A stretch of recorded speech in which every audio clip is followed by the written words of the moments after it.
See the horizon, the dawn is new. It was never our last adieu. Living faithful to a lover's side, insensible to when the moon will rise. Alas, you should be ashamed. Their cynic parley is just the way they cry. The city we built turns to flame. Just close your eyes and fall to the sky. Where will we fly to? Is this the honest truth? Should I believe that it's a world where I can love you? Why do we live at all? Destined to be the fall. Is this some curtain call? Or from the river will we draw?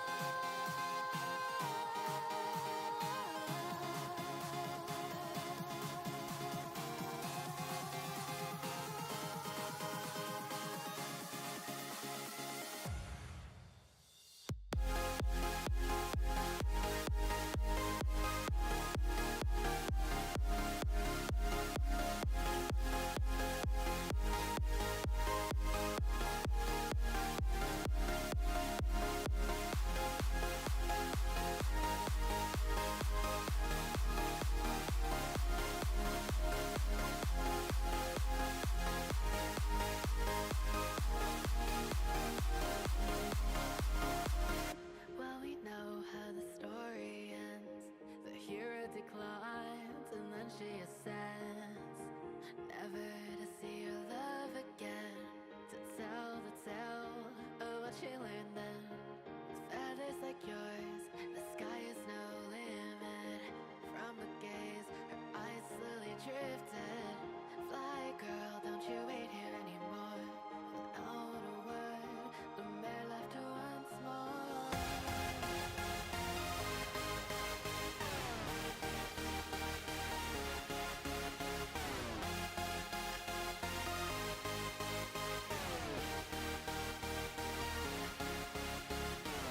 Where will we fly to? Is this the honest truth? Should I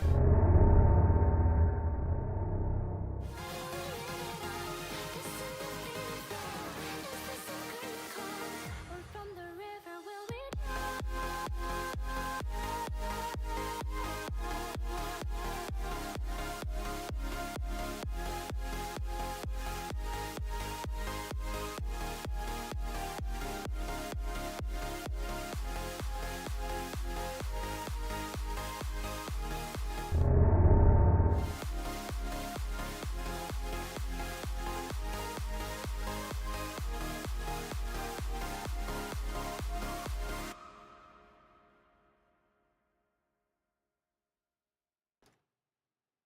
That was like really sweet. Oh my god, key continuity? Nice. Wait. Good, okay, good news.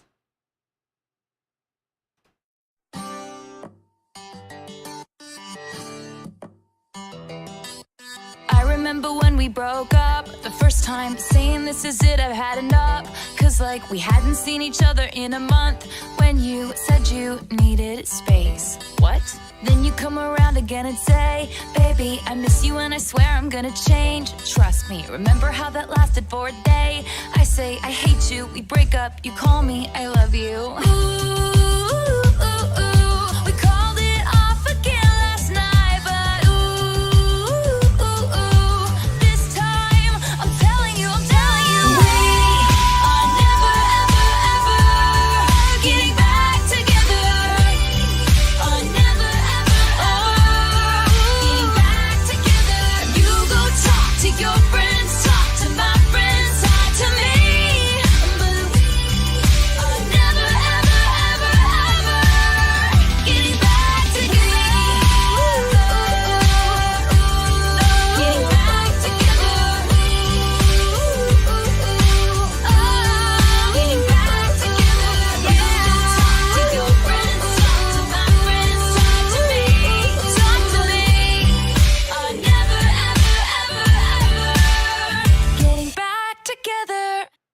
like a really funny prospect. Violet Pony is better than Taylor Swift. Violet Pony doesn't exist without Taylor Swift. Which came first? Oh, release Batty. Batty, I'm releasing you. Don't cry. You're fine. Hi, everyone. Baba City. Baba City, welcome to the stream. Today we're going to be finishing our good friend, Doom and shit. Welcome to the world. I'll accept being Taylor Swift. But, yeah, welcome to stream. We're chilling today. And in how many hours? Hold on. In how many hours is Webpunk?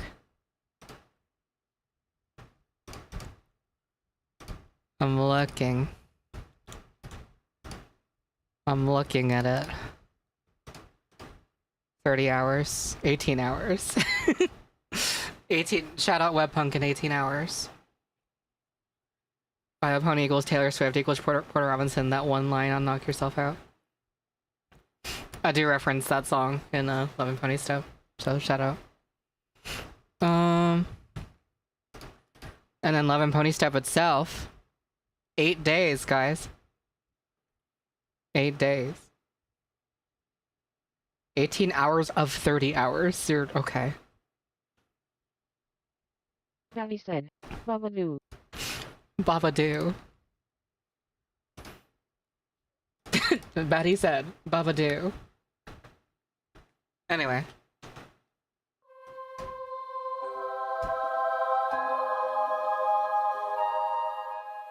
That's nice. Oh, we also have a new arrival, if you guys want to see it.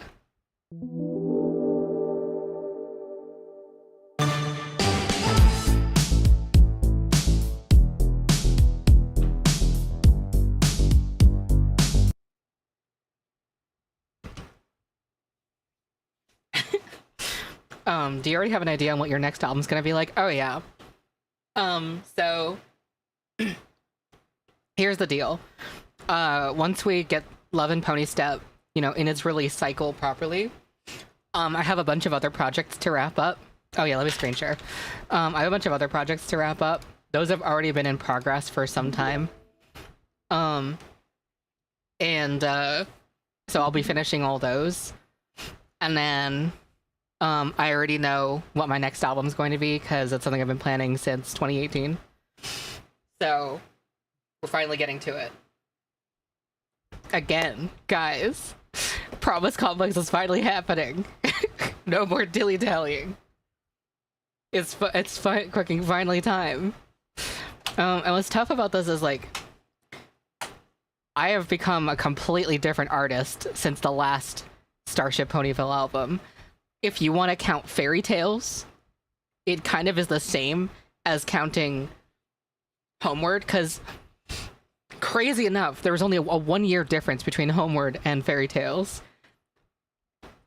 Fairy Tales was 5 years ago. So, man, Fairy Tales was before Cutie Marks, Fish Whisperer, Carousel, Paradise Valley. It was before Monarch, before Girls Who Are Wizards, and of course before Love and Pony Step. It has been a while since the last mainline Starship Ponyville album. And I think it's probably not a secret at this point that stuff like Fish Whisperer as well is completely relevant to the Starship Ponyville series.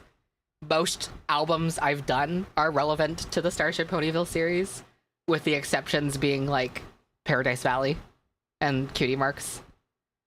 I think that's pretty obvious if now with Monarch.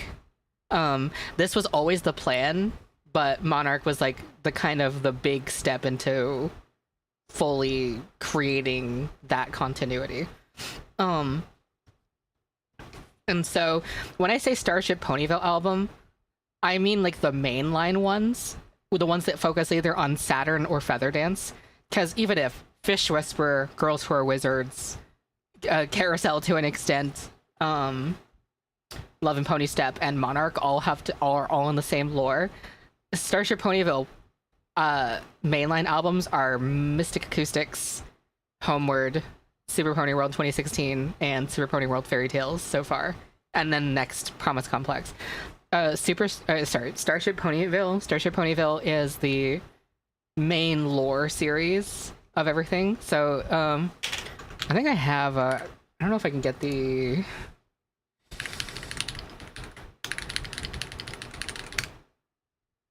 Do I have the flowchart spoiler version? Okay. I think this is the version that people are allowed to see.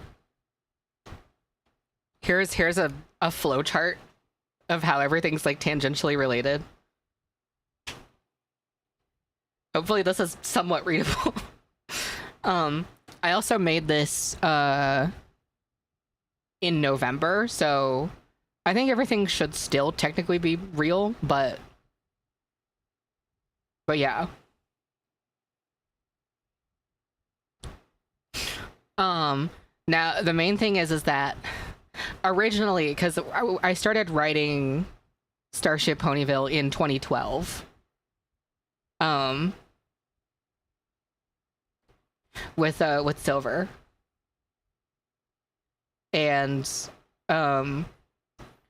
we've been trying to string along the story threads all this time, and I was like, God, I was 13 when I started writing this story, and trying to keep everything like having continuity and sensibility from shit I was writing when I was 13 is quite difficult. So things here and there have not been very perfect. Mystic Acoustics is written like shit. Homeward has a lot of consistency issues. So it was a very slow and rocky start. Why is Last Problem excluded from the canon? Because I just don't. The stories that I wanted to write are kind of like fucked up by the Last Problem's existence.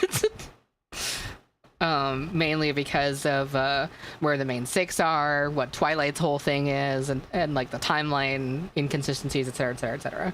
I think what also isn't written here as well is that for the most part, Equestria Girls is also not considered canon either. There are some elements which have to be canon one way or another, like the existence of Sunset Shimmer, but taking Equestria Girls at face value is just not canon.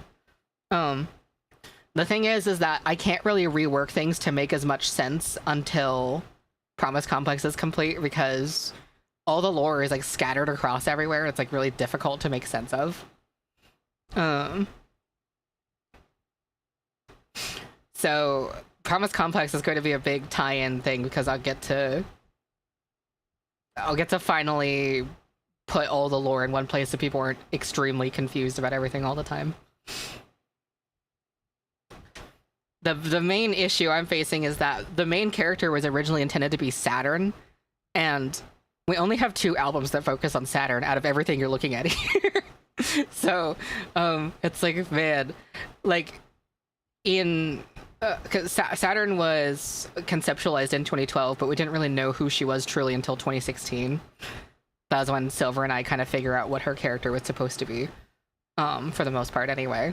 And, you know, over the course of the 13-year journey that Starship Ponyville has been, Saturn has only had 2 albums. Meanwhile, Vid and Dub get to have 2 albums in the course of a year's time. So already, Vid and Dub, brand new characters, like literal new cats on the street, just get to take precedence over Saturn. So we have a bit of an issue with this.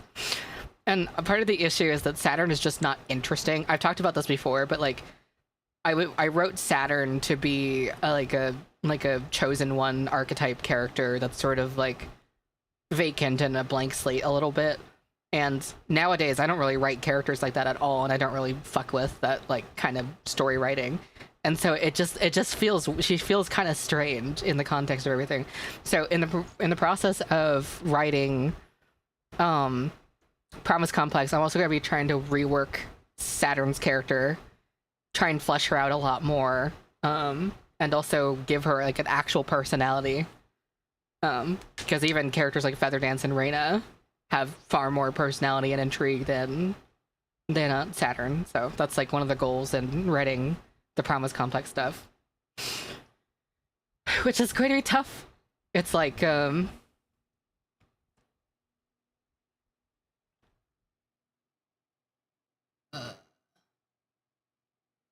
this person's like super annoying. So very well. Oh, what was I saying? The making Saturn interesting is going to be a task because her whole archetype is uninteresting from the start. I think that's kind of a misstep on my part writing her, and I feel like that is easily seen by comparison of characters like Canny, Vid, Dub, Featherdance, etc. Like all these other characters are far more interesting than who was intended to be the main character. That is a bit of a problem. Replace Saturn with 328. That's the funny thing, is everyone knows the joke of 328, but no one knows who fucking 327 is, which is Saturn. 328 has become such a fucking pun in the Vylet Pony audience that, like, everyone knows who 328 is, but not Saturn. Which is, like, really fun. It's like an ongoing joke now. It's just, who the fuck is Saturn? Who the fuck is 327? No one knows who that is. So we're gonna try and make Saturn someone people care about. If Love Letters is canon, then non-existent Meet Cute is also canon. So Cutie Marks is a mixed bag of things. Cutie Marks isn't definitionally relevant to Starship Ponyville or the overall lore of anything whatsoever. Except there are some story threads which are relevant. Very specifically, for example, Syndicate and non-existent Meet Cute are two different interpretations of rarity. They're not the same rarity. Syndicate rarity is canon to Starship Ponyville. Non-existent Meet Cute rarity isn't necessarily.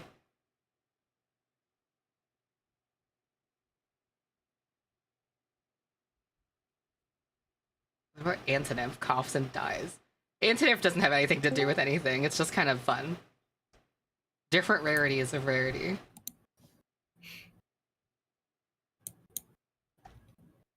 Daddy said, bellow. Hello. I'm trying to remember if anything else from Cutie Marks is like canon to Starship Ponyville or anything. Is non-binary Spike canon? I haven't really thought about Spike in the context of Starship Ponyville. I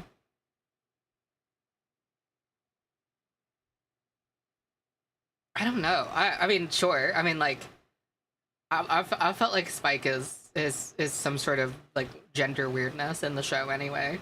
I felt like that's kind of what made the last problem a little bit depressing for me in the context of Spike, is like they spent so much time building up Spike to be like, oh, you don't have to be exactly like the other dragons to be a real dragon, right? They spent a lot of time hammering away at that idea, you know, showing how Spike was different from other dragons and that didn't make them any less of a dragon. And there was something to be said about how valuable that was for the narrative. And then in the last problem, all of a sudden Spike is just stereotypical buff dragon all of a sudden. That was weird. That was like a weird thing to do.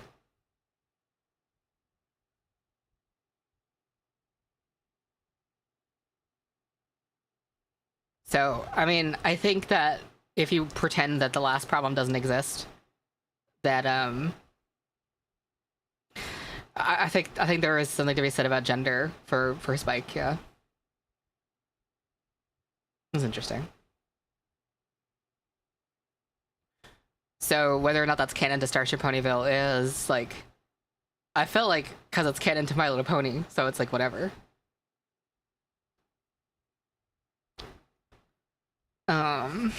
Going through the Cutie Marks track list in my brain. I'm gonna get it up on my phone. I can't remember the track list off the top of my head, verbatim.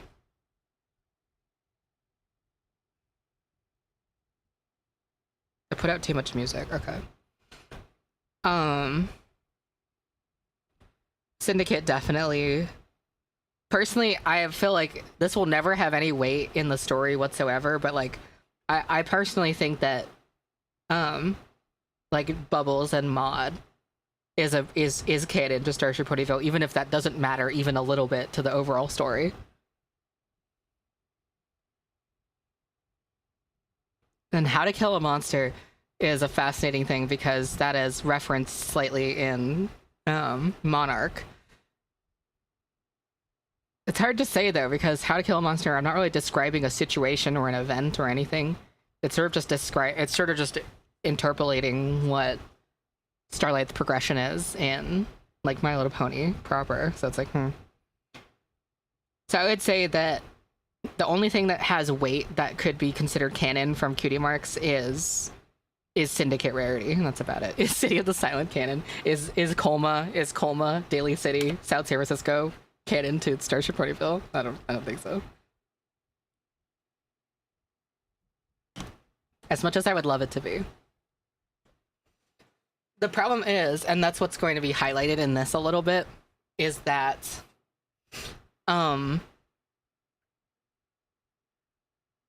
what am I thinking? It's hard to figure out what the names for all these series are because I've always just called everything Starship Ponyville. But the reality is that there's like a main series, a main line series, and then sub-series of each individual one. So it's like, it's a weird, complicated thing. Hold on, let's see if I can do like another type of flow chart. Because it's... I didn't play it ahead enough for this to not be confusing. Because I don't even think this chart is going to show up properly. Can you make a listening list of your music in chronological order of the timeline so we can listen to stories in the order they're kind of branching off of? I can try, but what's complicated about that is things like Carousel is in a different realm, and therefore in a different like timeline sort of thing. So trying to piece together which one truly happens at which time is a little bit complicated because they're all independent of each other. But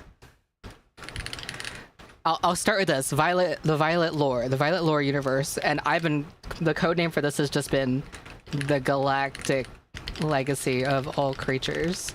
I don't know if it's gonna stay that title. It's still technically a working title, but the main one from here is Starship Ponyville, which is Mystic Acoustics, Homeward, and then eventually Promise Complex. But what's weird about Starship Ponyville is that this has a sub-series. This is where we start getting into the complications, because there's technically also Super Pony World, which is Rayo Simulation and Fairy Tales, and this is subordinate to Starship Ponyville directly, like this. Kind of girls who are wizards. Yeah, well, we'll get to that.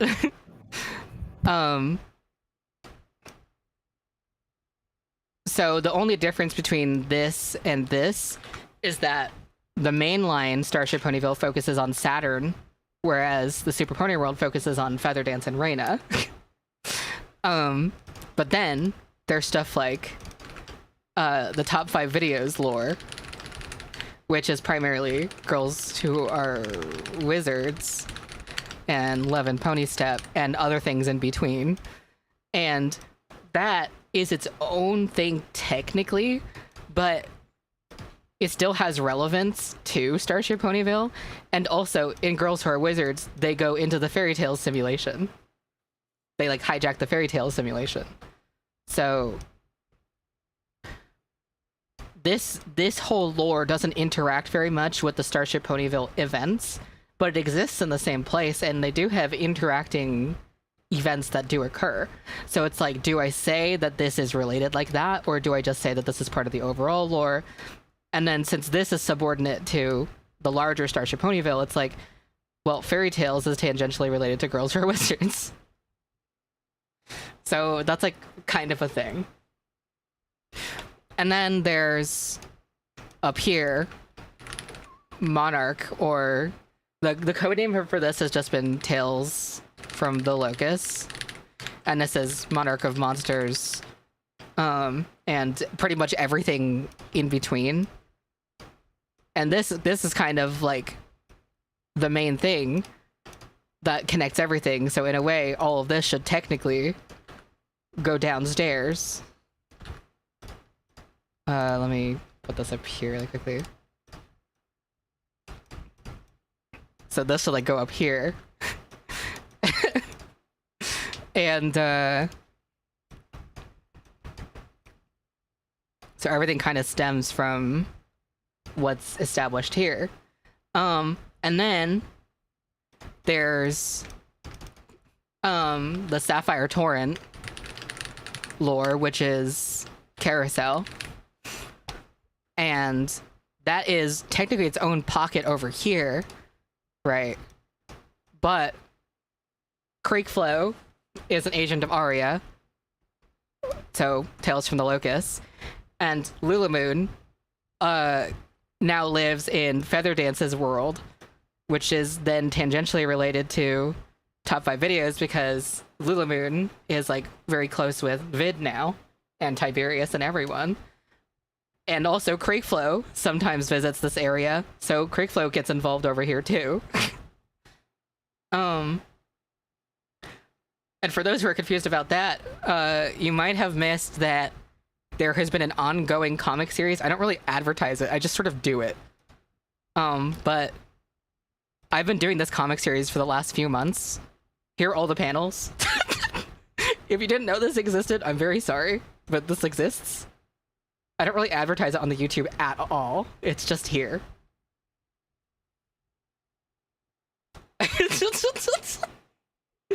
So, there's that.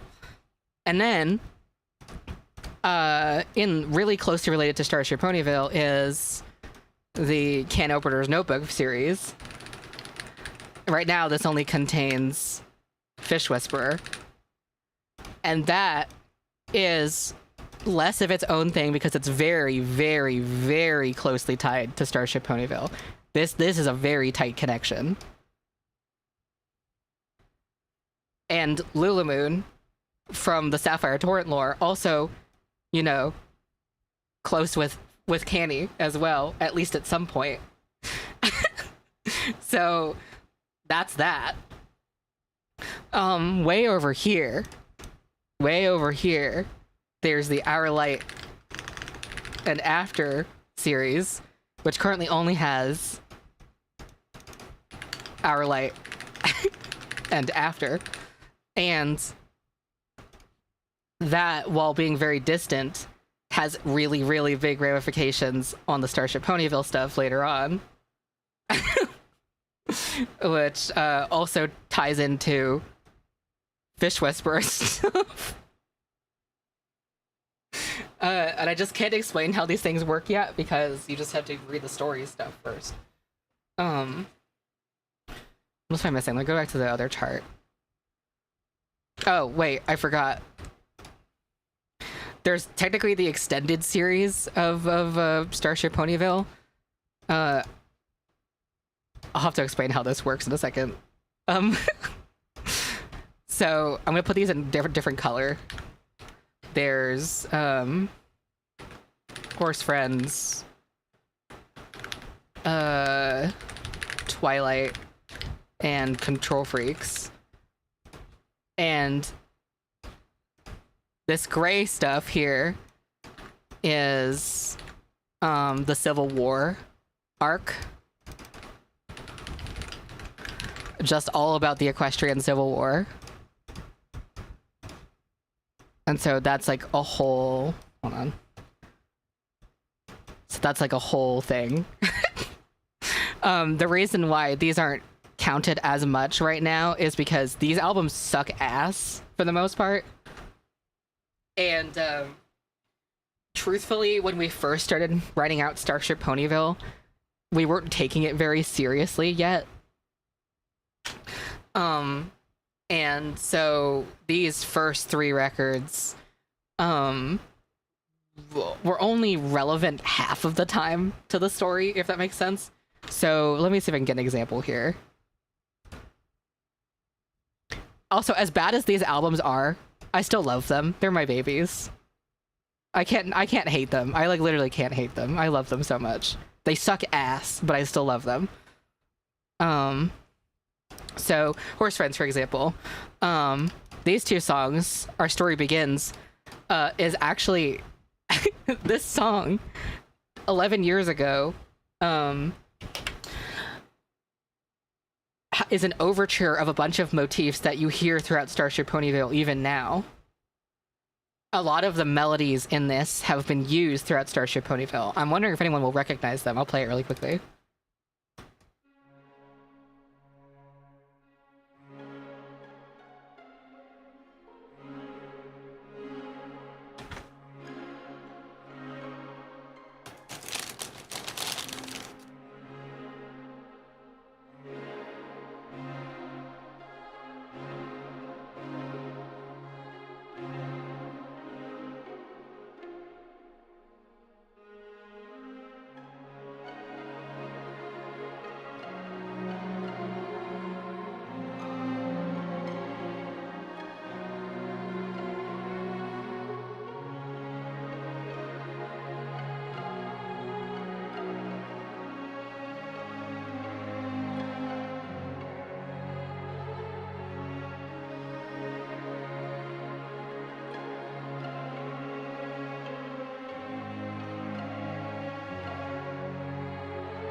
Very specifically, this part coming up here. Not this section here, but right after this section, we get into what's basically the largest promise complex motif that you're going to hear.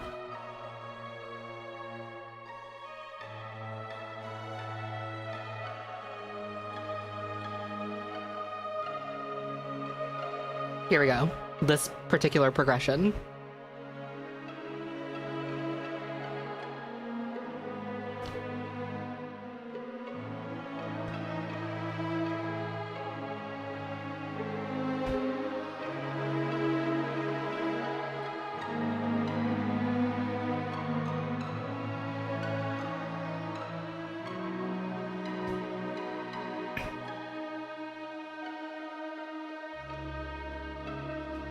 So that's a whole thing. These two songs are relevant to the lore. So Wake Up Every Pony is detailing kind of like just an attack on during the Civil War. Meanwhile, something like Sign My Flank has absolutely nothing to do with the story. Same thing with 3 Spooky 5 Me, nothing to do with the story. Heartswarming and Technically Dank Magic are related to the story. Yay Intensifies has nothing to do with the story. Winter Canterlot is like half to do with the story and half not, and mostly just annoying.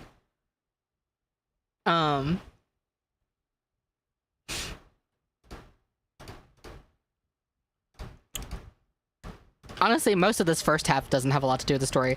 Most of the story happens in the second half of the album. Lunatic Neurosis into OO Pony Directory, Equestrian Technicolor, Hot to Trot, Crimson Shade. This entire run of songs is all relevant to the story.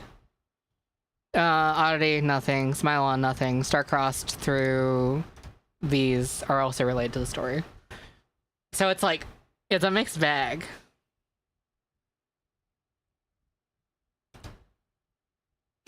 We can go to, I guess, Control Freaks and Featherlight Dynasty, Control Freaks. These both have something to do with the lore. Get Sexy Inks and Chronic Depression don't. And then Golden Light does, technically. And it's like, once you get past that, then all the albums that are in the lore don't really flip-flop around on if they're related to the story or not. So like, you go into Mystic Acoustics and everything here is going to matter to the story.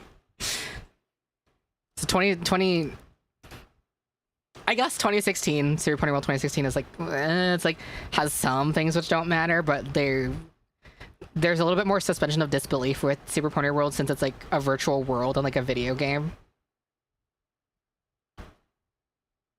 And so you can kind of have things that are tangential and they'll still related because it's like video game shit. So I'm not really including fairy tales or Zero simulation in that. So really starting with 2016 album, you know, we got a little bit more serious. What's funny is, yeah, we don't have a fanfic for Zero simulation, but there is a story. I just never like published it or like wrote it out in a way that would be publishable. But this does have a linear story from start to finish. I just never like wanted to say it. That said, I'm Creekflow is more relevant to the lore than Paradise Valley. Actually, so much so that technically what I'm Creekflow is it's something that Vid made to taunt Creekflow. That's what the explanation is in the lore. It's just this album's just a troll. It's just Vid trolling Creekflow.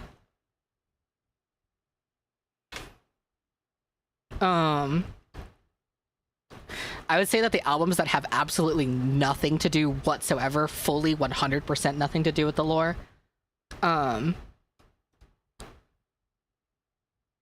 because even Winter's End has Starship Ponyville in it, so you can't even like discount Winter's End. The albums that 100% have absolutely nothing to do with the lore, Ramen House and Ponyville, Apathy, Tales from Equestria, Aloe and Lotus, Glitter, Queen of Misfits, Paradise Valley. Everything else has something to do with the lore, whether it's in a big way or a small way. The way it's pronounced is Zero simulation.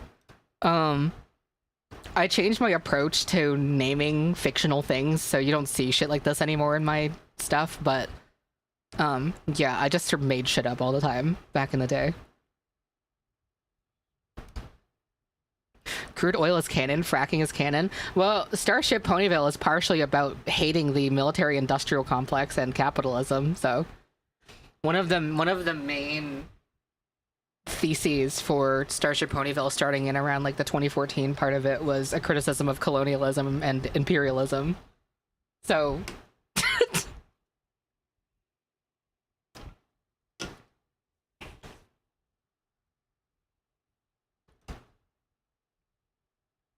will Kenny ever come back? I hope so. I'd love for that to happen. Kenny was back in the comics. Candy has been in the comics. So that's a whole thing. Will Walrus ever have her own album? Walrus is in the comics. Check out Walrus. Y'all seen Walrus? Hold on. Y'all seen Walrus?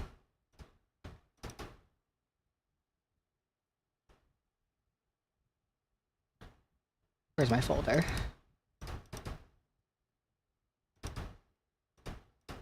Oh, wait, Walrus isn't in my folder. It's in a different folder.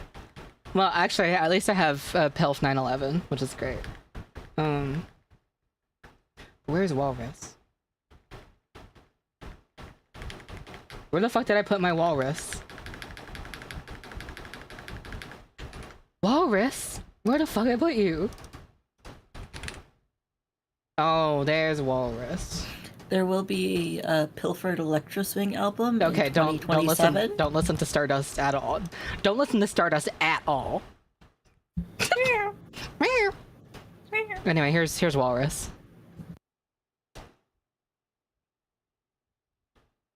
Lampert and Pilfered album. Listens to Stardust. What is Pilfcord anyway? Pilfcord is just like the friend group, essentially, and we're all starting to collaborate on stuff together. I am in Pilfcord right now.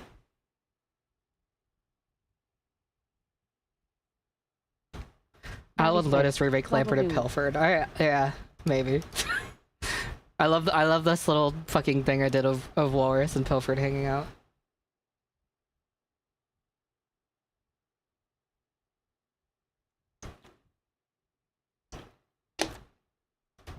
I think one of the best things that ever happened to me was realizing I can just draw, like, scribbly with my mouse and everything's, like, fine. I love it when Pilfered said, oh, you're showing this. You're fine. Okay. Okay. Anyway, yeah, I'll probably compile the comics somewhere that isn't the wiki at some point, but for now it's like... The way it's been with the comics is I do these really spontaneously, and I need something that facilitates the spontaneity.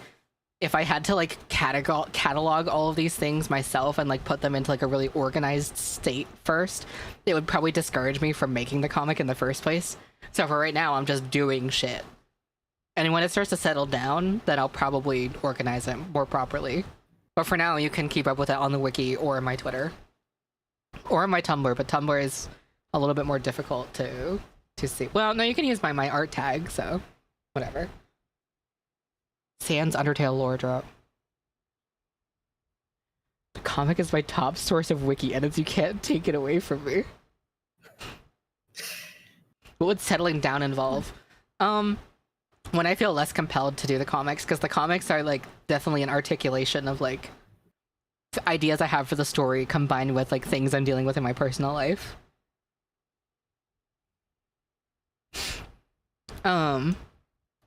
They're very casually written, too. That's sad. Am I missing something here? All the main stuff looks like it's here. But that means stuff like top 5 videos has continuity very deeply with everything. What's really tough here is nailing down what is the thing to pay attention to for mostly. Because obviously, Tales from the Locust, Monarch of Monsters, this is the nexus point for everything, right? But is that, like, the main story to pay attention to? I'm not sure. Starship Ponyville and Super Pony World tangentially, these two together, were supposed to be, like, the main series. But the difficulty is that for Starship Ponyville specifically, I just haven't found it as compelling as the rest of these stories because I started writing Starship Ponyville when I was but a little creature, whereas the rest of these I've mostly written as an adult when I kind of know what I'm doing a little bit better. So it's like it's complicated. So the reason why finally finishing Promise Complex, this part of Starship Ponyville, is so important to me is it means that once that's done, I can finally rework everything that needs to be reworked, and I can finally move on to stories that, even if they're in the same universe and are related to the world building here, are a little bit more self-contained and aren't, like, held down by, like, Saturn's arc. I've been talking about Promise Complex since 2018, since before Homeward even came out. So it's like we've all sort of been waiting for Promise Complex to finally get done. In order to do Promise Complex, I also have to first finish the Fairy Tales fanfic, which was in progress since 2020. So it's just been a lot. It's been a lot of fucking baggage to get all this stuff done. It will really be a big step forward for the Vylet Pony project to finish Promise Complex and the Fairy Tales fanfic. And of course, finishing Promise Complex is going to involve writing the Promise Complex fanfic as well. And what's so tough about this is I've grown so much as an artist, musician, everything since Homeward and Fairy Tales, and I just don't know how passionate I can be about Promise Complex artistically and musically. I feel like it's going to be a struggle because I haven't done this style of music in a while, and I've put in so much to stuff like Monarch and Love and Pony stuff that's like I don't really know what I can do for Promise Complex the same way I did for these albums. So that's going to be a bit of a struggle for me to consider. Because Promise Complex was originally intended to be like, oh, this is where I'm going to put everything in it. This is where I'm going to test all my skills all at once. But like, I sort of done that with Monarch and Love and Pony Step. So now what is Promise Complex going to be? I'm not quite sure. The difference between Promise Complex and these other two albums, though, is that Promise Complex is like more spacey, orchestral, experimental, electronically, and is not as nearly as chaotic as things like Monarch and Love and Pony Step. It's going to be more carefully conceived, I suppose. But it's complicated. It's weird. I do have plenty of ideas for Promise Complex. Lots of styles and ideas that I've been wanting to do for a really long time, but just haven't yet. Electro swing. Okay, there's not going to be electro swing on Promise Complex, but that's okay. It's complex.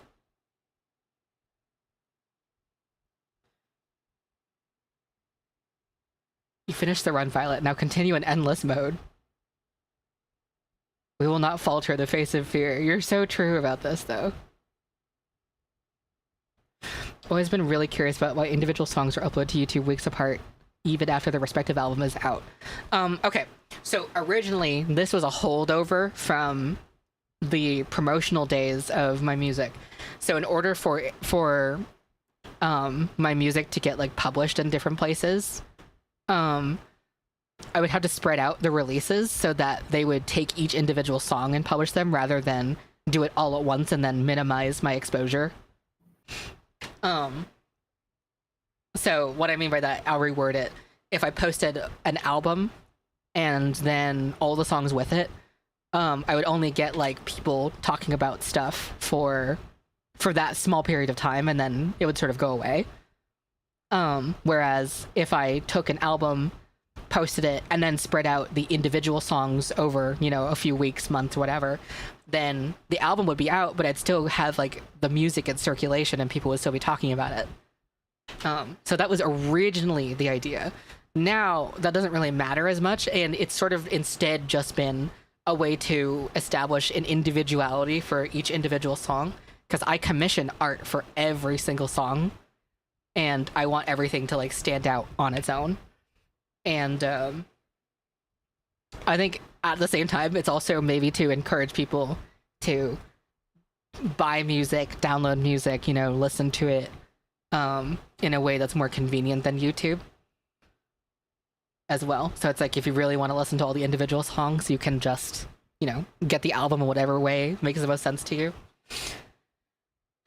So it's a combination of many factors in that sense. But that's why songs are uploaded long after the album's out. It's just to emphasize the individuality of a song, to showcase the artwork, etc., etc., etc. Yeah, and spam detection. There's less of a problem with that, but yeah, I just don't. Yeah. Oh, I guess another thing is like, during periods of inactivity for me, where I'm working on something or I'm busy with something else, having something else to upload to prove that I'm still alive and doing stuff is like good. It's kind of be like, hey, I'm still here, don't worry about it.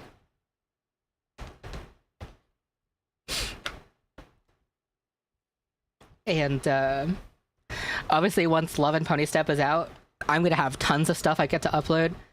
I'm going to be cross-uploading Monarch, Love and Pony Step, and Girls Who Are Wizards over the course of like the next year.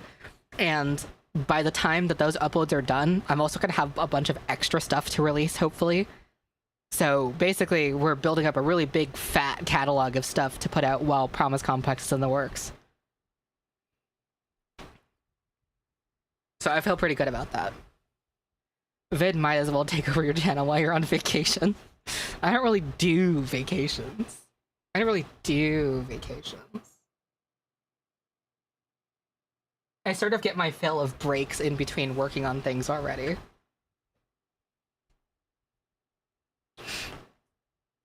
Anyway, I know this flowchart is extremely confusing still. That's why I need to finish Promise Complex so I can rework everything to make it make more sense. But in private, I also have a timeline written of everything as accurately as possible. And I think there's like over 200 cells of events documented in that timeline. So I've been keeping track of things as much as I possibly can. Anyway, everyone got this? Everyone having fun with this fucking image? It's gone now. First we Vylet, then we Ponelda. Let's Vylet Ponelda. That is familiar feelings. You're doing better since the follow-up? Yes. Things are very positive since the follow-up with the stuff I was dealing with.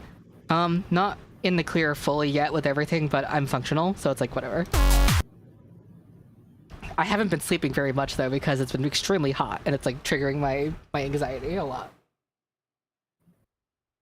When you said Poneld, I was like, oh, I've been mentally seeing it as Pondle this whole time. I don't know what it's supposed to be. I don't even know where the name came from.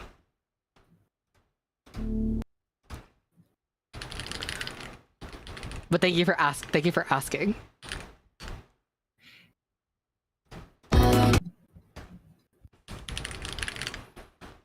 Oh, because like Wordle and then Violet Pony, Pawn. But even then it would be DLE. But yeah, the L would go Why is here. What? Why is it? I don't know. I don't know.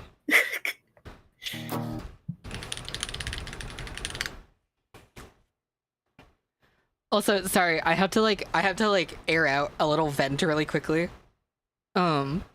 Just because it's on my mind. I saw someone say somewhere, it might have been Rate Your Music or Album of the Year or something, but someone on Monarch said, man, I can't stand this album. This shit's so programmed and it's really obvious. And what they meant by this is... Here, for people who don't know what that means, I'll explain that for a second. Let's open Ableton really quickly. I just need to vent about this for a second. Because I have some things to say. It's very tough to talk about stuff like this too, because I never want people to like go and like start bullying other people about stuff. So it's like, in order to talk about these things, I just have to like not show who said it. But I do want to talk about this. I don't tend to talk about what people say very much anymore, but like, just as a rule, if I ever do, fucking just like stay out of someone's business, though. I just need to be able to talk about shit without, you know, everyone going at someone. Like, it's not a big deal. So I play piano. People know this. Okay. Now, if I record something like this, you know, play it physically like this, that is not programmed. However, if you go in, make a MIDI clip, and start writing notes like this,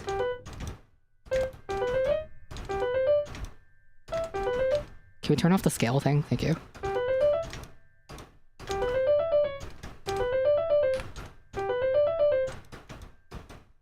Stop. Hello, Ableton?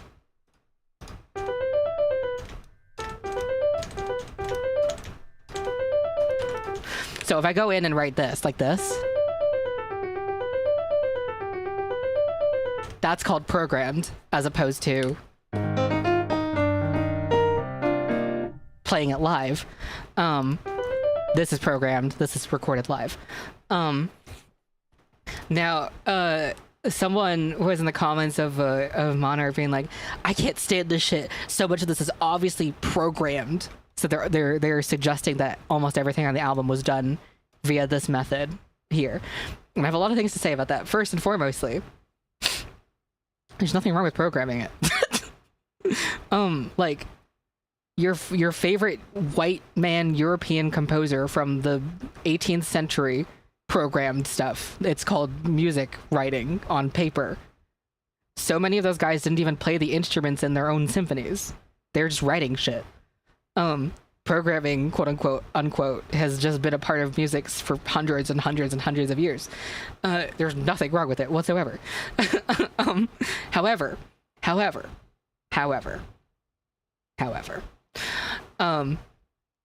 there is value that you can maybe find in something being live played, you know, and for something like Monarch, where so much of it is rock music and so much of it is like, you know, organic sounding, I can understand why you might value things being less programmed in that style of music specifically. So I understand that partially. And to be fair, there are some things on Monarch which are programmed. Some examples are the drums on The Heretic, the opening of Wallflower Equation, the boom boom boom boom boom boom, that's programmed. I'm trying to think what else. There's not also the drums in Vitality Glitch and a lot of the stuff in Vitality Glitch. But for the most part, everything in Monarch was actually played live, including the drums. And you might ask, okay, but how did you do that without a drum set? Because I don't have a drum set. Well, I'll show you that. I've shown this a few times, but let's for all the new ones here. Let me show you something. Virtual drum set, sure. However, I play piano, and not just piano, but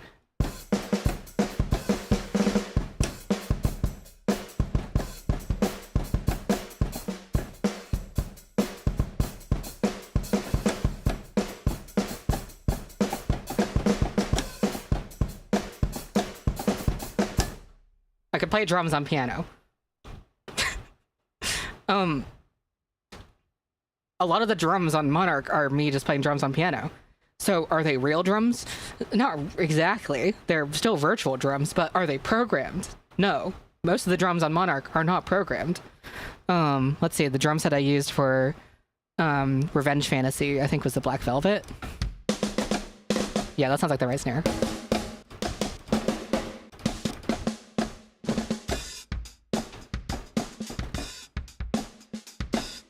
And here, I'll show it again. Oh, that's my Kenneth. I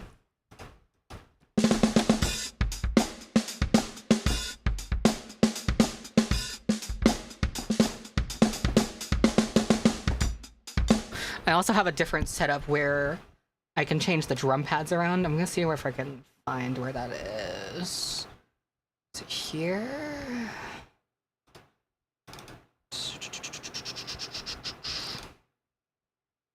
I don't remember. There was a thing I made for... Oh, there we go. So this changes up the...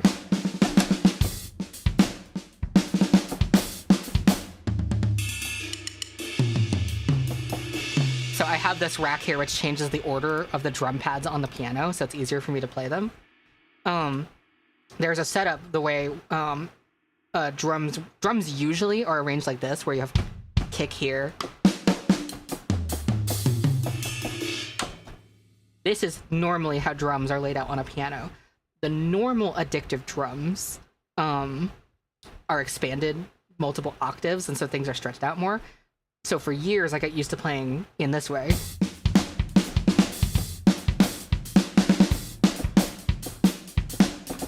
I got used to playing in this format. So I created this rack down here, which takes addictive drums and remaps everything to the way that I'm used to. And some of these drums are really fucking nice. They just came out with this thing, which sounds like this thing is absolutely nasty. How crisp it is.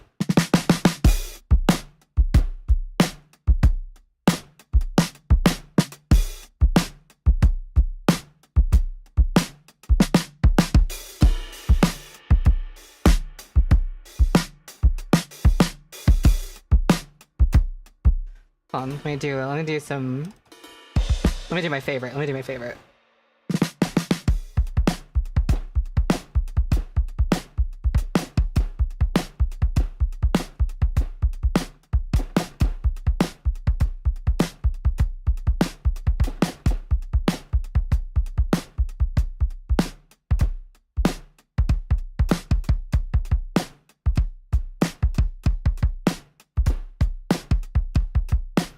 What's funny is I'm super used to playing drums on piano, even to the point where a lot of those micro timings are on purpose.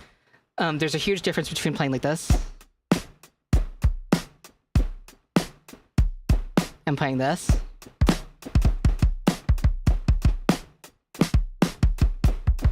It sounds sloppy, but it also has like this really nice like push and pull to it that I really like.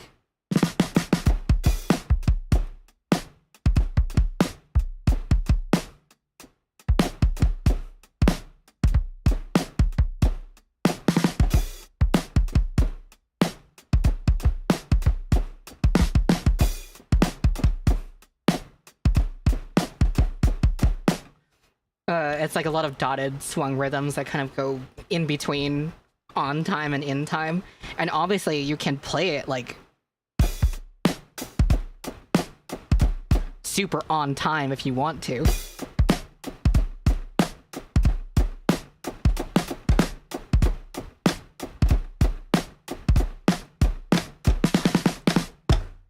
But playing with that little bit of extra like drag and push and pull feels really nice. J Dillabronas, yeah, basically.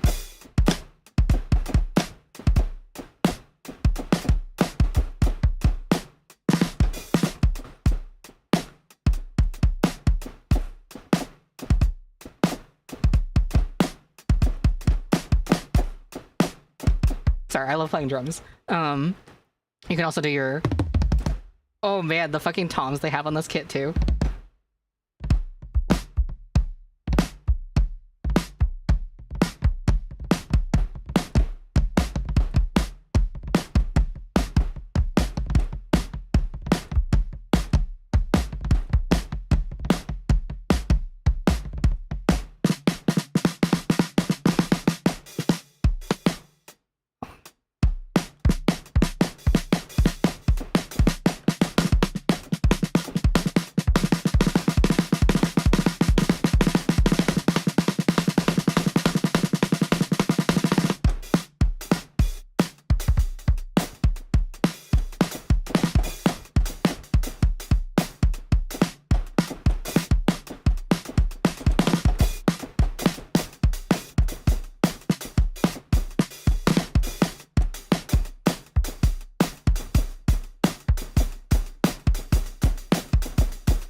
Okay, so a lot of the drums on Monarch aren't programmed. One of my favorite examples of this is Wallflower Equation. And I feel like this person must have been considering this part a lot. This part. Every instrument in this section is completely live played. The horns, the drums, everything. Except for that, the program thing from the start, but...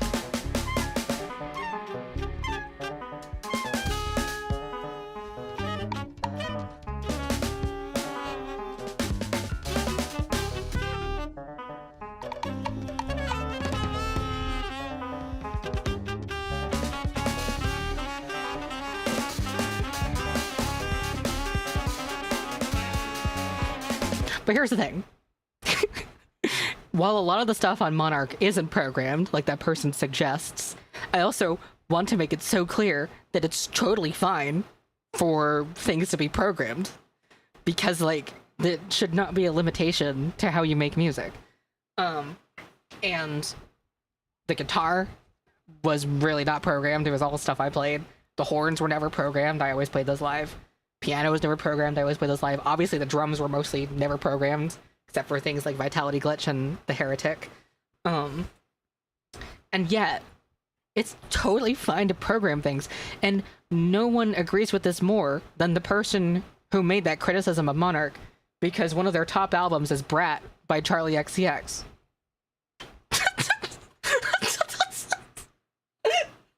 I remember seeing that comment and then going to the profile. I'm like, okay, well, whatever.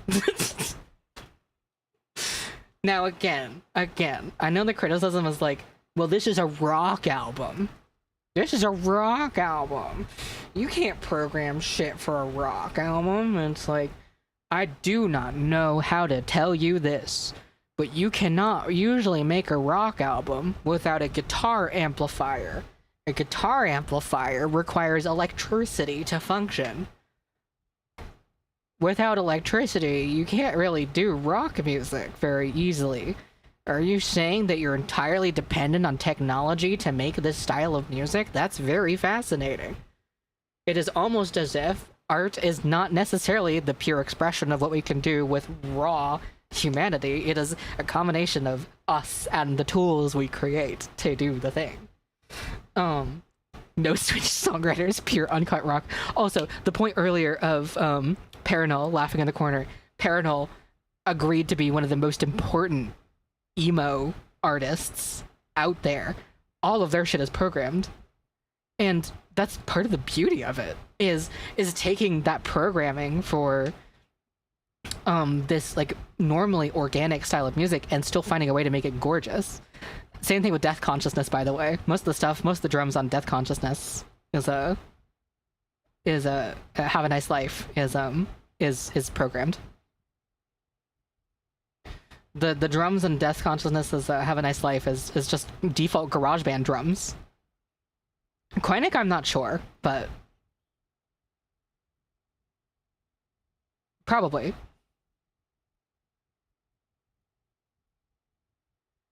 Yeah, no, being against program music is elitist.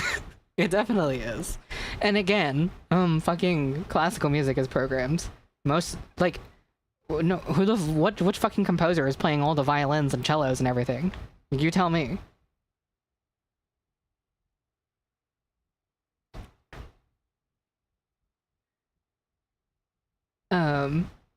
Not only that, but like, all your favorite rock artists love to do stuff that can only be done in a studio. You also have to think about stuff like let's talk about stuff like Green Day. It's a fucking pure uncut rock comment from earlier.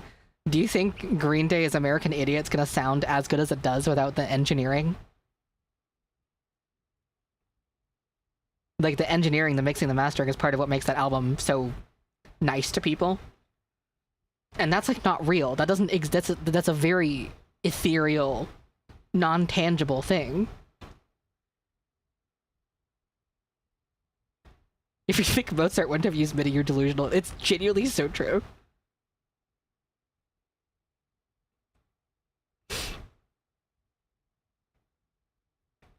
It is pretentious music reviewer hockey? Where they hokey. Oh, I'm silly. Where they think they're superior for enjoying stuff critics gave 10 out of 10s. That's the thing, is if you look at someone's top albums or their topster, the more it resembles like the Rate Your Music Top 100, the more scared you should be. Like, yeah, everyone agrees these are good albums, but how come they're all your favorite albums too? That doesn't make any sense.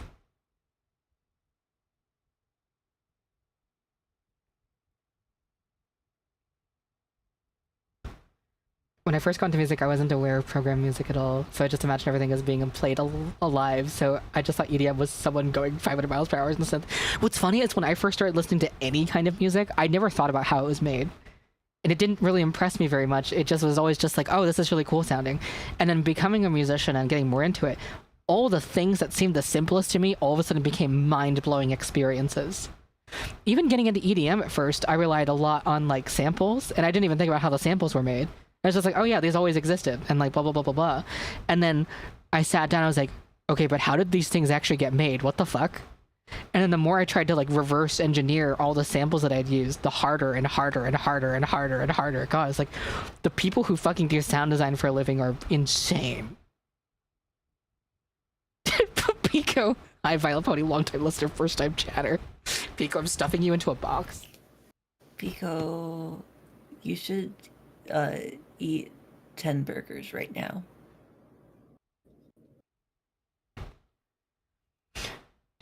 Yeah, I mostly use Rate Your Music as like a cataloging thing and like to look at information about stuff. I barely use it for ratings whatsoever because it's kind of fucking dog shit for ratings. It has a great algorithm for like finding new music though, but that's based on the tagging system. Rate Your Music is great for learning history and stuff like that. It's not really great for understanding if something is worth your time or not. And the thing is, most art is worth your time. It's just whether or not you're gonna fuck with it or not.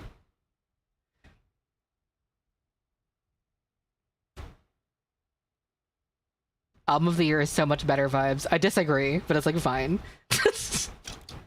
I think anytime you give people an ego for being able to spout opinions about stuff that they probably have no idea about, I felt like that's just not gonna be the greatest community of all time.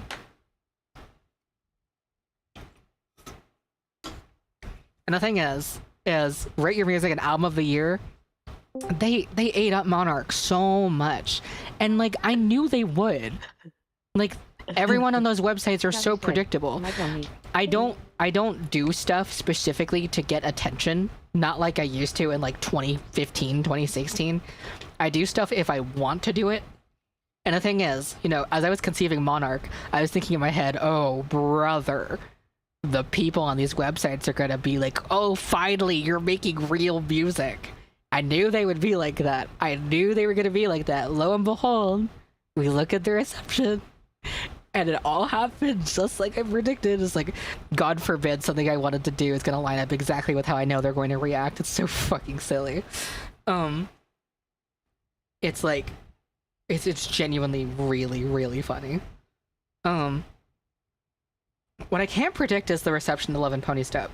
In my mind, I feel like a lot of those people are gonna hate this shit. But also, some people have been opening up their minds to me in specific, so I'll see if I can convert people.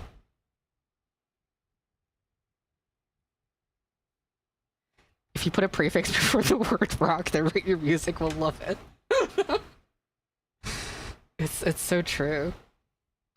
Did you deliberately plot Monarch to be in between two dubstep albums to mess with them? Absolutely. Absolutely. No, like, putting out Love and Pony Step after Monarch is the dream that I've had. I want to rope the elitists in, the people who are going to be like, oh, Monarch is like real music, and then I'm going to be like, awesome, here's a better album than Monarch that you think is going to be garbage. This is the dream. This is the dream. This is the dream. And here's the thing. I don't want people to go to war for these albums on these websites. You shouldn't rate something unless you really want to. I don't want people to try and fight the review bombing or whatever. I don't give a shit. I used to when I was like, when Cutie Mercs came out. I'm so fucking over it though. Like, just do whatever you want. I don't fucking, who fucking cares about a number? A number of like a very, very predictable group of people. Also, let's continue to normalize calling Love and Pony Step bro step music. I think I've had the dubstep conversation on my YouTube channel like maybe 20 times at this point. But let's call this shit bro step. Bro step or pony step? Bro step. Love and Pony Step is my love letter to bro step. And Complextro. And Future Bass. And the T-Pab of futuristic swag. And Crunk. And Crunk. Unfortunately, I didn't get any Crunk in Love and Pony Step. Yeah. I should have, though. I wanted to. And terrorcore, and extra tone, and extra tone, speedcore, and speedcore. and hardcore, Wait, hardstyle. here's a question. Guys, should I make the T-Pab of Jungle Terror? Jungle Terror is coming back in a big way. Mirrored, you're in chat, right? I know you fuck with Jungle Terror like me. Tell me you fuck with Jungle Terror like me.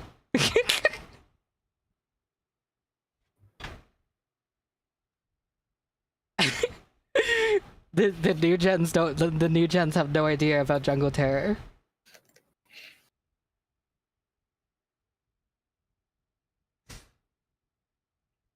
I love electronic music so much. I feel bad for elitist music fans who think it's lesser for some reason and just won't take it seriously.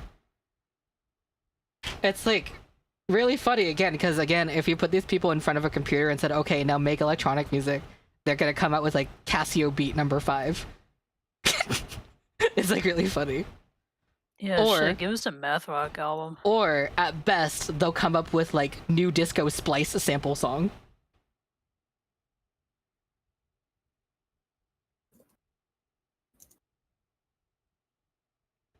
That's kind of crazy. That's kind of crazy. It only started 6 years ago. But you still get it. The opposition of jungle is definitely tundra. I don't want there to be an opposition to jungle. I think jungle should just be king forever. That's the other thing. We were literally just having this conversation. We were literally just having this conversation in Pilfcord like yesterday about like fucking Americans don't understand jungle and drum and bass music. They never will. They're never gonna get it. Oh my god, I'm excited for Gibbs to hear the album too. This one's gonna be so different from Monarch, and I can't wait to hear his like perspective on it. Can we start calling atmospheric D&B tundra? I mean, yeah, liquid DMV, icy DMV, tundra DMV. We're calling Micro House Mouse House.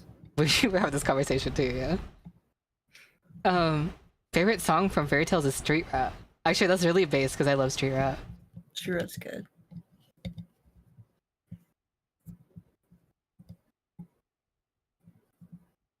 I think that's the problem is David Guetta like has skill too. It's just like he doesn't put it to use that I find very exciting.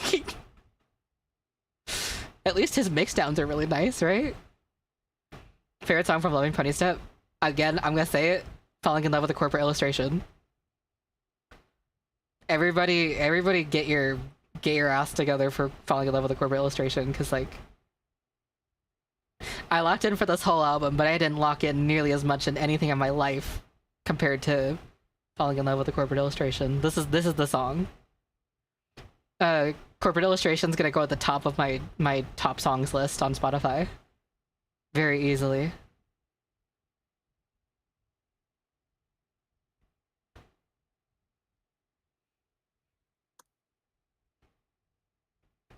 Yeah, I don't know what it is about drum and bass and like jungle not getting the love it deserves in like America. In a lot of other parts of the world, especially the UK, obviously everyone gets it. Just not here. Tiesto, come back to your glory days, please. Can I just say that my exposure to Tiesto initially was through his progressive house, like festival house music, and not like the trance music that he's been known for like decades. It was like genuinely really funny. Like it was like some Swedish house, Dutch house shit that he was doing. It wasn't even his trance music. Man, I only know Tiesto for like 2 songs, and like one of them is like really nostalgic for me. Fucking in my memory. Okay. Wait, that's so hold on. I need to hear this. Like I had 2 like stuffed like ugly dolls, and I would always like make them like bob and dance to it and sing to it occasionally. Kind of some cringe background, but you know. Yeah.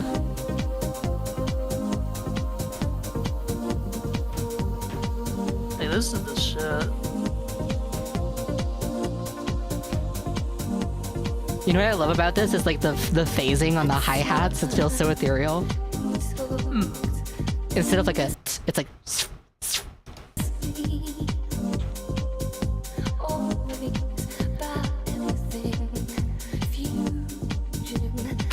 White balance is cooked on that photo. Okay, wait, this is completely tangential to everything we've been talking about, but I am a deadmau5 apologist for his music from up until 2014. I think his music up to 2014 was like genuinely incredible, and the one I'm the most of an apologist for is 4412. Even deadmau5 fans and non-deadmau5 fans alike, both for whatever reason, do not fuck with 4412. But like, how can you fucking not? Hold on. How on earth can you not fuck with 4412 when it sounds the way it does? Hold on. Like, I'm sorry, but this is the craziest shit in the world.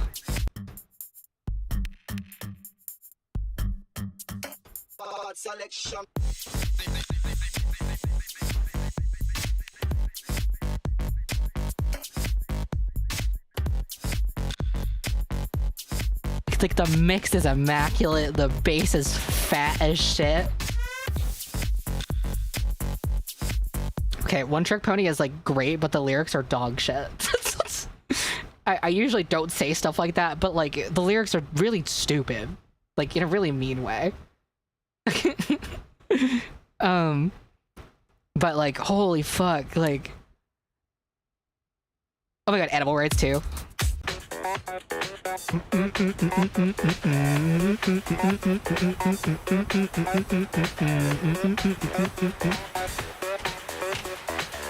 Cthulhu Sleeps is still my favorite off this. I found the Cthulhu Sleeps clap, I think. Actually, you know what's crazy? I sourced the deadmau5 Ghosts and Stuff clap as well. I can show it, hold on. Here, this is the deadmau5 Ghosts and Stuff clap. I sourced it to this one. That's the Ghosts and Stuff clap. There it is. It's from the 90s sample CD, the Norman Cook, the Fatboy Slim, Skip to My Loops sample CD. And it's the second clap on this loop. I don't think anyone sourced this yet, but I found it by accident. But I was looking for the Cthulhu Sleeps one. Let me see if I can find it.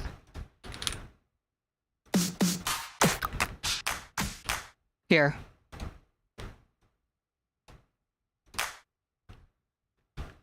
From Cthulhu Sleeps, it's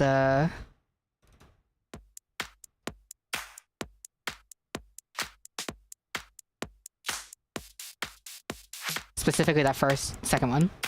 That. It's from some Korg keyboard.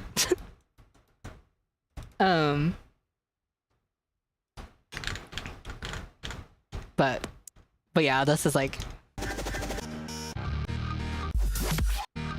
right here.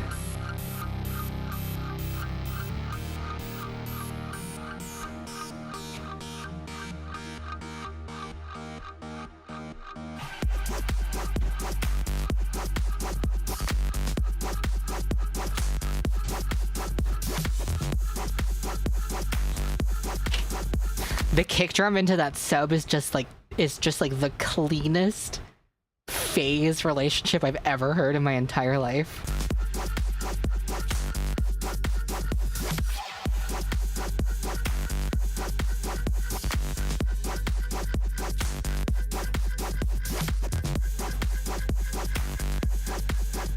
I don't get it. I don't get it. I don't know how you do that. It's really nice. It's really clean. That's probably talking about deadmau5 just because I feel like talking about deadmau5. Because why not? Deadmau5.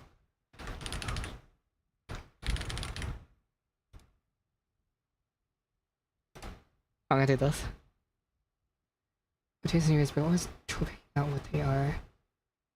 Oh, well, I can talk about the motifs in a second, actually.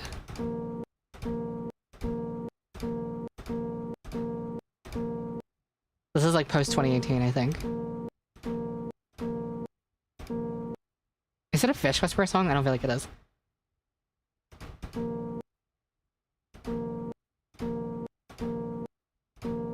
What is this?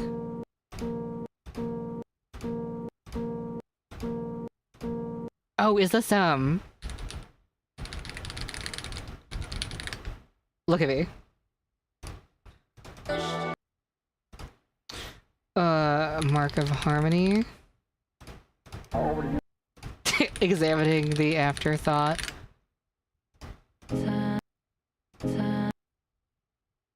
Oh, up. Very nice. While 1 is less than 2 is also a really great album. Afterwards, I feel like Dead Mess definitely took a bit of a weird turn musically in a way that I'm not really a fan of. Oh, this is Spark. Okay. So the motifs are fascinating for Starship Ponyville lore stuff. Let me get my piano really quickly. So I have to get my fucking Apple Music open again. Also, by the way, if there was ever any question, Levels is one of the greatest dance songs of all time. I could talk about it for ages, but I've already done that enough. So, motifs don't show up very strongly before Zreo simulation. There is, again, some of the leitmotifs in Horse Friends, like I was talking about. The first like major motif, I think, was definitely going to be the Love Letters Mistress one. One more time from the top, please.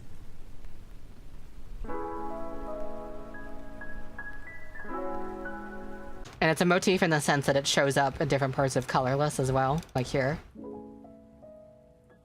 And it's also articulated in Familiar Feelings like this.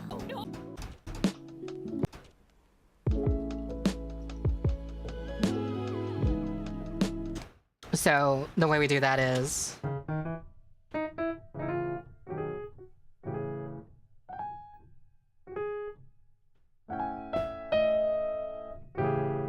Wait.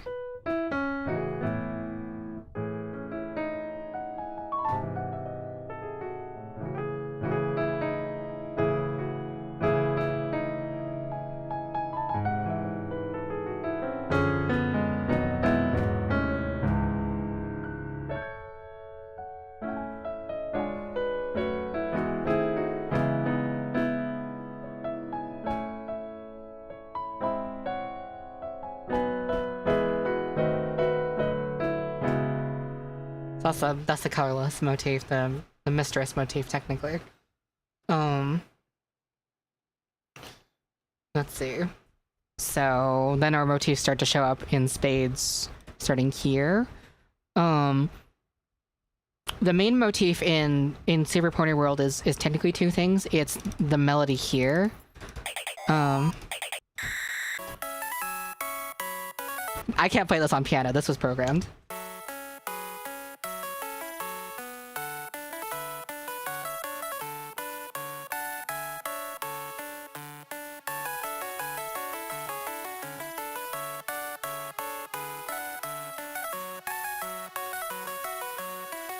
And that shows up again in Victor and Canterlot.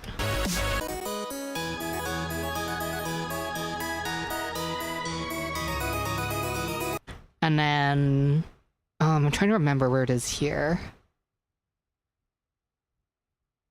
I'm having a hard time remembering Fairy Tales because it's so fucking big. Let's find it. Hello.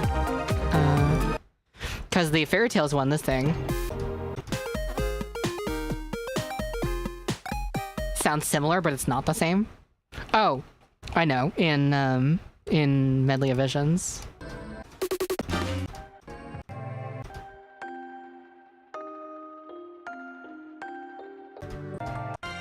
Here.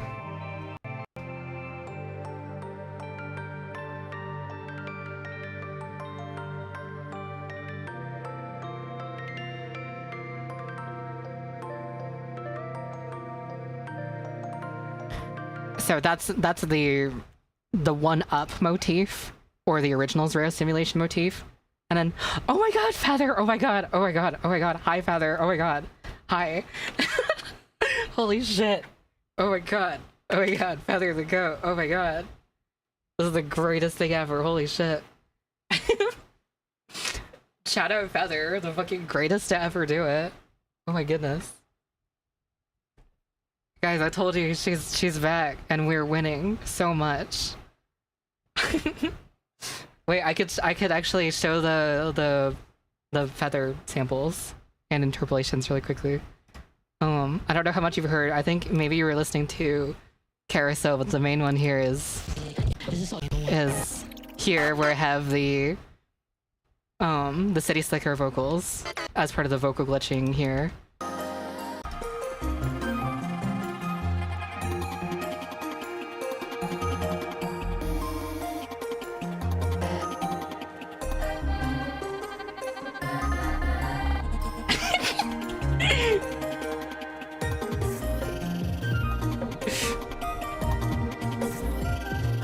Feather, my absolute greatest honor of all time. Thank you so much. There is also the here's another fun one. Right in the background here, the vocal glitches in the back here are jealousy.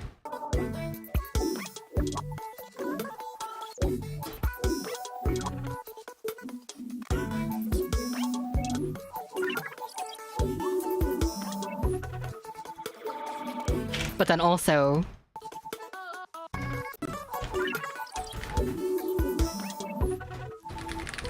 You've got me all figured out. is an interpolation of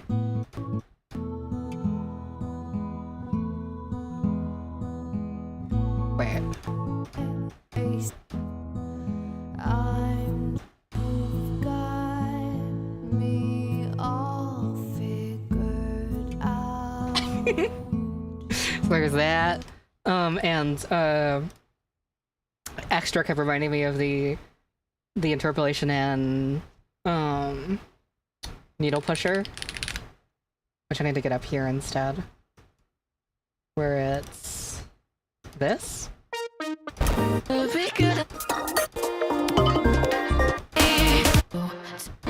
Why can't I be the pony you want from me?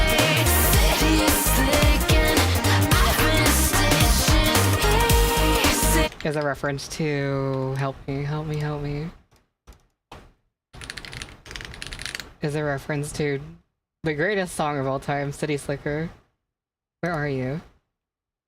Where is my City Slicker? Oh, there's like a million City Slickers on my computer. It's like, which one's the right one? Here we go.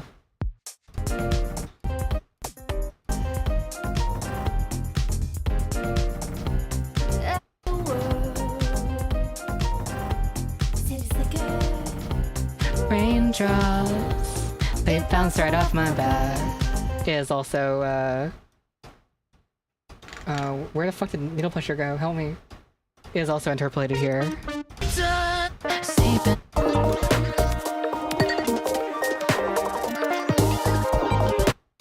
My back. Raindrops, they bounce right off my back. There's that. And then also in fucking Monarch, Vitality Glitch, the start here, is also City Slicker.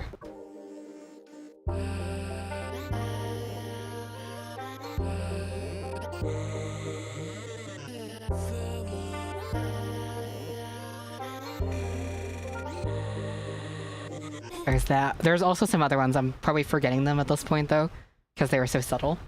But also, I haven't really told anyone outside Patreon except about this one, but here's this.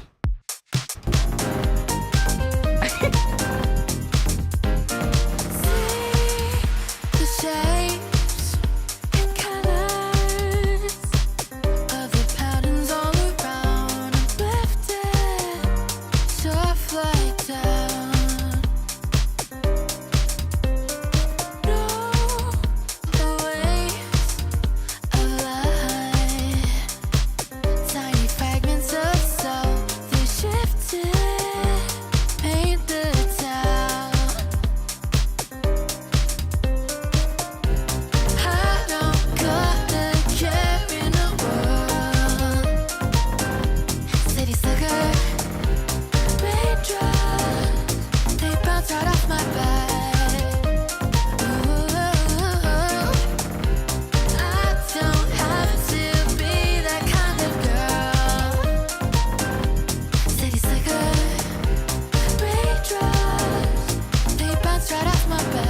it's a full thing. I'll put it out at some point. I might want to redo 1 or 2 parts of it, but like, holy shit. I just had to get that out. Huge forever, ever and ever. Shout out Feather. It's so heartening to see you back and like excited about creating things again. You're again the greatest to ever do it. I hope we can get your stuff up on streaming because everyone in this chat definitely needs to put some listens on that as soon as possible. And obviously your Bandcamp is still up, so it's always available to buy as well. Hopefully you're still getting the money from that though.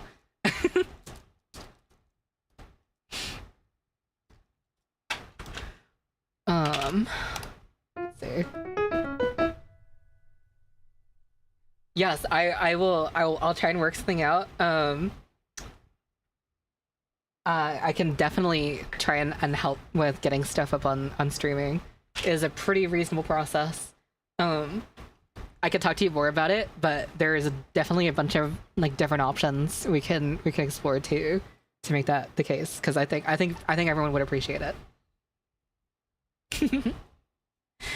One last thing before I go back to talking about the motif things is there was a demo I had written with you in mind 12 years ago.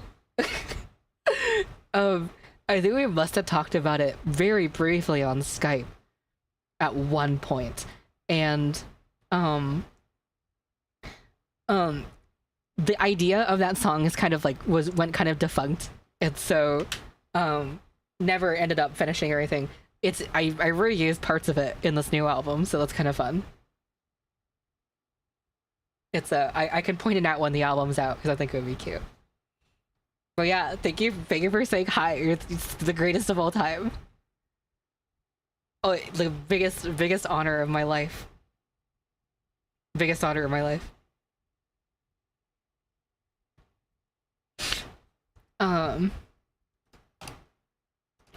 So I need to turn the get down. There we go. So what was I just doing before this? I was showing the there was the one up motif was the one up motif.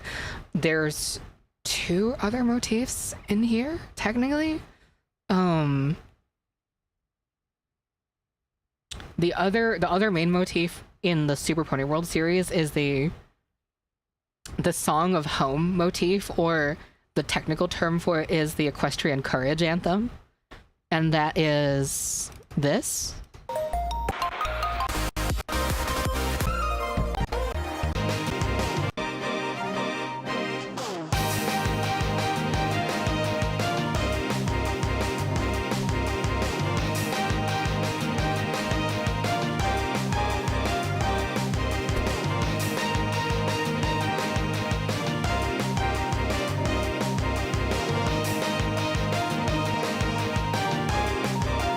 So that goes.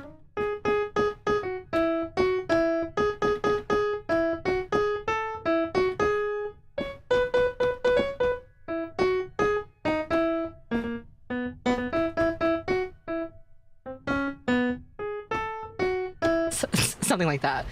And that shows up at different points later on, especially in fairy tales. I can't remember all the instances off the top of my head, but I definitely know that things like, I think in Medley of Visions again, it was like...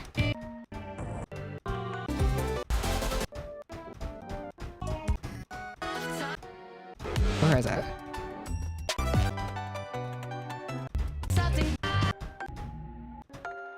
Here, this one.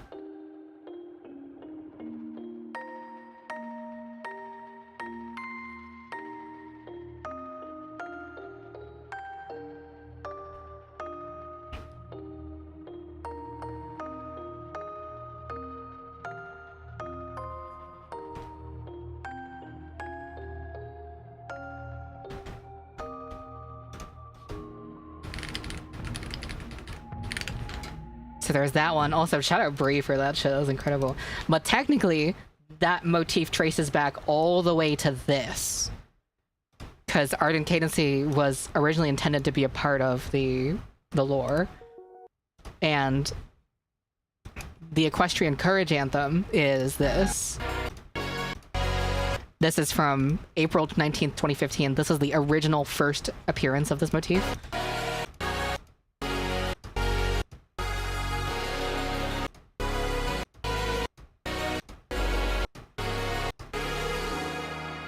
This is now the kingdom we've made, upon all of our sins to our grave.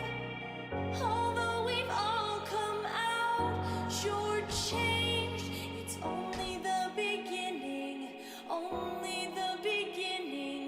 just the mere beginning of the world we made.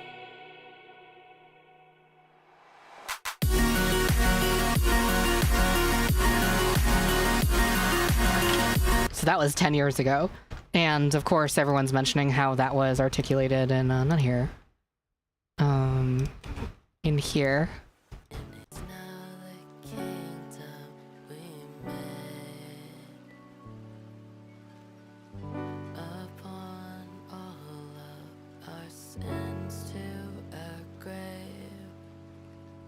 Although we've all come out shortchanged. And even though Girls Who Are Wizards is not a part of the Super Pony World storyline, because this takes place in the fairy tale simulation, that definitely belongs there musically. I'm trying to think what are the other instances of the fairy tales motif. Actually, interestingly enough, there are some examples on the wiki. I wonder if it's in here. I don't quite remember.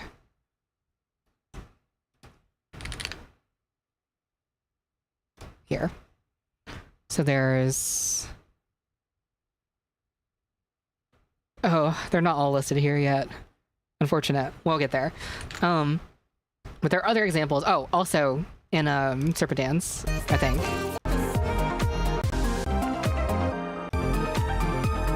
No, it's in Hoofprints.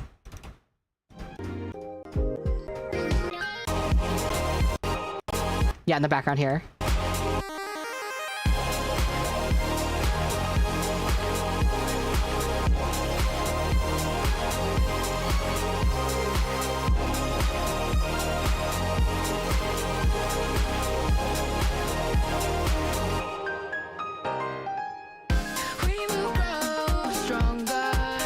Now,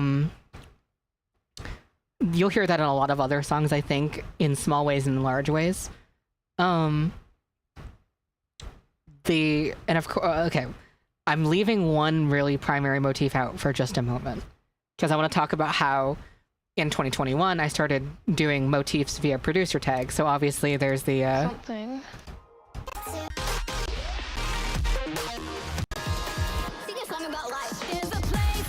right. With a keychain, a pinky, her cupcakes are the best. I've been failing my classes cause I don't give a on never away. Wait, I forget where it is in Wayfarer. Oh.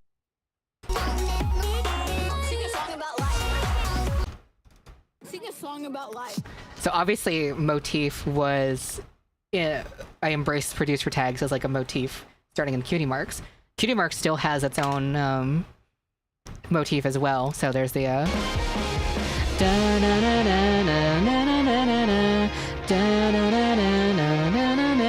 which also shows up here.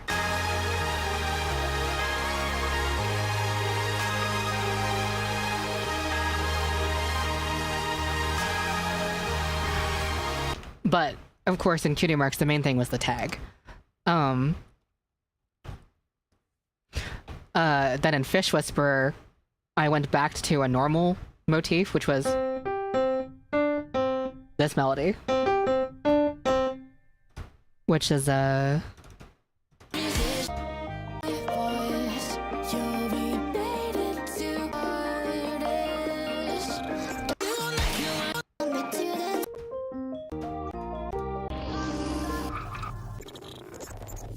don't don't remember where I put it in here.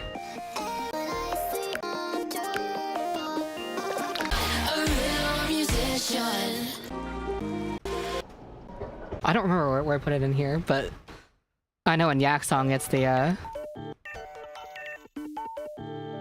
meow.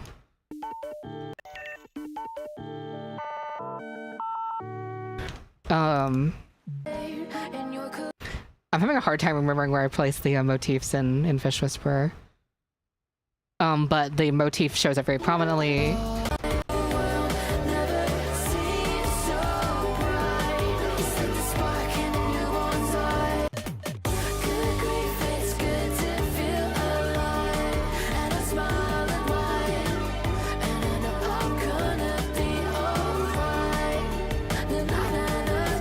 Na na na na. So that's that motif there. Step in time. Oh. There it is, thank you. So that's the Fish Whisperer one.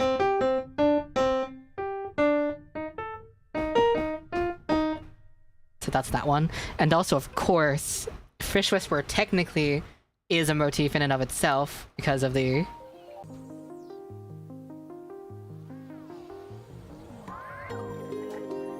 Let's see if I remember how to play this.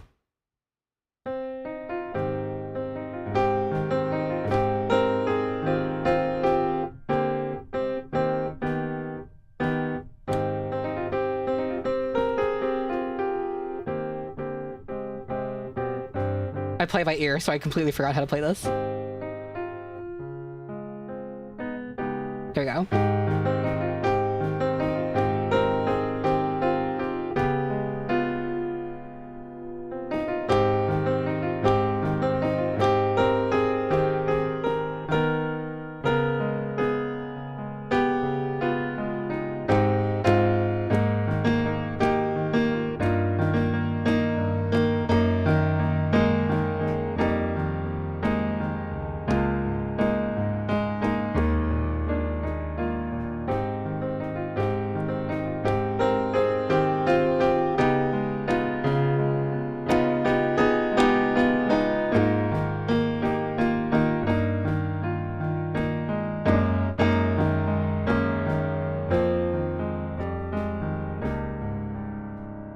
The Fish Whisperer motif, and the reason why it's a motif despite never showing up again in Fish Whisperer is because of this.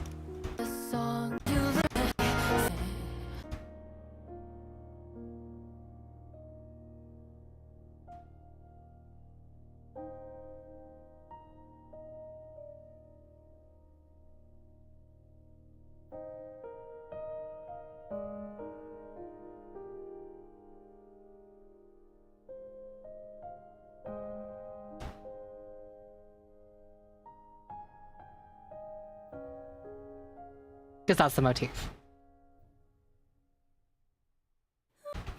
So, there's that. And then, of course, Carousel, the main motif in this is actually just Creekflow's voice.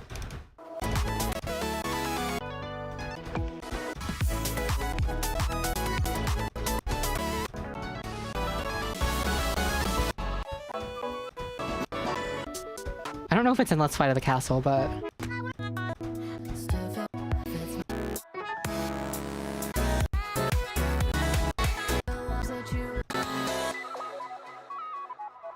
There's that one.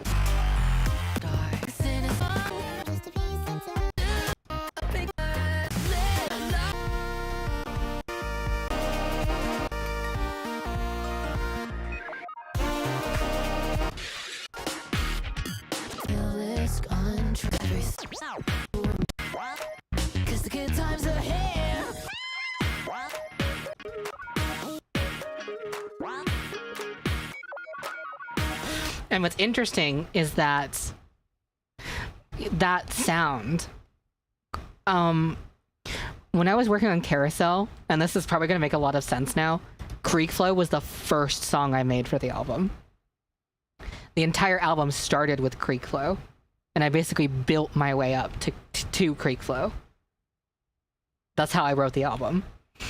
And so... That's how it became the motif, is because I had that sound.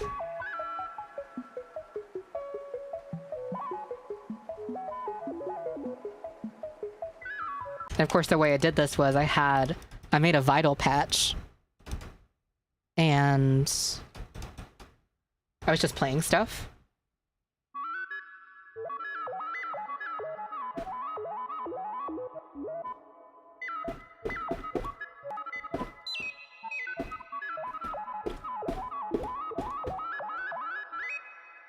So Creekflow's voice sounds really organic because it is hand played.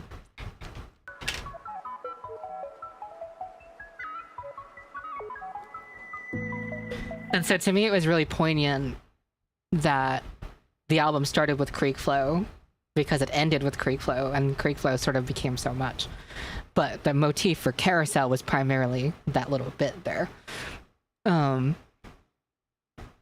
Whereas there isn't really a musical, melodic phrase that is interpolated throughout the album as its tag or its like motif or anything.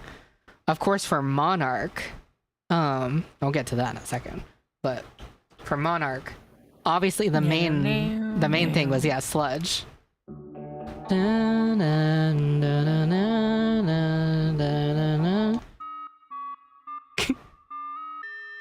Okay, Creekflow, sing it for me.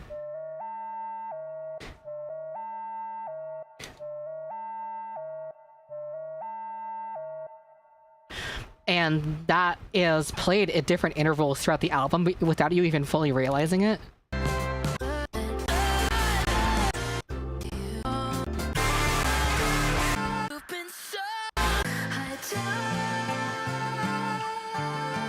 I don't think it's in Pest, but in Play Dead, it's...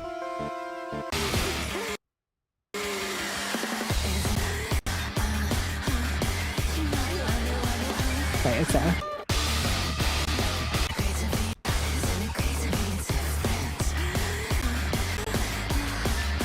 right here.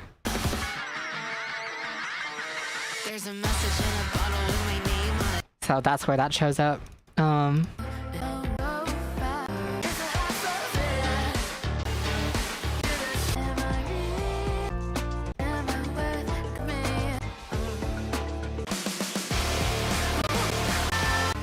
I don't think it's in here.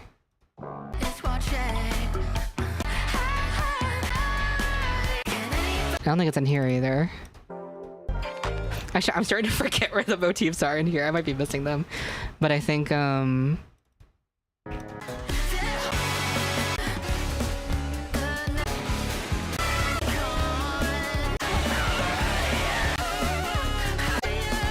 of the horns starts playing the motif here.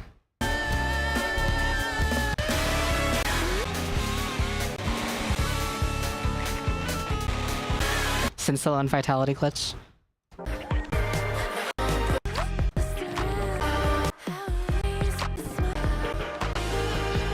Oh yeah, you're right. Right there, yeah. And basically the idea is that the motif plays throughout the album up until Sludge. Once Sludge happens, the motif doesn't happen again. Because it's the Sludge motif, it's not necessarily the Monarch motif. And then obviously the tag of the album is the wolf howl. And so yeah, there's that. Now, Girls Who Are Wizards, obviously this is where the main thing was The Music Never Stops, No.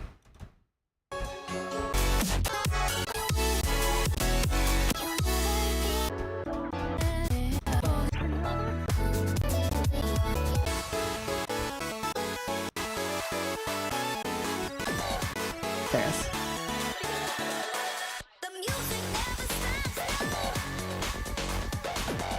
There's that, and of course, then there's this one.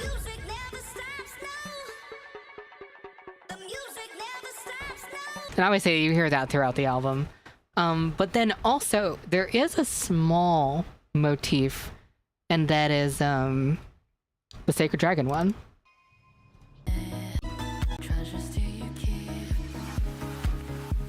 Dun, dun, na, na, na, na. Dun, dun, na, na, na, na, na, na. Dun, na, na, na, na, na, na. I forgot it goes up there. That actually shows up here again.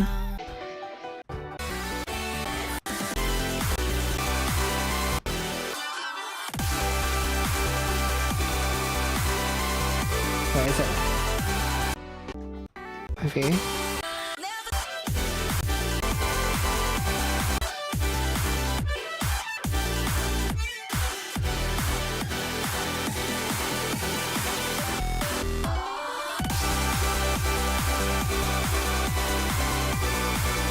Wait, is it this one? I actually might be forgetting. Is it maybe the name of friendship? Actually, I swear to God, I'm not remembering anymore.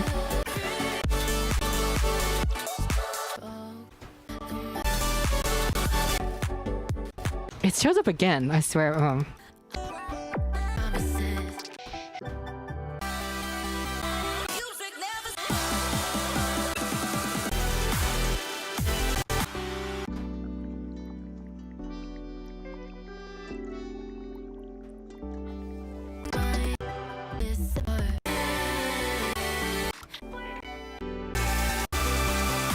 Man, I'm really forgetting this shit. I do so much. I swear I used the Sacred Dragon motif somewhere else.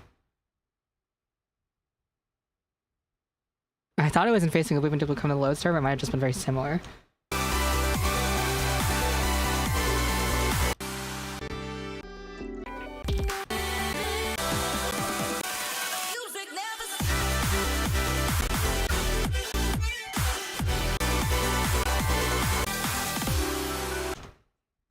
Using my big fat brain to think about this.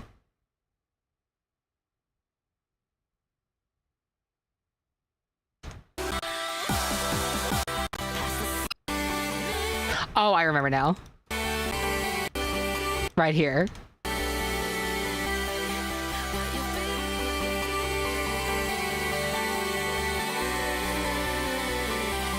Right there, that's where I used the fucking motif. It wasn't in the drop. Okay, I'm not stupid. I know what I'm doing. That motif, remember it. Remember that motif. You're gonna want to like to remember that one. So, obviously, the one, I've been leaving out one very important motif. And it's going to be the one that, if you don't know about it yet, it might ruin everything for you. And it starts with this.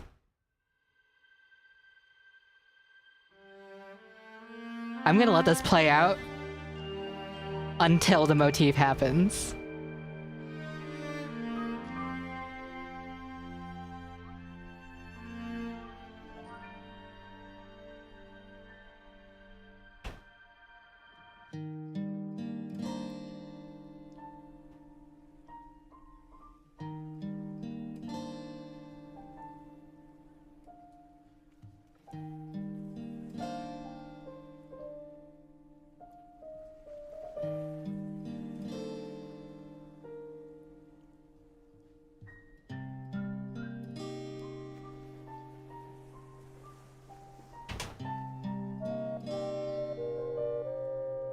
Hi, Creek Flow.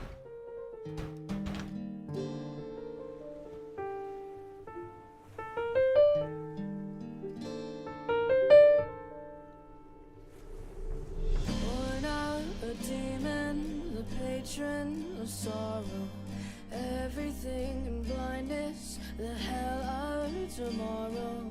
Branded by hatred, fallen to angels. How shall she fare for the freedom till dawn? The demon finds solace in a finite condition, bred from ideal that's so bound by contrition. We've a creation of a fallen mystic. How can a world purge curses unseen? These her endeavors will bring light in the world, still the solemn forewarning. Transgression is punished by its own consequence. What is the cost of deliverance? The end of innocence, sought by the creed of innocence, entranced by totality, the stars all around. What will become of the world they once knew?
So therein lies two motifs, the Saturn motif and the Spectre motif.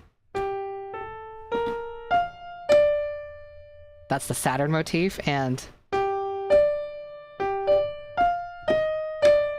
is the Spectre motif. Now, remember again this melody.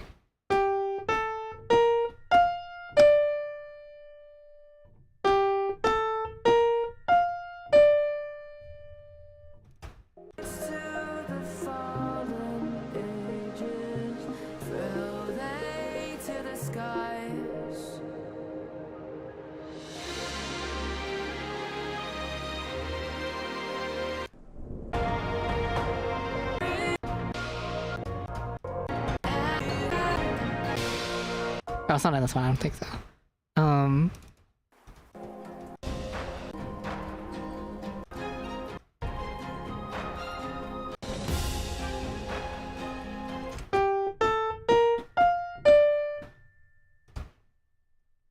Isn't that nice?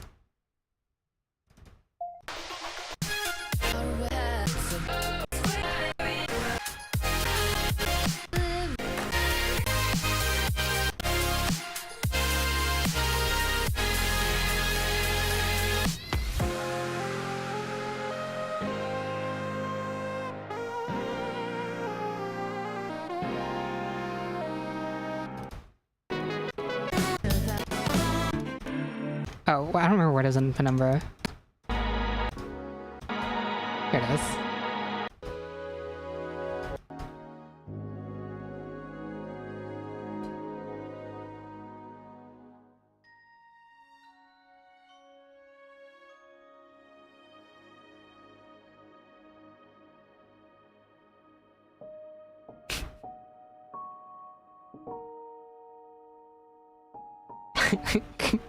I may be wrong, but isn't that the motif straight up your YouTube intro drinkle?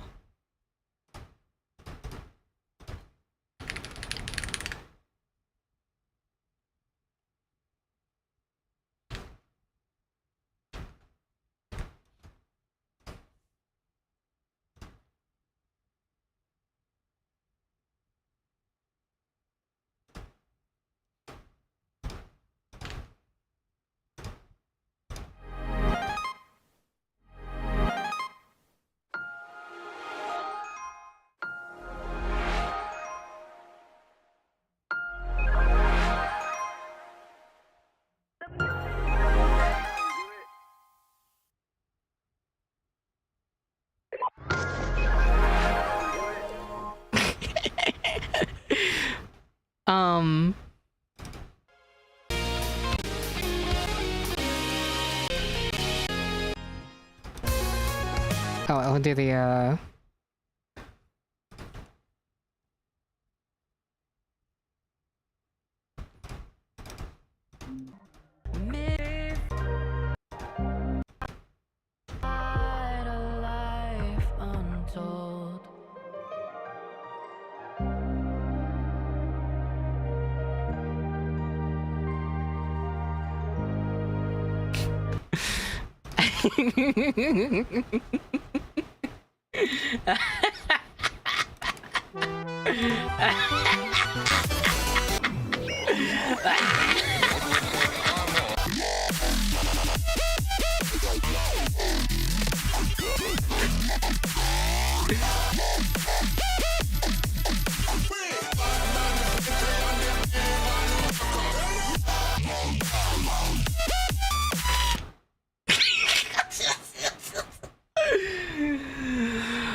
It's not nice.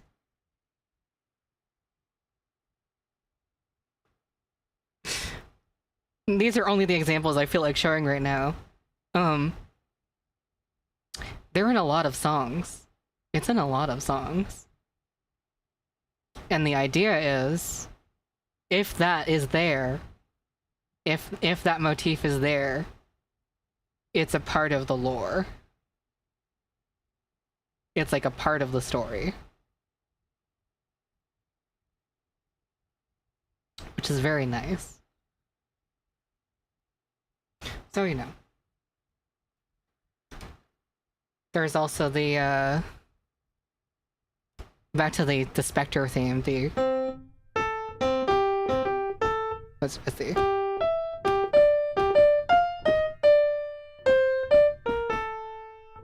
It shows up in some of these as well, specifically End of Death's Whisper.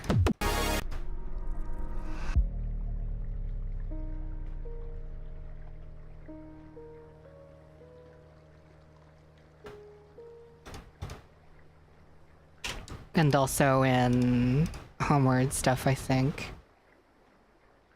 I'm trying to remember which ones. Is it in a... Oh.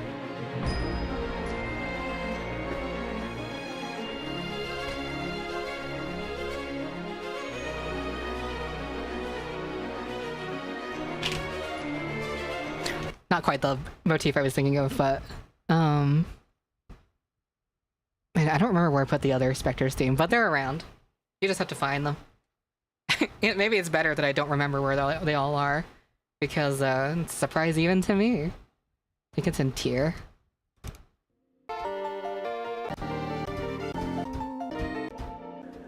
Oh yeah.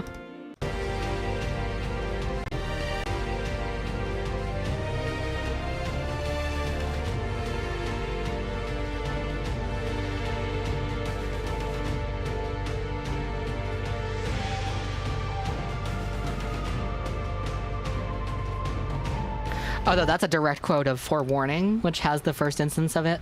Also, yeah, End of Medley of Visions as well.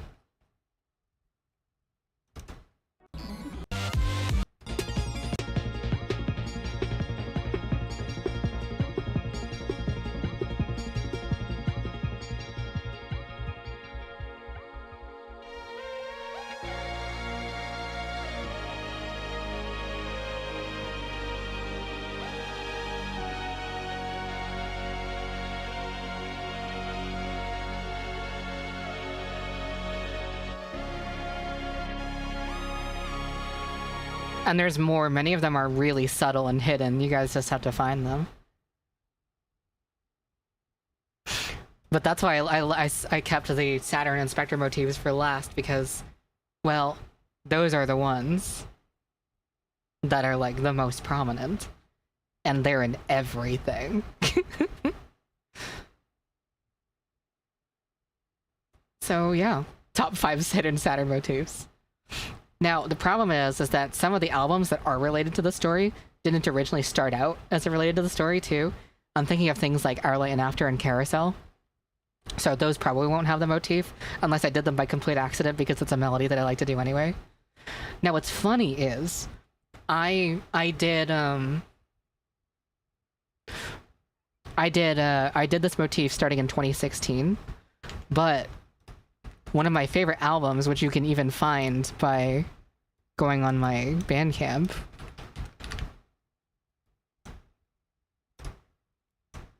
Eris Infinity.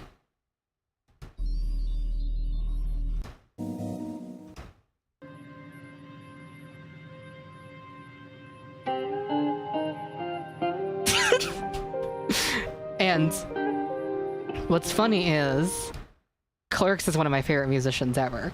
And we were talking a lot in the process of me working on Mystic Acoustics and Homeward. I did the motif first, by definition. But what's funny is that I was actually supposed to be on this song.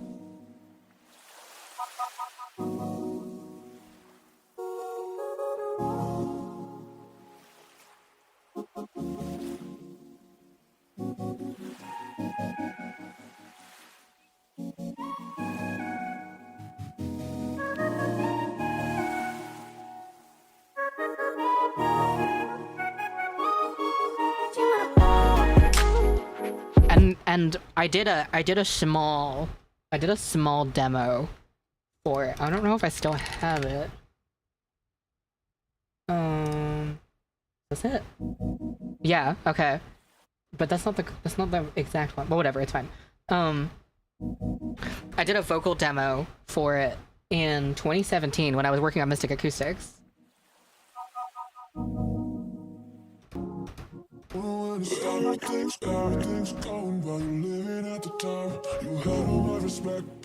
I can't seem to find the demo where this came from, so I originally... Clerks had made a different beat, and I sang over it. Then he took the vocals I did and put it on a new demo with the vocals pitched down like this. I can't find the first demo, but basically he took my vocals and like... I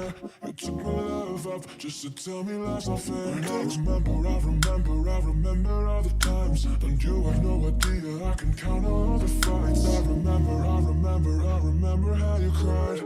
Nothing was the same, but our hatred never died. Hatred never died.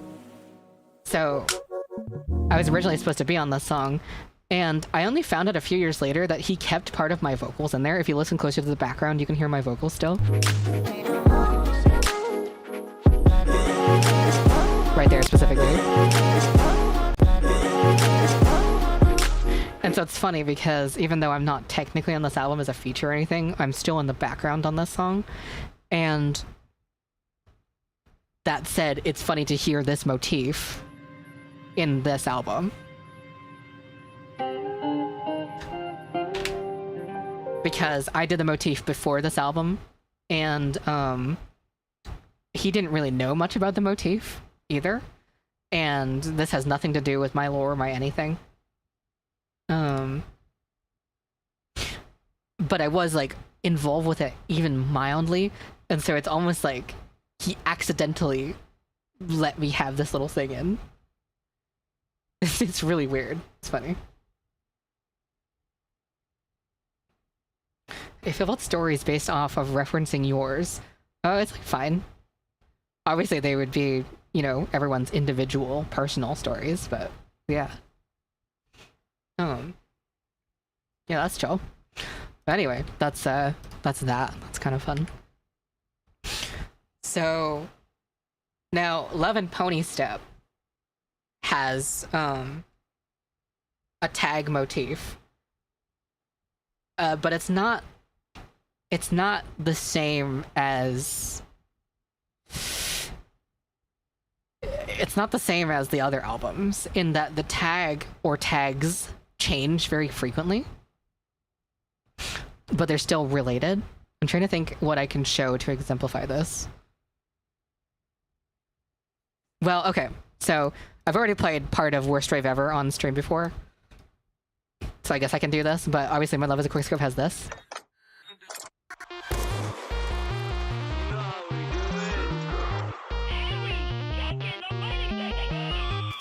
This right here. And then you go to Worst Rave Ever. U3 Productions presents a Lucario Pictures original movie.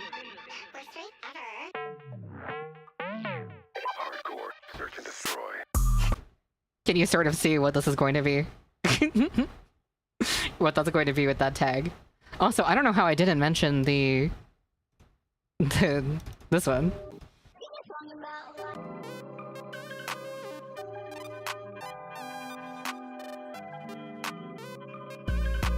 Alright. What's wrong with that? Long ass intro. I could tear my heart. If you're not the type, then you just can't stay. Everyone knows the name of the game, but me. You know how we do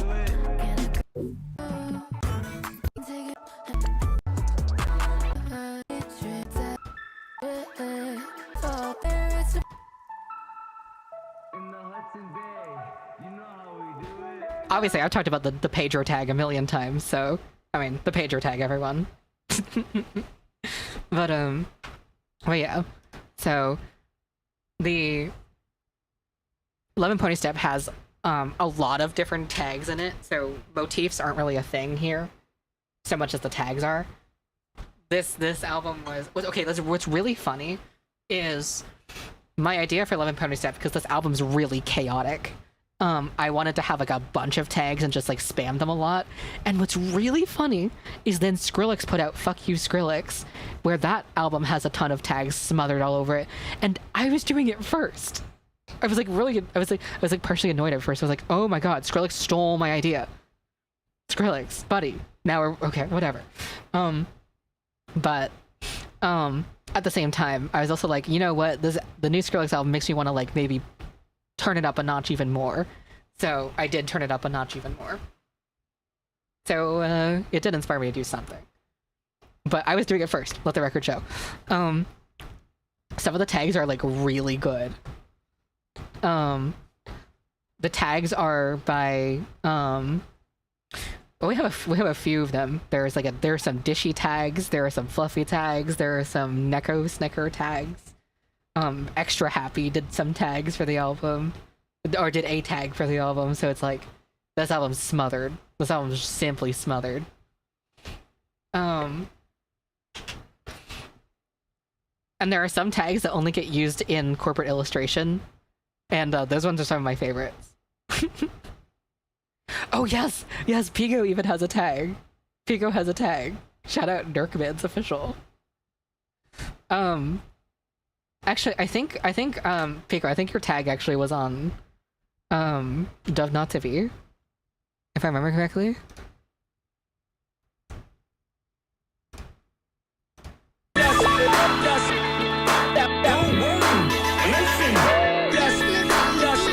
That Nerkman's on the beat is our Pico tag. Hold on, it's the Nerkman's on the beat. That's my favorite, because it's like Pico is not even doing music on the album. I just like need him represented. Is Dove Not to Be ever gonna release on streaming? Well, I have good news for you. It is on streaming. And so is There Was a Dragon Tamer, and so is No Fandom. Those just went up, like, yesterday. The thing is like, the reason why I keep doing stuff that doesn't show up on streaming immediately is because, a lot of times I need to just, like, write music to get, like, my feelings out sometimes. It's, like, my vent art or whatever. Sometimes it's, like, good stuff, and sometimes it's bad stuff. And, like, I just need it. I just need it to exist. And it won't be for, like, an album or anything, it's just some shit I want to do. And what's tough is, back when I first started releasing music, the process of releasing something was put thing on Bandcamp, put thing on YouTube, announce it, done. And that's it.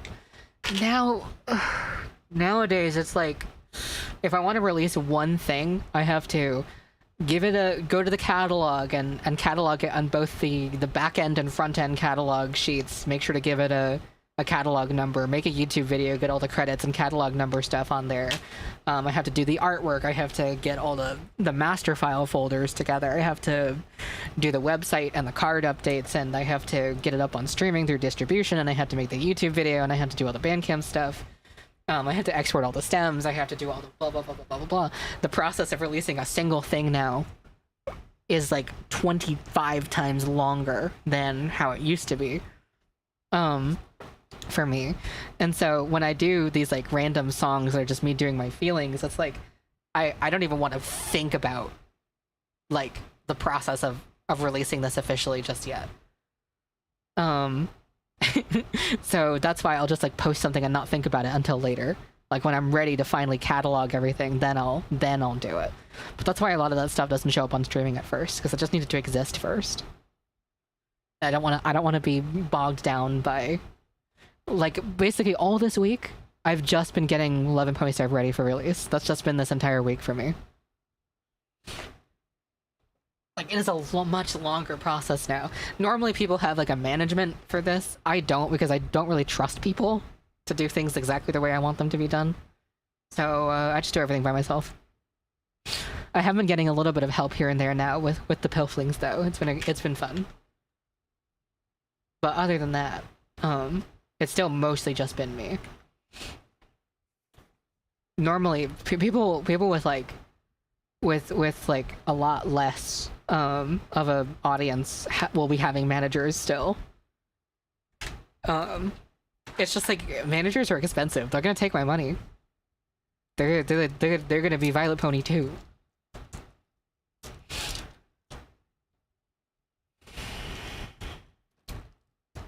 Now, Dove Not To Be is its own thing. It's not consequential to anything. No Fandom is its own thing. It's not consequential to everything. There Was a Dragon Tamer has some relevance to Love and Pony stuff, though. It's not part of Love and Pony stuff, but some of the stuff I was writing it is echoed in different parts of Love and Pony stuff to different capacities, so... yeah, that's just the thing. It's sort of an addendum, because I didn't write those things in the album, so it's like I was just writing it there instead. Man, I have been talking a lot of words. Oh, so we've been consistently at over 100 viewers. I didn't even realize. That's really scary. Some of you should leave. Can we keep the stream numbers down to double digits?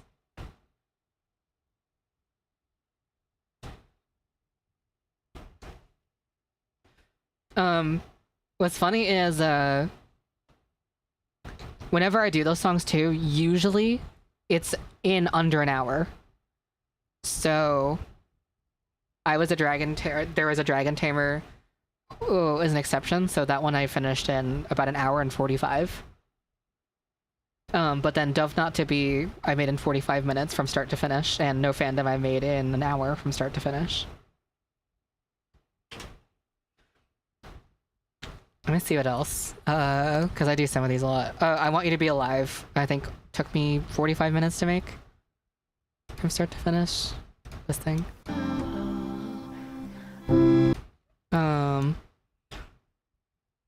These ones look like they're part of those kinds of releases, but they're not. These ones took longer. I Want to Feel Like a Little Dragon took me like 45 minutes to make.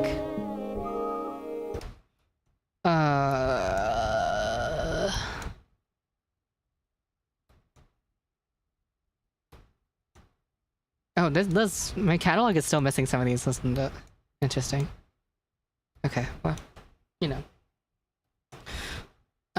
They're always good for me to make, so I don't ever want to think about having to release them properly until later.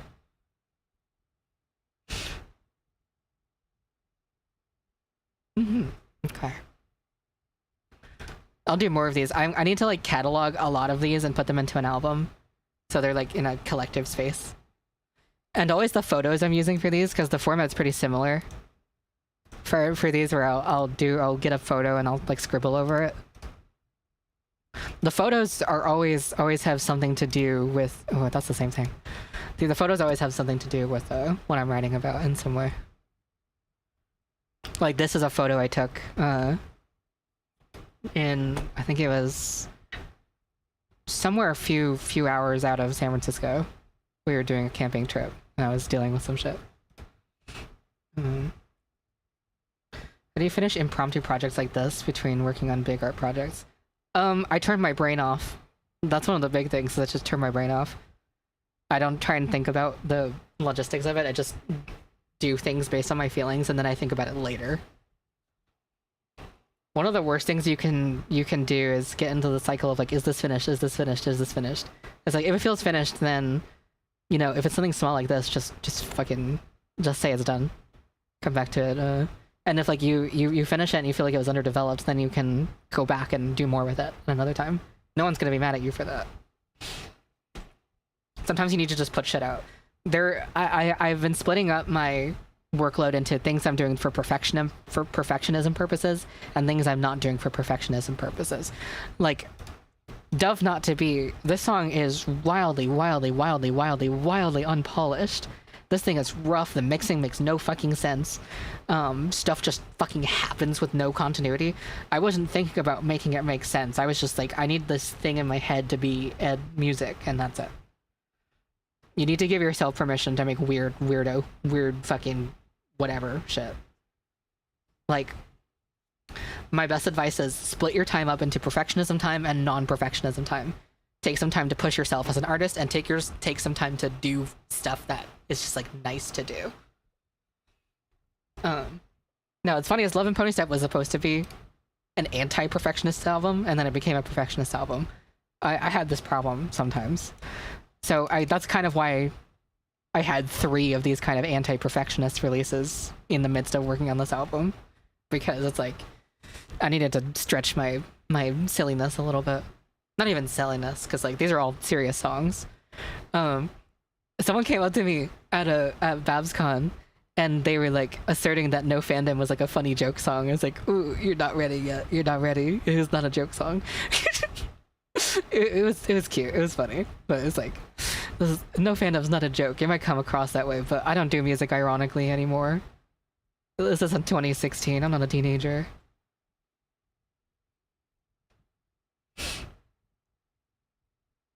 There's always something I want out of music. Well, I don't know how to tell you your best friend forgot be on a full project. I don't think so. I do love this song a lot though. But I don't think it'll be on anything.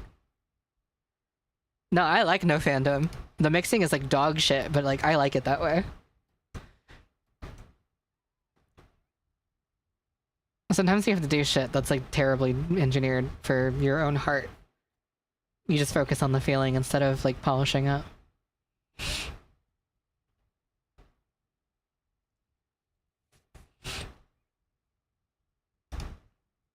Okay. I've been talking for 2.5 hours about music. That's like first in a while. What are the empty ones? What are the empty ones? What do you mean the empty ones? Oh, these. These are just like for separating my major albums and my non-major things. That's all that's there for. And secretly they actually have like...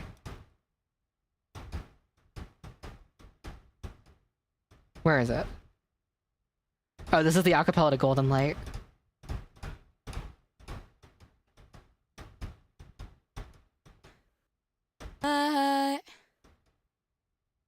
Oh, can we get a...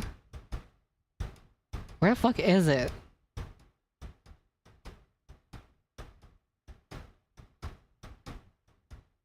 I'm losing my mind. I'm losing my mind just a little bit. And the love you had given me guided. There's that one, but where's the first verse?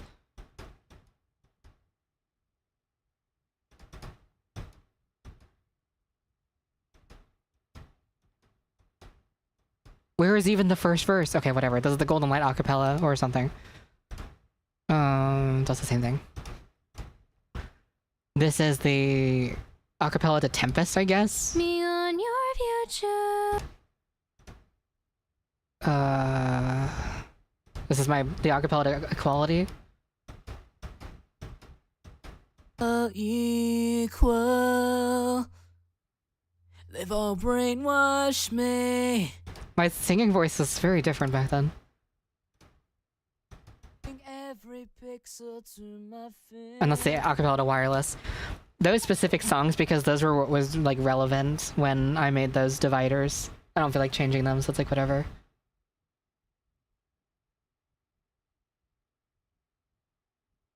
Grandma voice? I guess. Even though that was like 10 years ago, I would have been 10 years younger. But it's like fine, I guess. Maybe I'm aging in reverse. That's a band's name or something. Not falling in reverse, help me. But yeah, that's what the blank ones are for. It also doesn't even work 100% of the time, but it's like good enough. I make a lot of music, I suppose. But okay. Artist is literally pushing grandma. Sometimes I feel like it. If you guys like, I don't know how old any of you are, but like I'm in my 20s and my fucking back already hurts. I thought I had like 30 more years before this shit.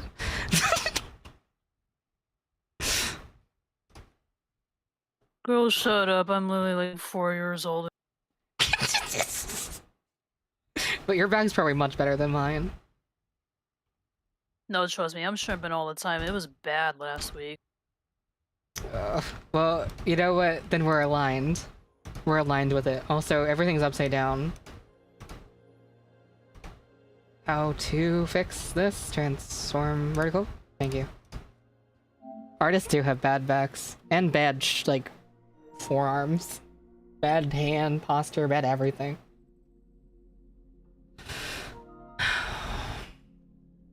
Australia stream. Alright, we're gonna finally finish, we're gonna finally finish. As for hands, like, obviously, I'm on a keyboard all the time, so...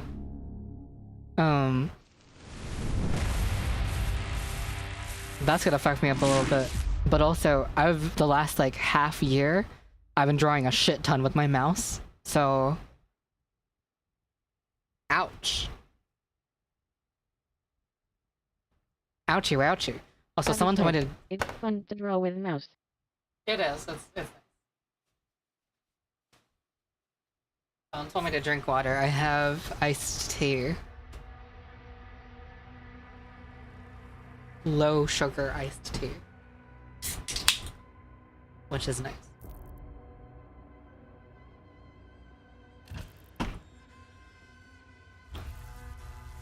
Okay. Now hopefully we should see the stream count go down to double digits. I usually lose like half of everyone once I start playing a game. I think it's really funny. Does iced tea have water in it? Oh shit, my next goal is to return to the mortal plane. I kind of be forgetting to do this every now and then. What? Wait, collect my pages? Type shit?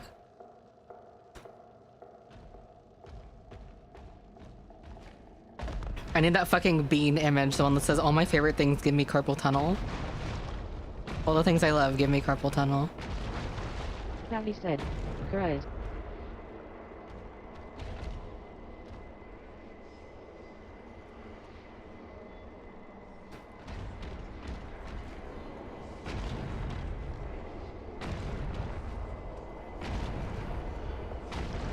I wonder if I can find something silly without going towards the thing.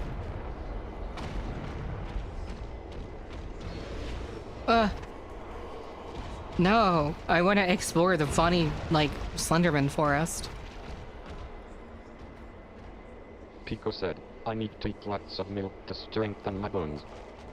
You need to drink lots of milk to strengthen your bones.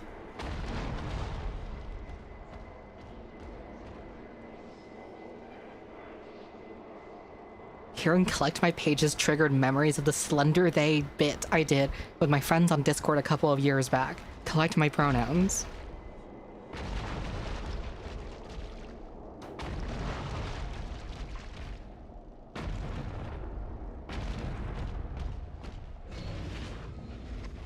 No, let me look at weird.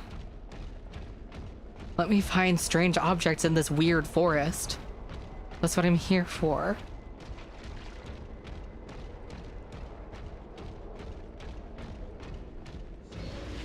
Okay. Rivers run red or something. Oh, you're right. The rivers are kind of running red.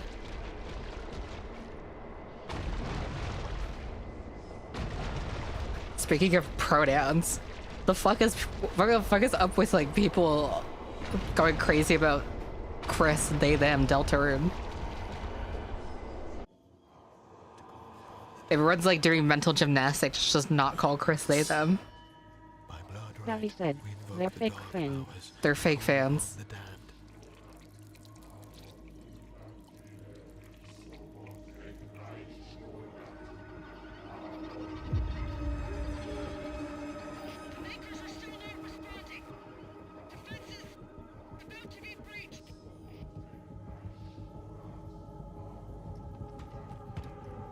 I'm going back.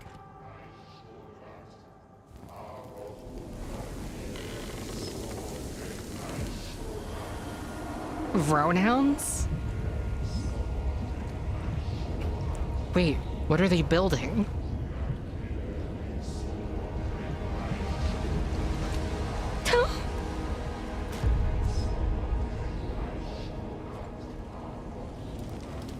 Vrem.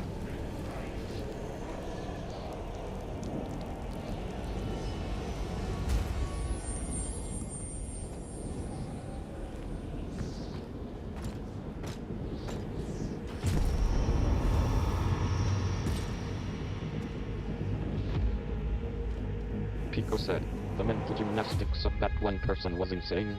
Crazy being he slash him in the light world, and she slash her in the dark world. Of course it was a brony.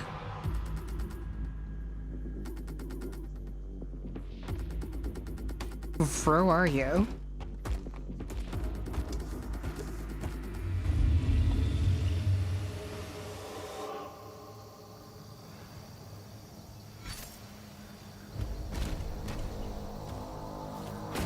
Let me go back to sleep. Shelly the android lobster is back? You fucking bet.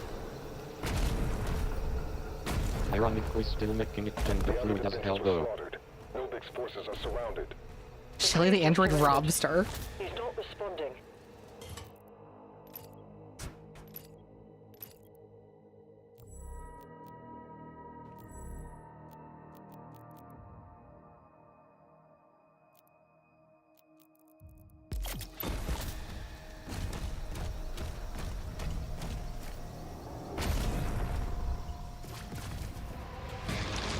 Oh, we're back in it, okay.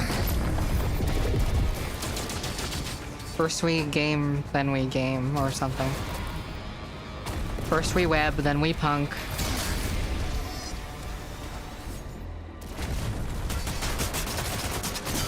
Here's the funny thing is, Shelly, like many of my characters, they all start as like some random idea that I don't plan to expand on whatsoever. Then everyone likes it too much, which makes me like it too much, and then I end up doing more with them.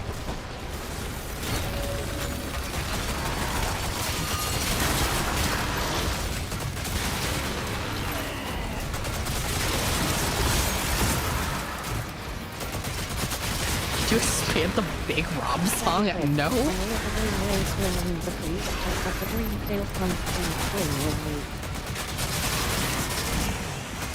That song is fire, Maddie. Sorry. Yeah.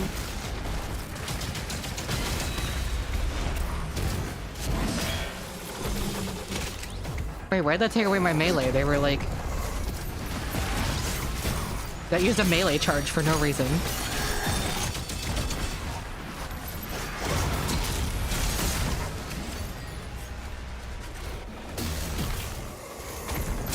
Shelly is the new Mr. Worldwide. Wait, by the way, guys, Shelly and Lampert are T for T. Pico said, I'm a little red whale swimming in the sea. I've got the red thing come and swim with me. What the fuck is that cadence?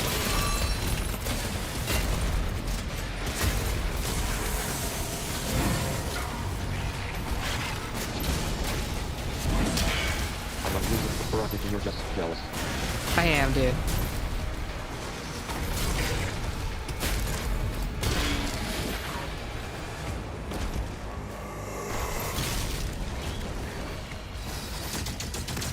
Very good. Excellent.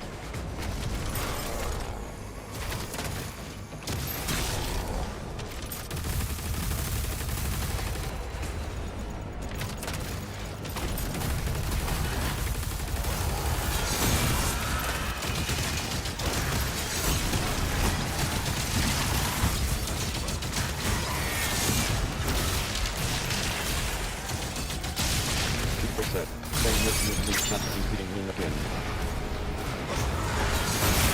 Wait, what?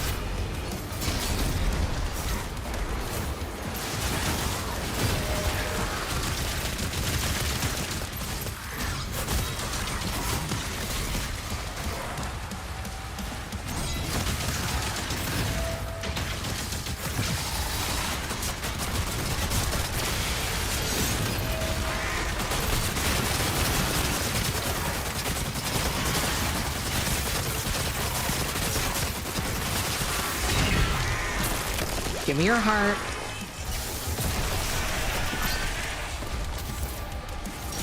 Finally, my Ronut health is even bigger than before. Help me.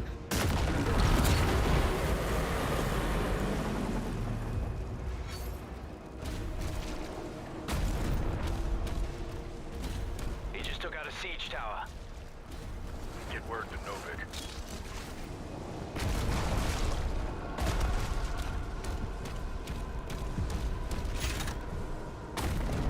Oh, I'm a little blue key. Come and open me. Right?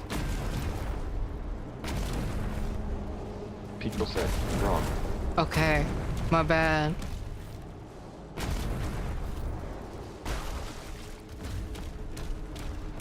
You were right about viewer count, yeah. Everyone wants to hear me like, yeah, no one wants to see me play. But they don't realize they have to get their game up.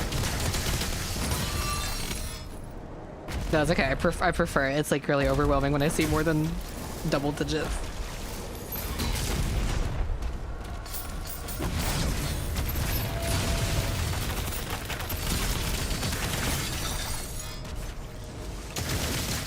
Very good. I was going to go with like but the girl will come over with me. Okay, baddie.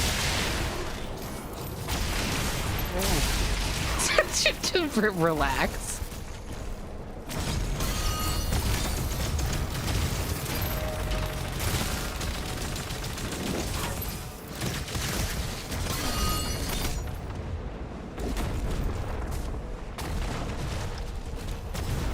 Should we get a Vylet Pony battle pass?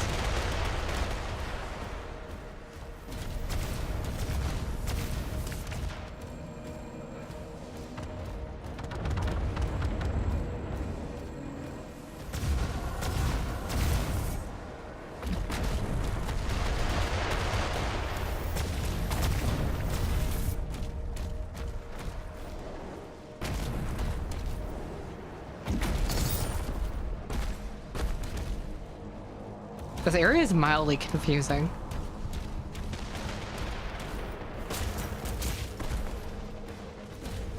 I hate you. People said, okay, I was gonna do a bit and get into a fight with myself over TTS, but I'm too lazy. You know what? I've imagined the fight in my head already, so it's okay. I have too many life sigils. Hi, guys.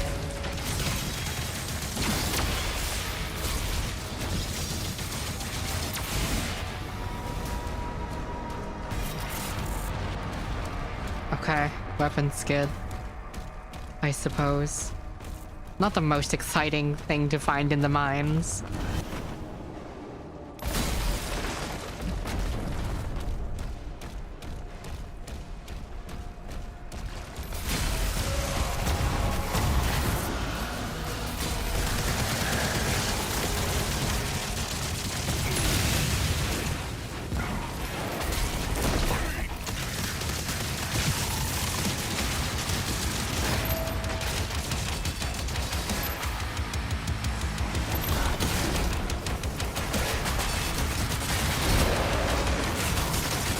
What? There's twice of you?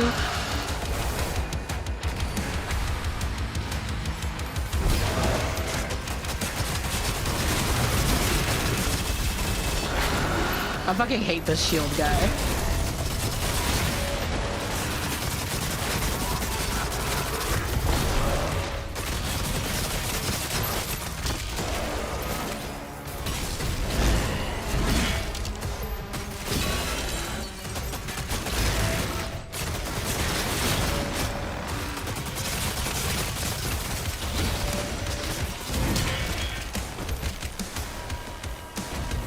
Like, sure, I'll waste my melee on that for you, I suppose. Demons are taking heavy casualties.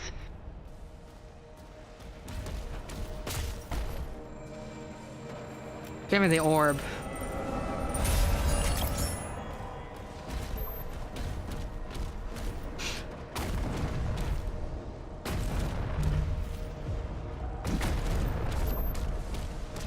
As a Monarch head, I can confirm I'm very hyped for LPS.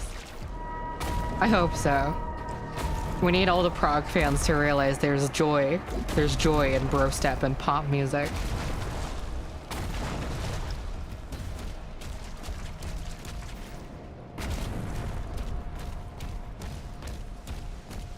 Because of my time zone, Pony Step drops at 3 AM on the 12th. You bet I'm listening on the second it drops, though. Just keep in mind, Love and Pony Step is 95 minutes long, so...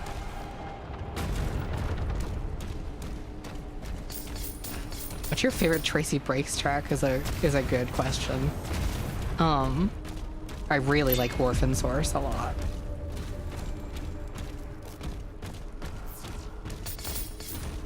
I haven't seen you bitches in a while. Get out of here. I must find the hidden wells.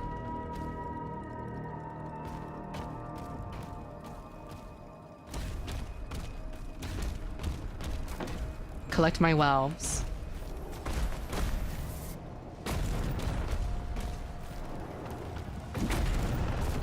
I am looking for the wells. Is that a valve?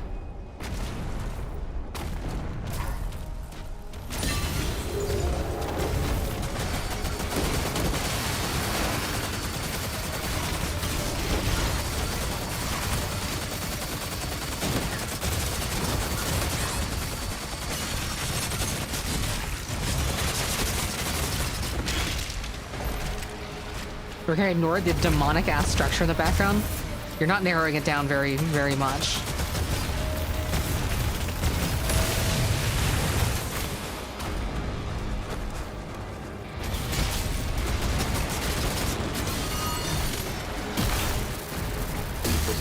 It's okay with you, so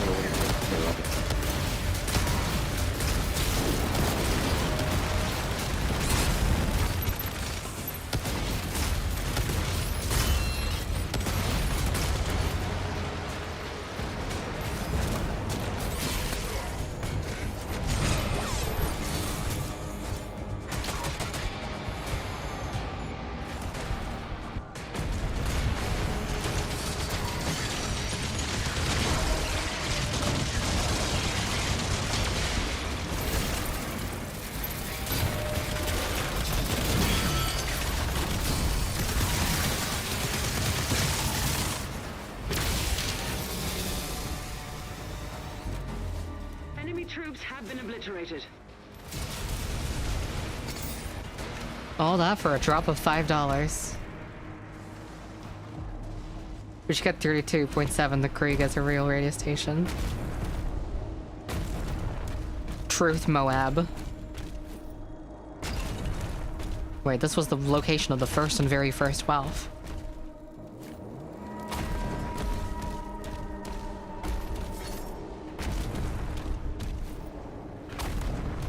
The thing is, 2025 is already shaping up to be a really great year for music. There's so much great stuff coming out.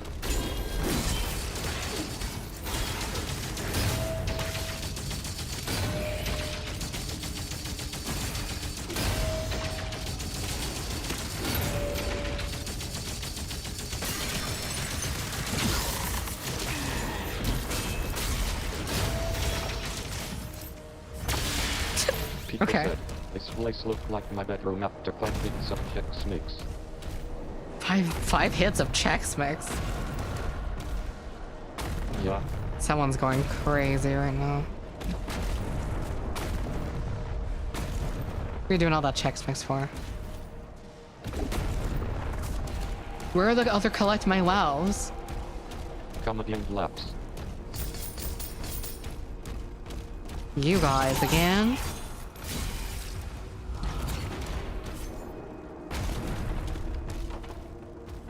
This place is so sprawling. How am I supposed to collect my wows?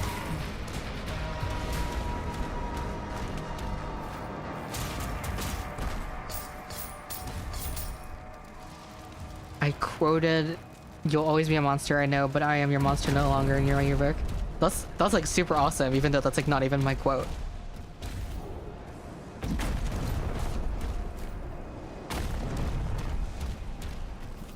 It is a great quote. Where are my wows?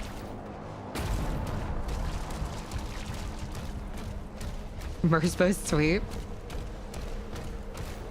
Kinda true.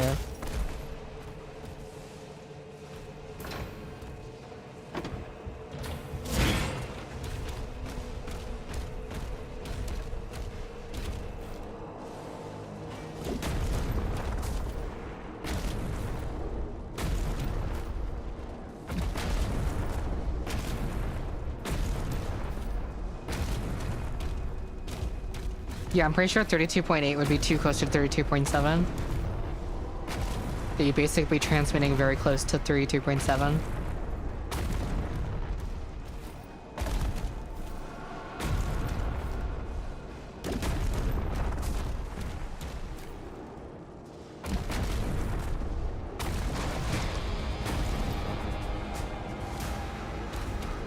Where the fuck is that music coming from? You!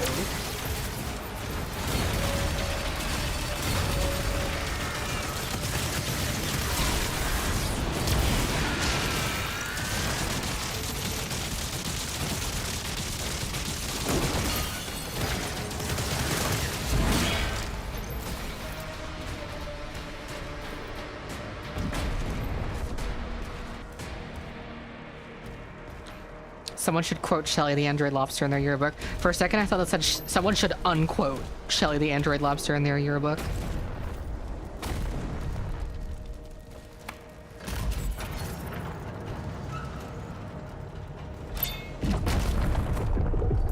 Oh my god. Is this a Dark Souls 2 reference? We're going to the gutter? We're going to Black Gulch?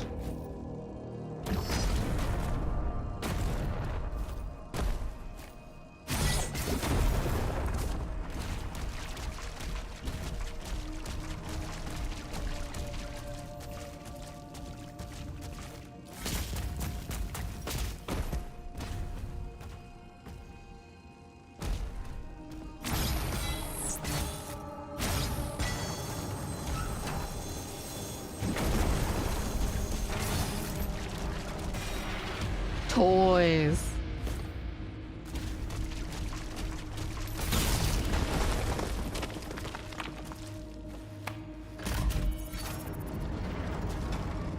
Pico said, "Town." Toys. What? Huh?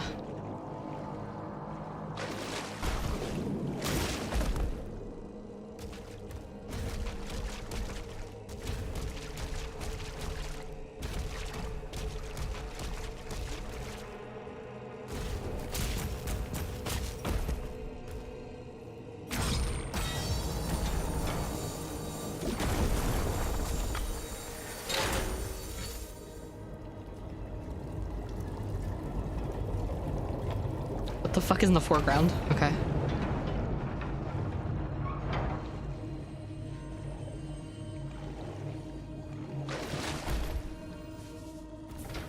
Like all this for $2? Guys, what are you doing here?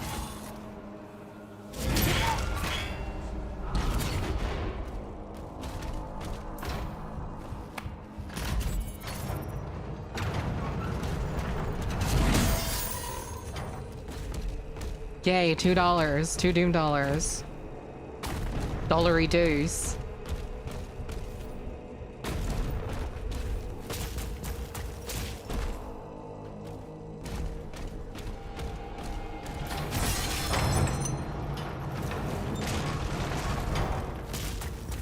Dollary dooms. Oh, they're all here.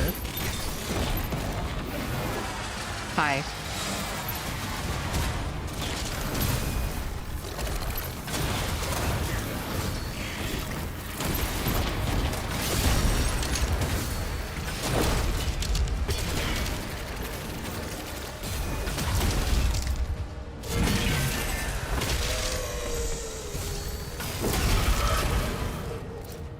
Oh, that kills.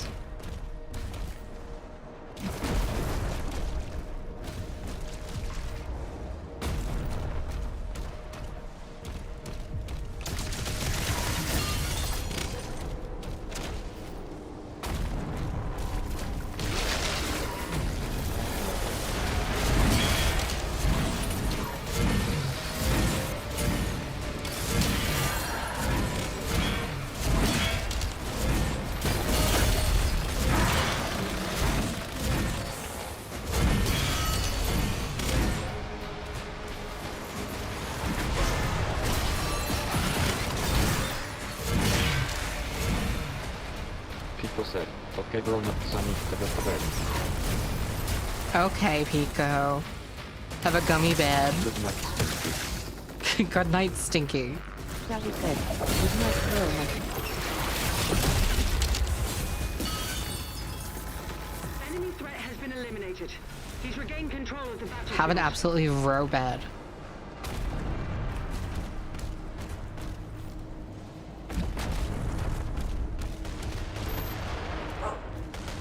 Rarf. Rarf.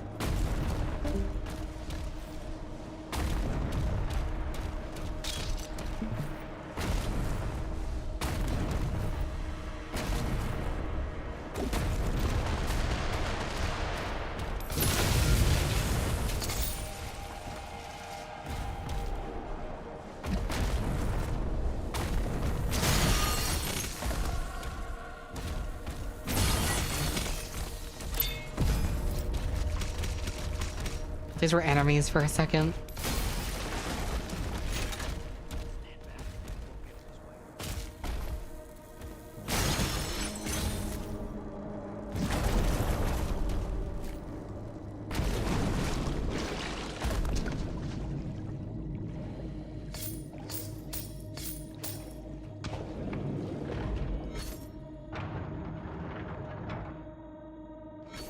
They really, like, either I missed the earlier puzzles or they just ramped up the puzzles in the back half of this game. Might be a bit of both, actually.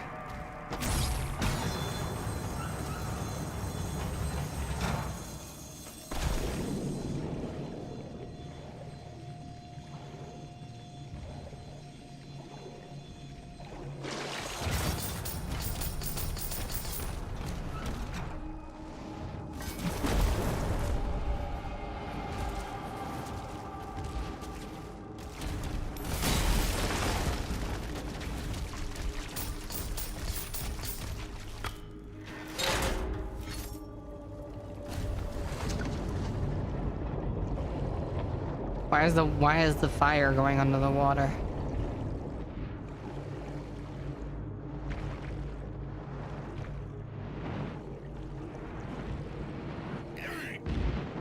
Relax, you're fine.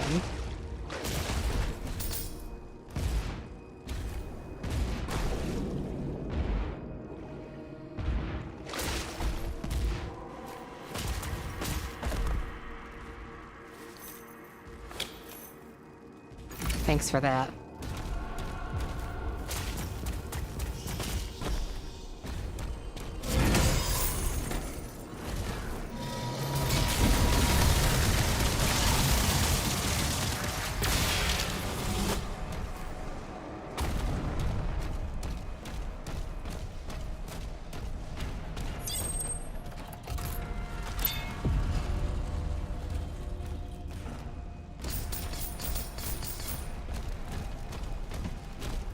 I still haven't used the bow or anything.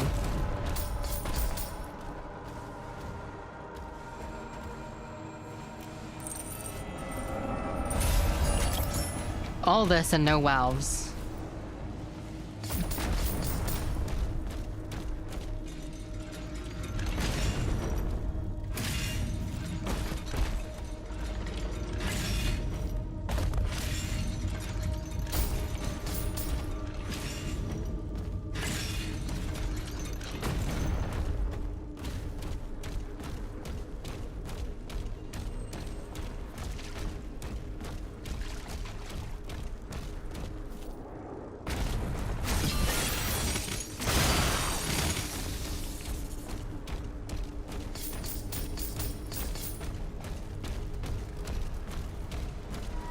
How is this place so sprawling?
Demons are being routed. Oh, they're being routed, are they?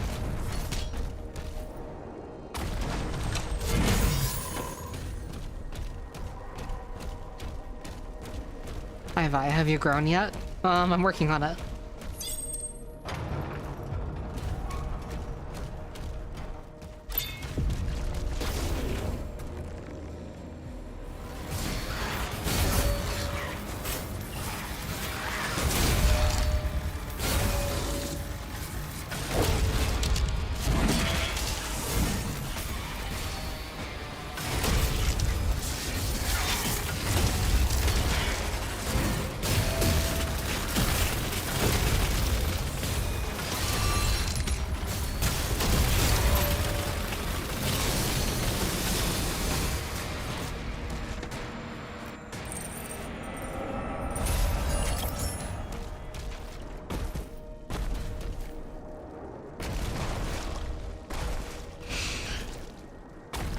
Balloon champion leaderboard, wrong game, or something.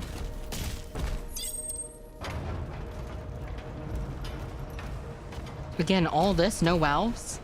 So sad. Where even is the fuck my wows?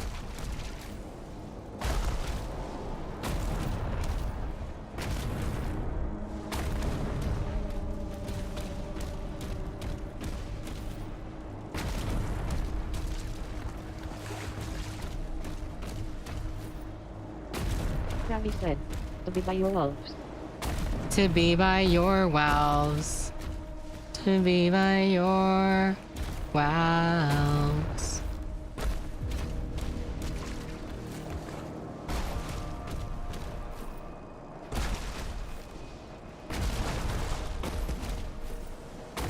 I'm just wandering around the world we live in.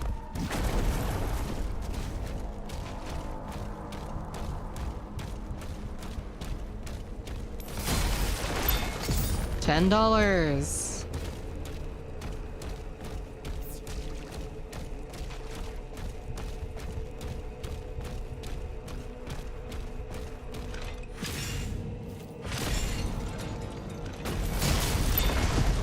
$5.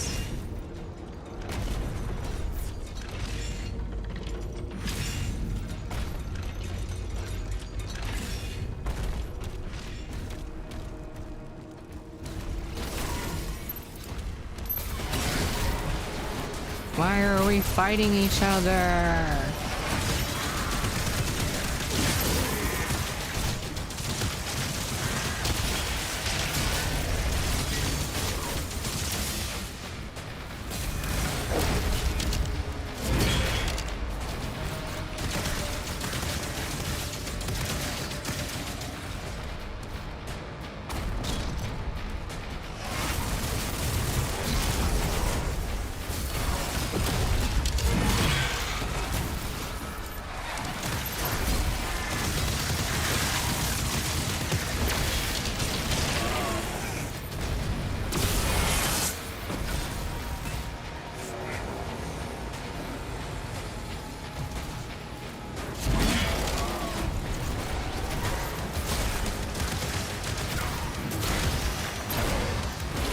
this fucking guy.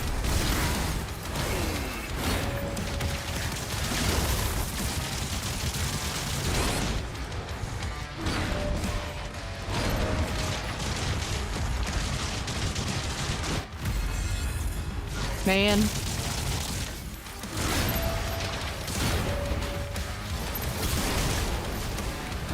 Fuck you.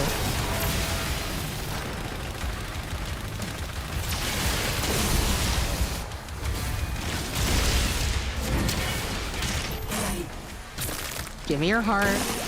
Give me your orb.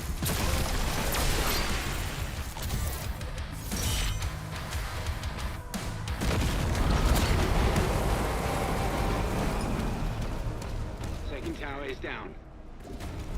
Yeah, but where are my valves? You ever thought about that?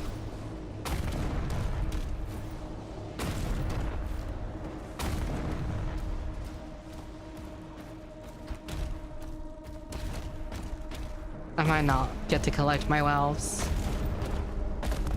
Do you fuck with Arizonas? Yeah, of course I do. Mucho mango used to be a part of my everyday diet when I was like a teenager. I still love it, it's just so much sugar.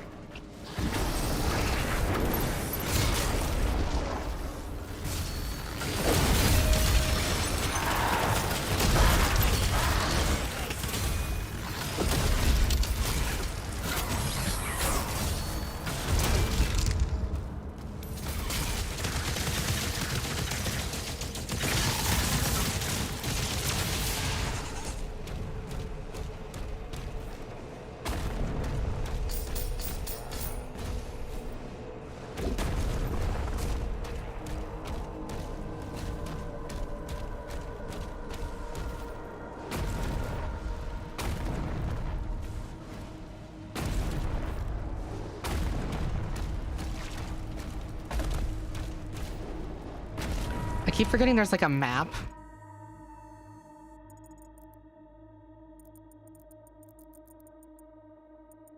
I've like not used this at all.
Rivers run blue, rivers run blue, rivers run blue, rivers run blue. Blue and orange, blue and orange, blue and orange. Right? Tommy said, okay. Tell me I'm wrong.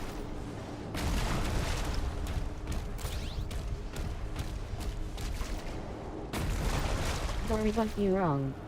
Fuck! Fuck, I should have lied. Fuck, I should have lied about it. I should have lied about it. Then it's okay.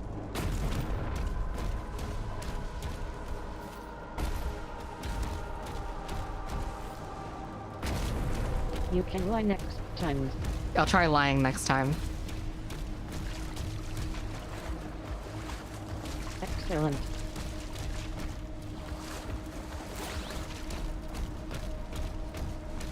There's like a mysterious world.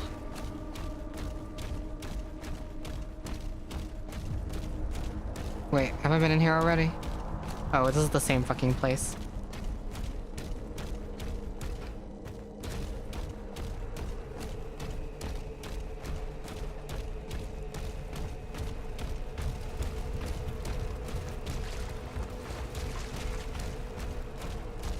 I saw a Tide Pod at my local grocery store last week and it looked so tasty.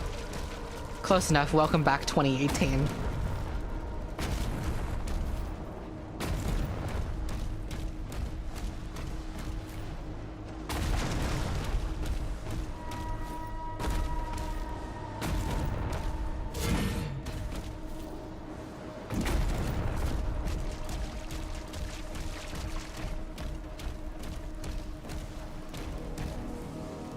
Tide Pod album when?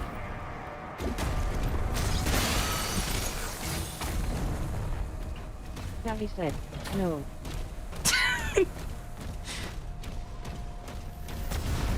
My thoughts exactly.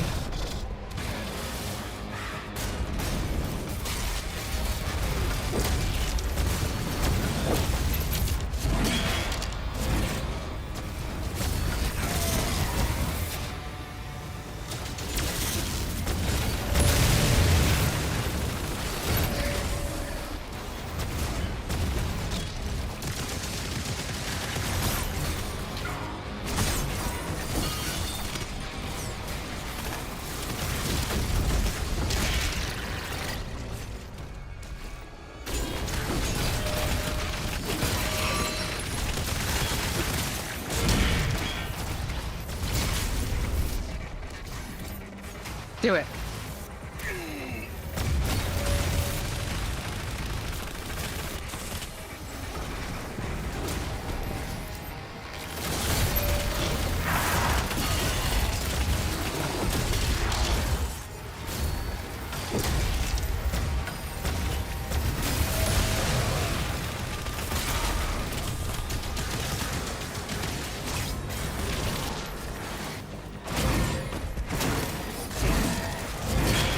You fucking stop it. Like, chill out. Take a chill pill.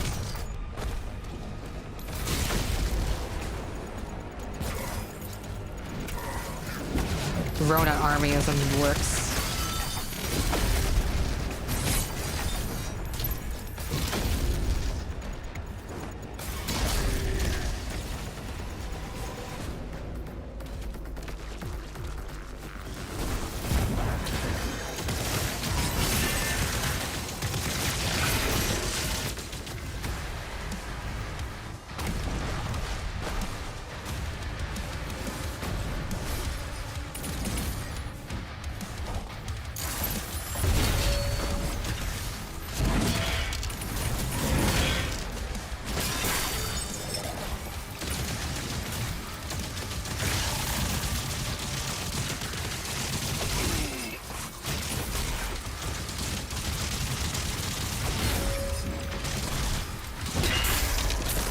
Give me your orb.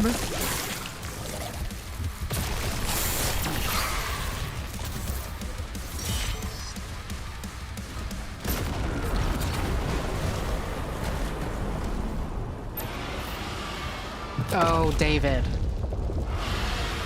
All targets destroyed. There's one left.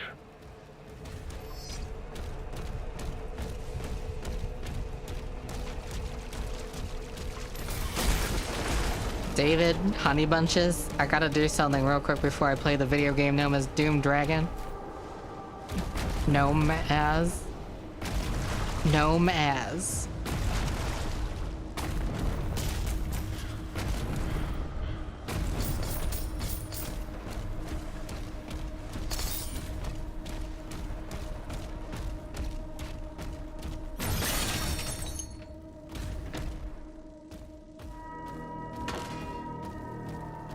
Wait, this is the Wealth room again. 2 Welves remain.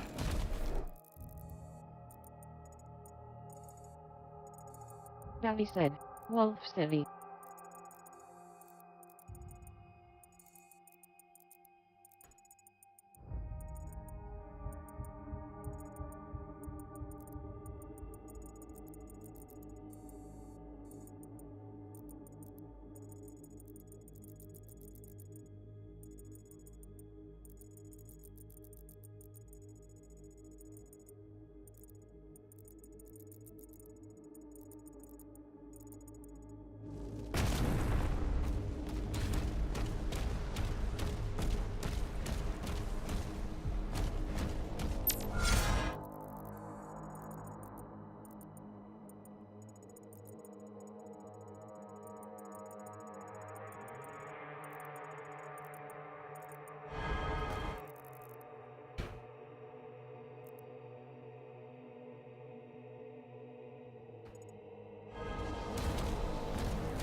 how are we doing a Tide Pod bit in 2025? How is that happening right now?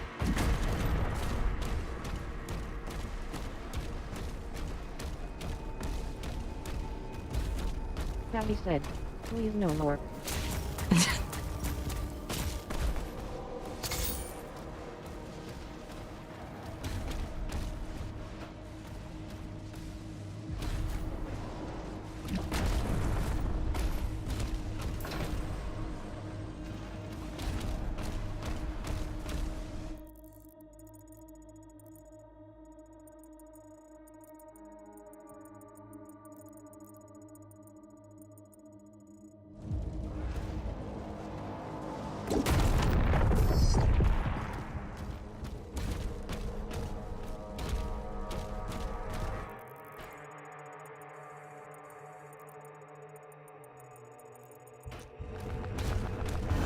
Where are the fucking wows?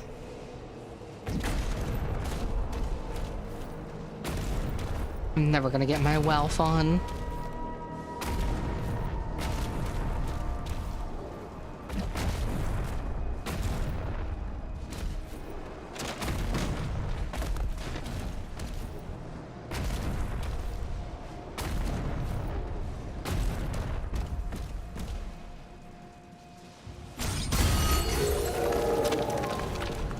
Wealth acquired.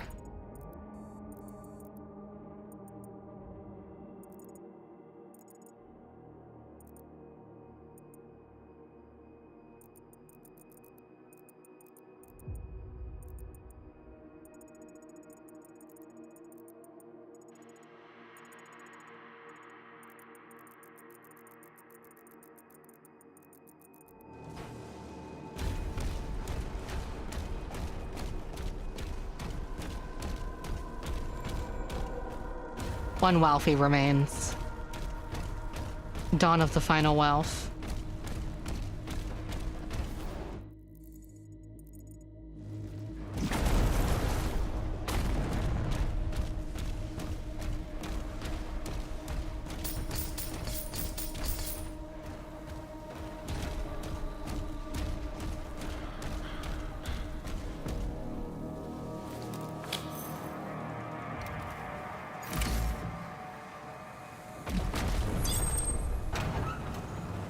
Show me the toys.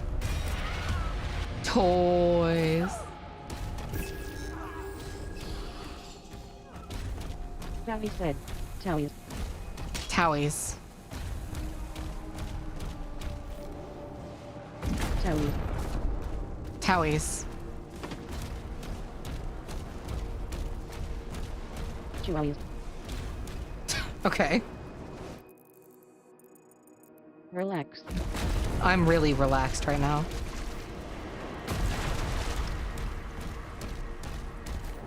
That's excellent. That batsalent. Okay. What do you think of this game so far, Violet? I mean, we're almost done with it. It's cool.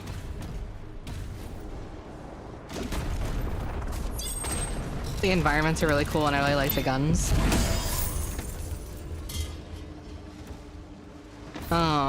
Not my favorite installment of the Doom series, but it's good.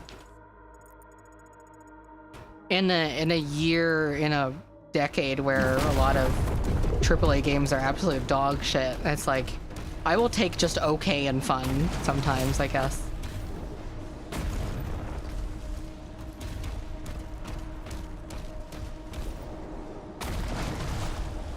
Okay, where is the final wolf? Where is the dawn of the final wolf?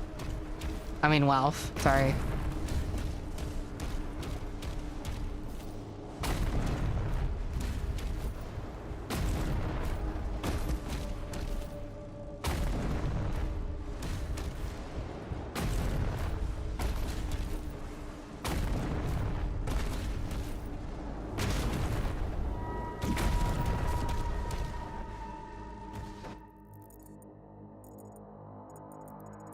Sally said, IBRB. Okay, Ro.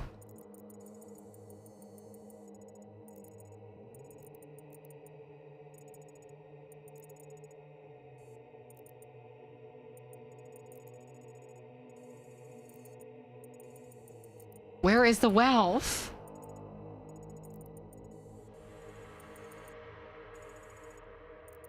One, two, three, four? What? Okay, wait a second. 1, 2, 3, 4. Okay, maybe I did that one.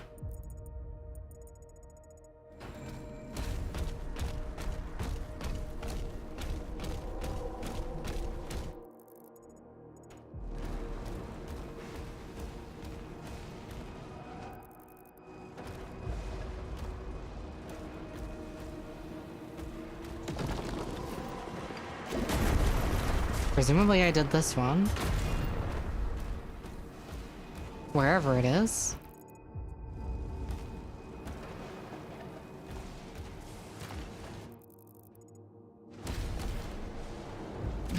And another one just over here.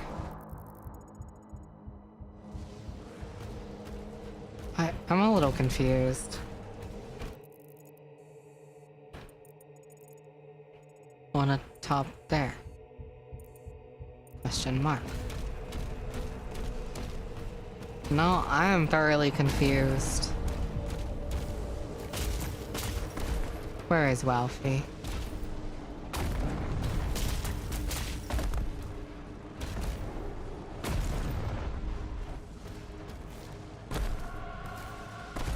I'm never gonna find Walfie.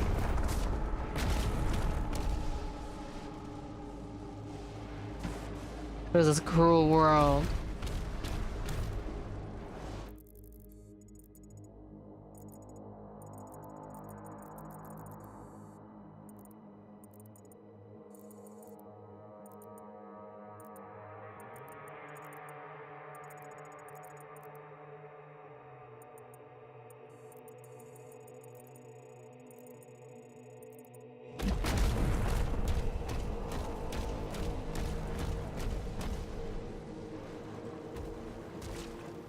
I'm losing my fucking marbles.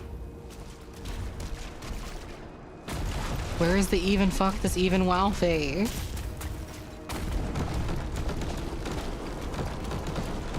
I want to get like my weird pink crystal.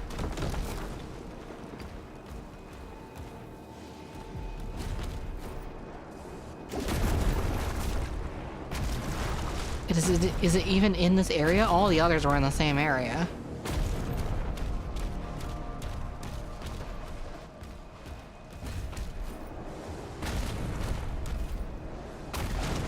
He said, Baba back. Baba back.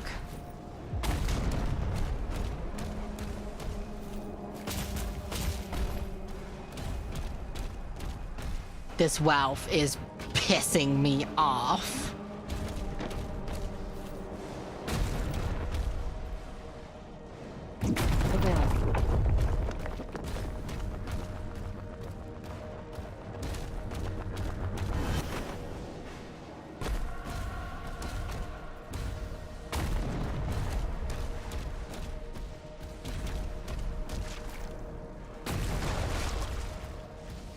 I might just have to go on without it. I'm losing my patience and I'm losing my marbles.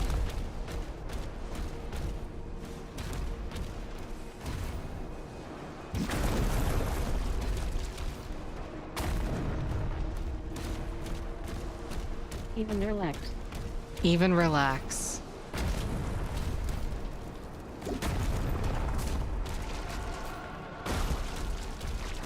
Baba Doobie world.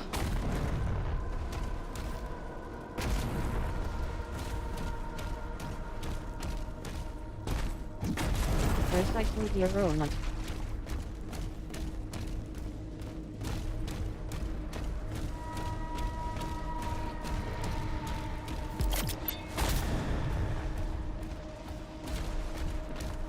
Just checking one last time.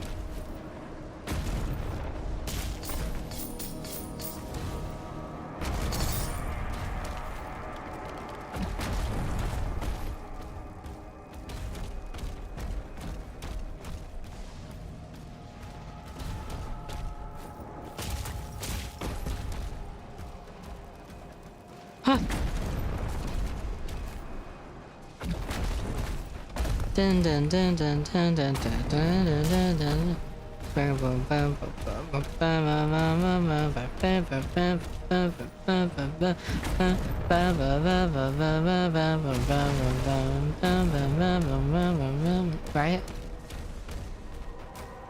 Okay, I give up. I give up on Wildfee.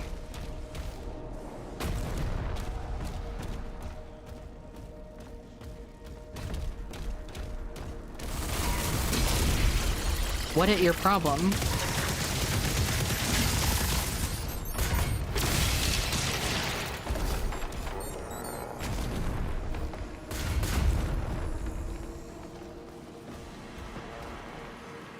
No, this is like actually pissing me off. I want to find the valve. It's like fine.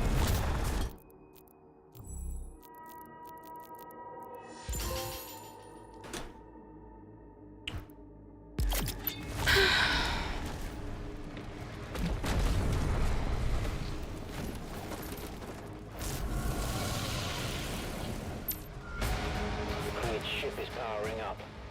The Makers won't allow this. The Slayer will decide his fate.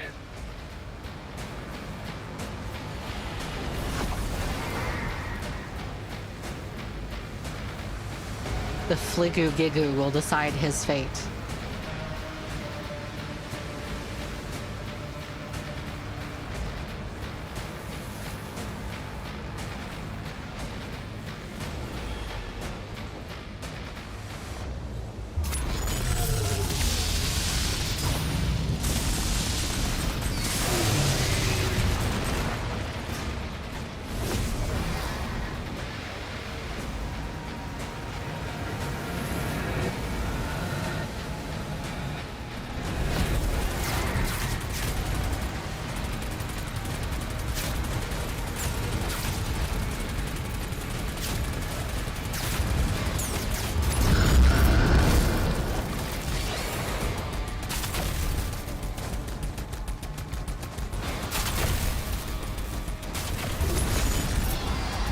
Okay.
Oh, these characters.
Princess Vic, please, help me. I could still be of service.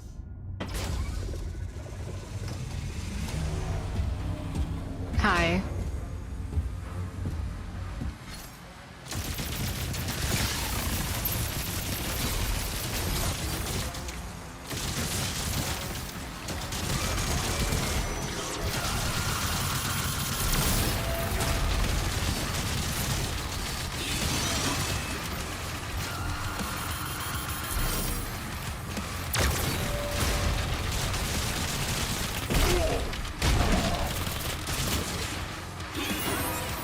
Why can't I see my weapon wheel? I only did what was asked of me. Why can't I see my weapons?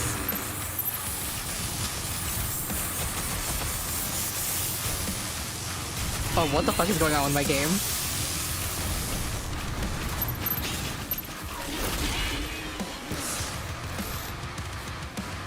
Hello? Okay, where, what?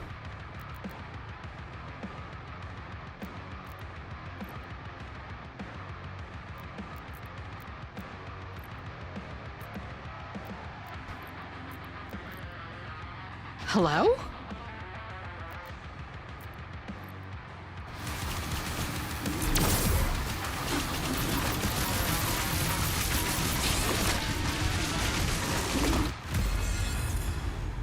Oh, thank the Khan.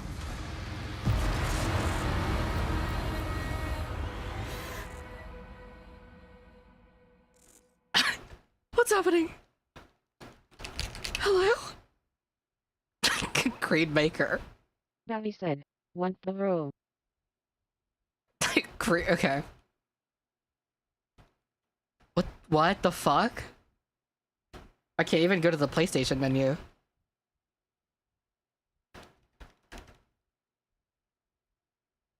Do I have to force shut down my PlayStation? Okay.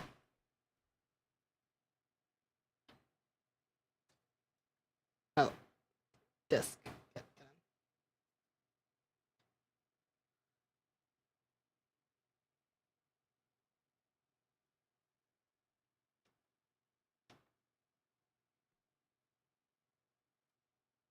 Ooh. My PlayStation won't even shut down. What the fuck? WTF. I've never seen this in my life. What?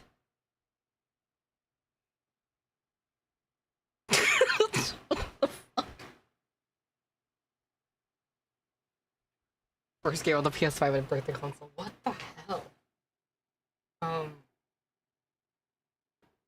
I might need to unplug the PlayStation.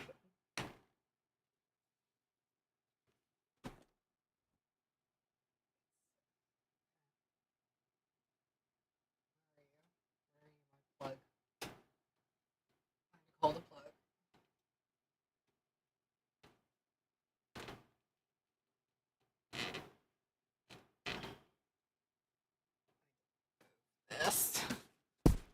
This is in a spot that's like very inconvenient to unplug. Because I don't anticipate unplugging shit.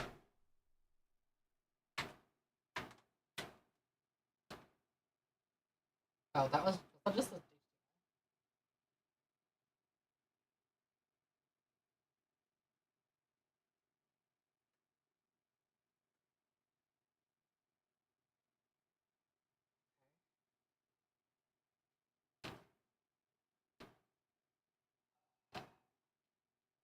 It just occurred to me that the plug for this might be not detachable.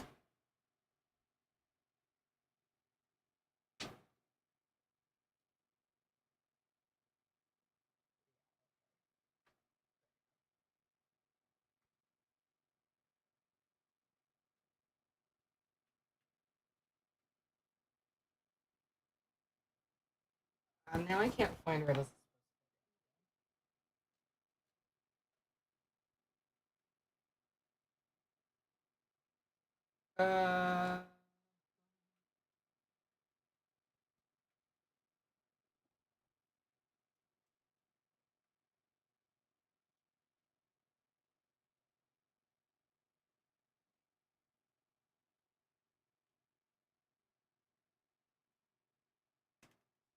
Shit.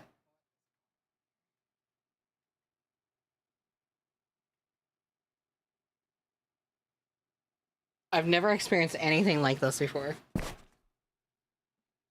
Not with any console I've ever owned in my life.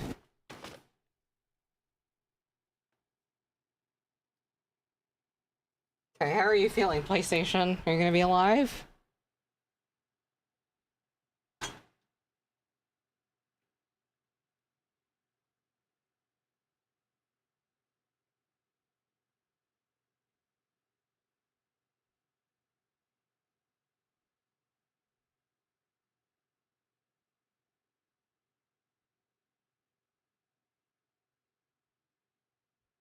Still waiting for it to show up or do anything.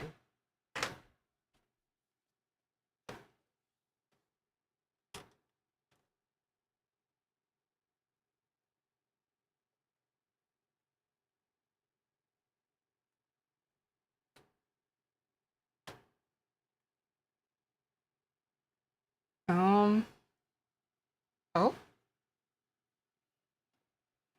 Yeah, no fucking shit.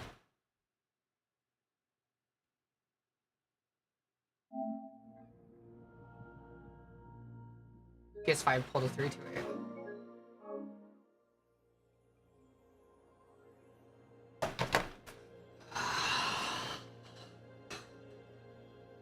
This is so kind, PlayStation.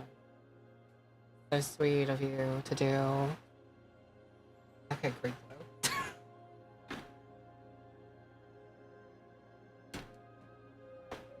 Alright, let's give it a whirl.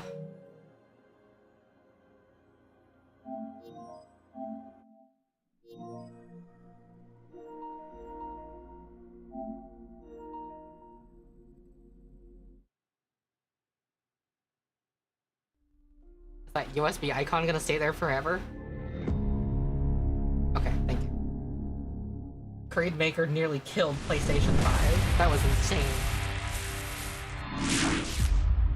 Literally never experienced anything like that before.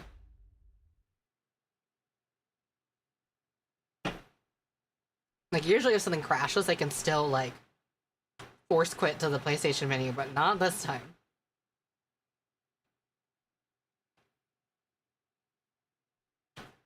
Creed Maker new prices.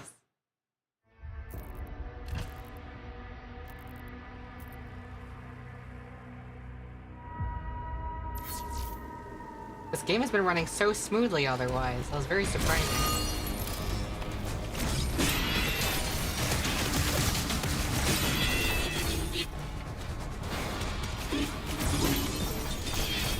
It is your duty to protect your creed.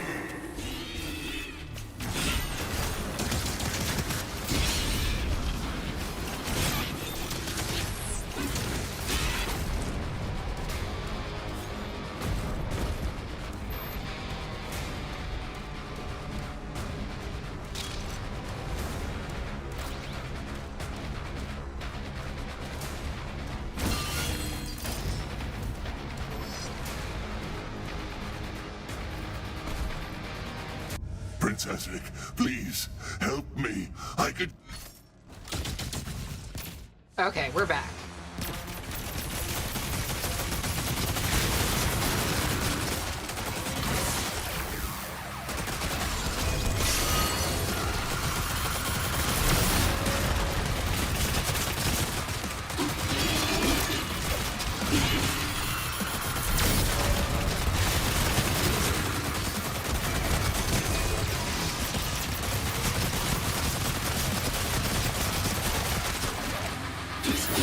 I only did what was asked of me.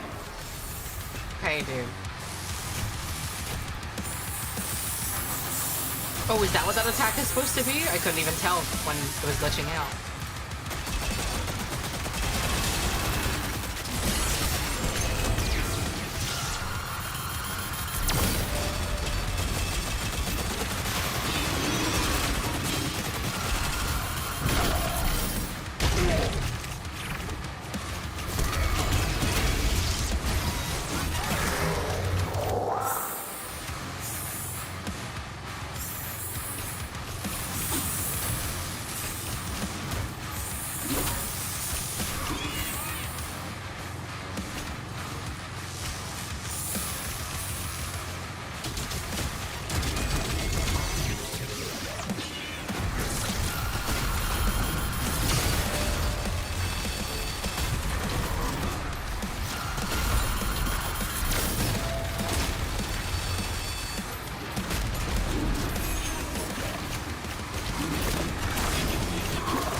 you alive than dead.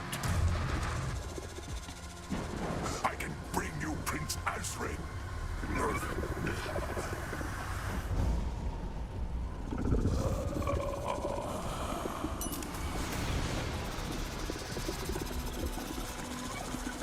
Hello, worm. You didn't have to do that.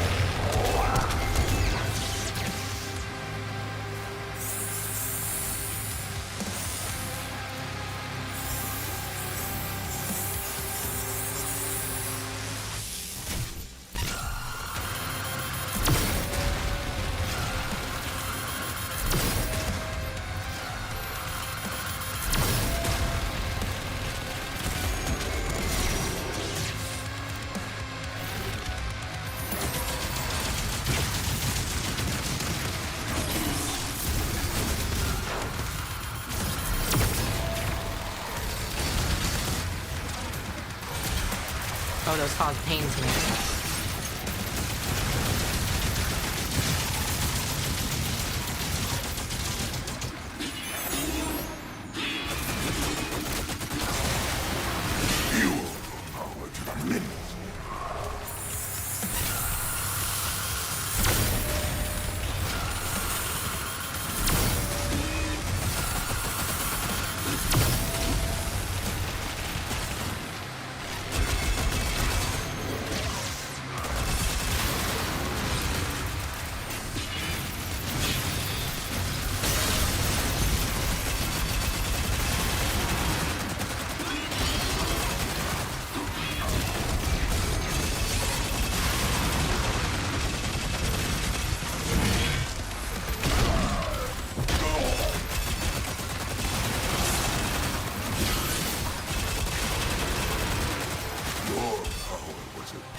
Oh, he's so small.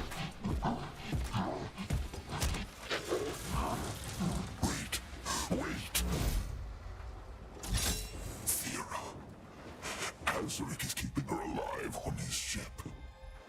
If she dies, his power would die with her. I can take you to her.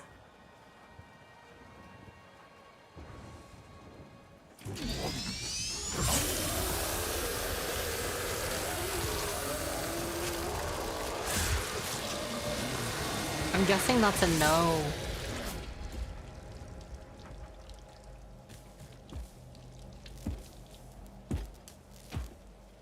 Death screams.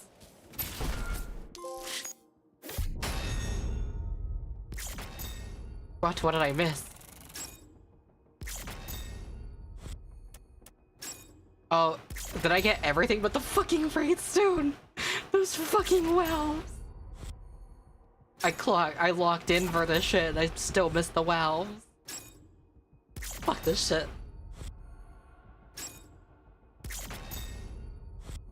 Oh, and I missed one secret. And one, like, dictionary page.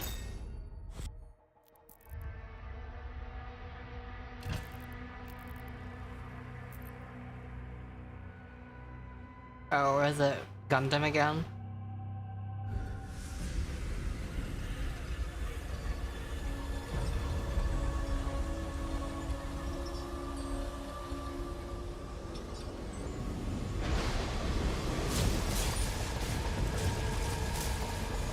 This guy sucks at Fortnite.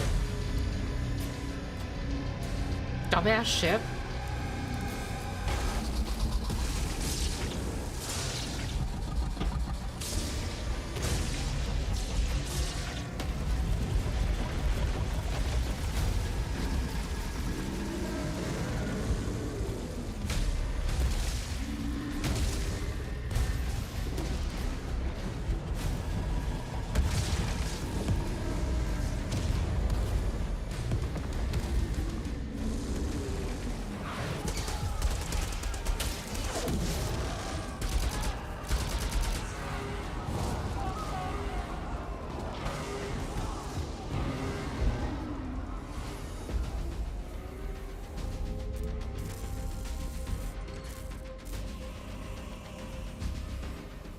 Fix her It Gundam. won't be ready in time, sir. Refueling complete. Royal Atlan online.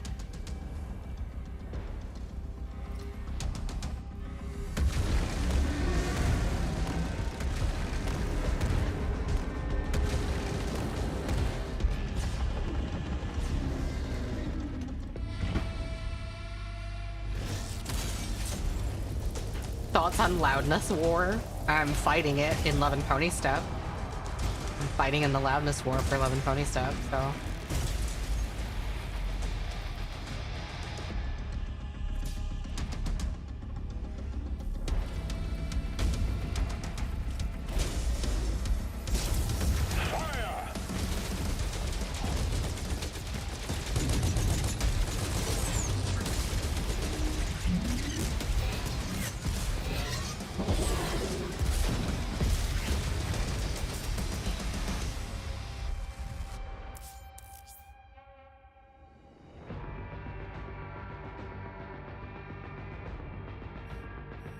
Combat mode engaged. Siege breakers are armed and online.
Cuddle mode activated. Are you gonna do anything, dude?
Doom. Open a dark fountain.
Yabadilo, bro.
Why am I spinning?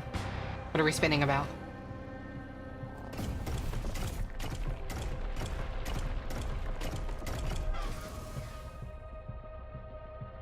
I'm not doing anything. I was just making the camera do that by itself.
Why is it doing that on my camera? Oh.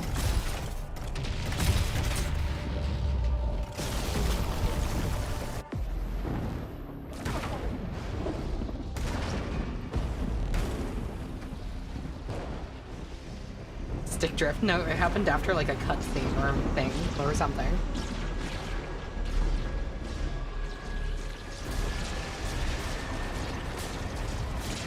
Hello, Warcraft. You do not look comfortable.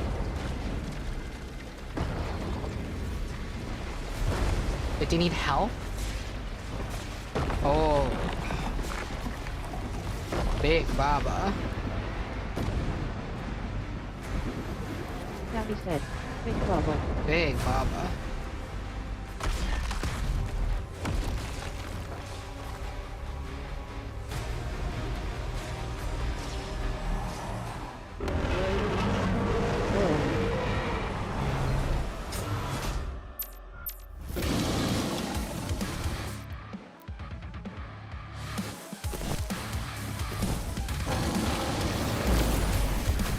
I mean, this better not be stick drift.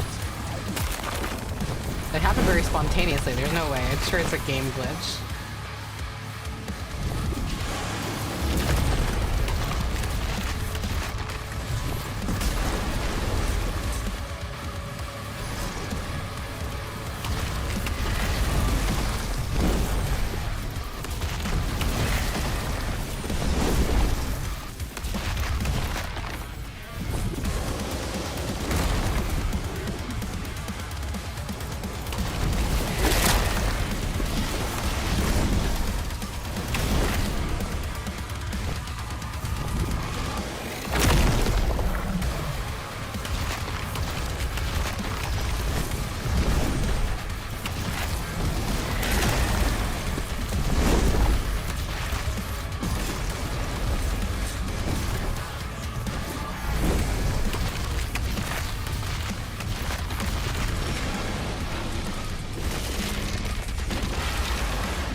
What's that plopping sound? What?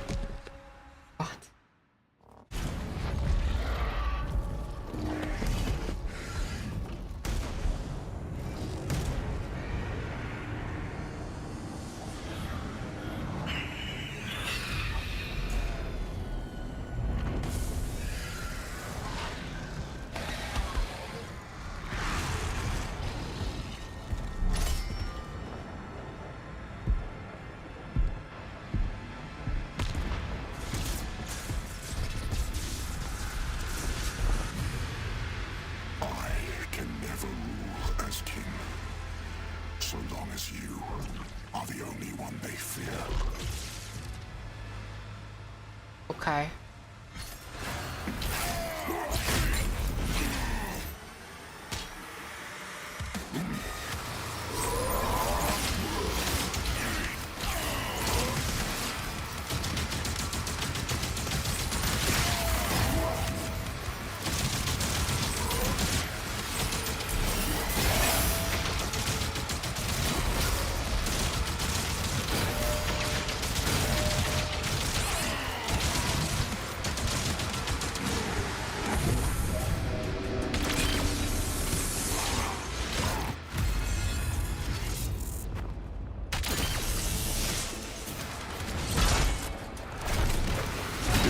is true power.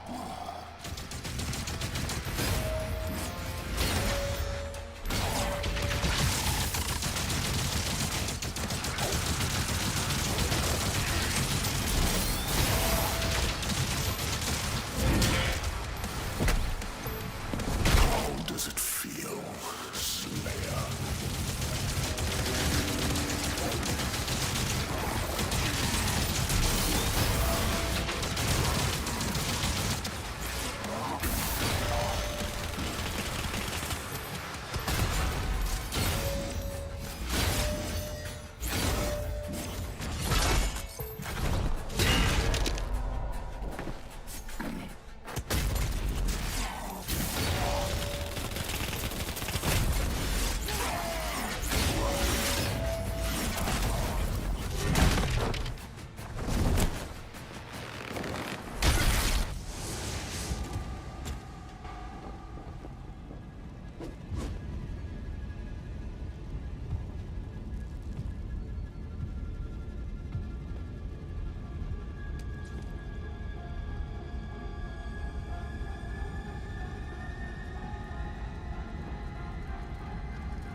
Okay.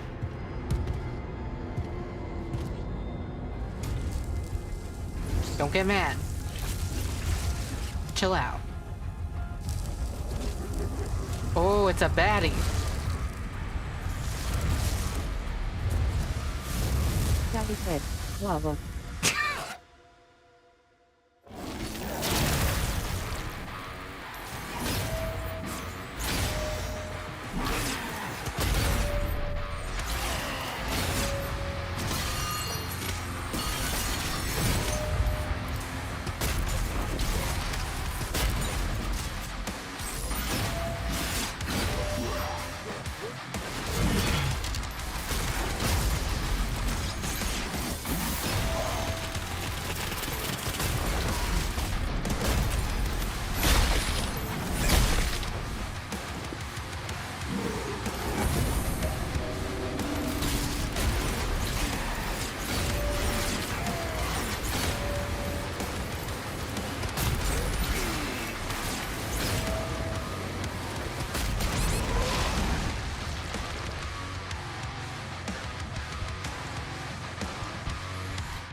What? I thought I parried that.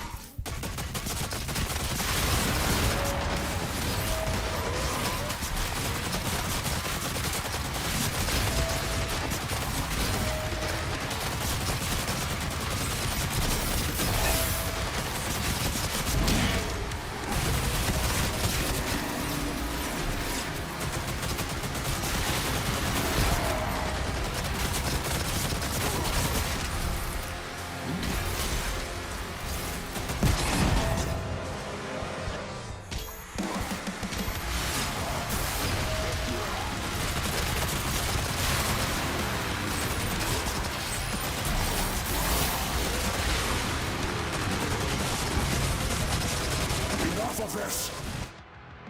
Shit.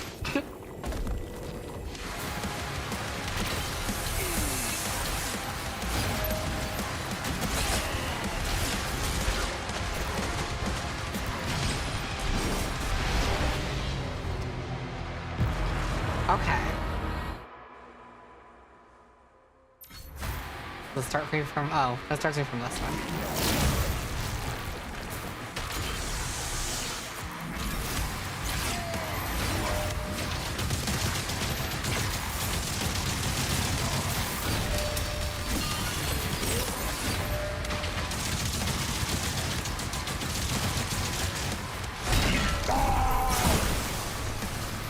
What was that yell?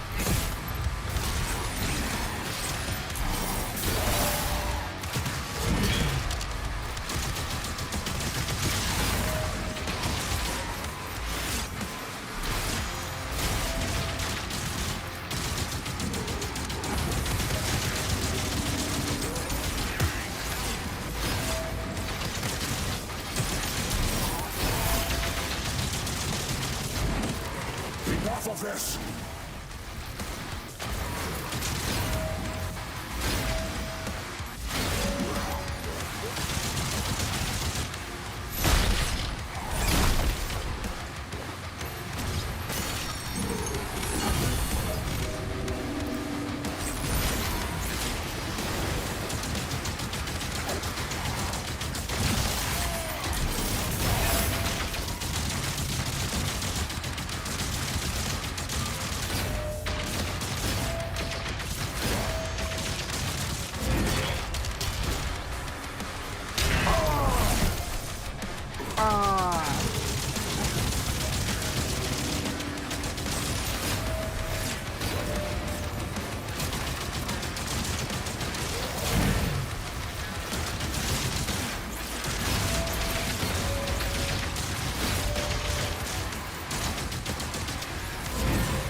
Owie, ouchie. That's my Doom Gal.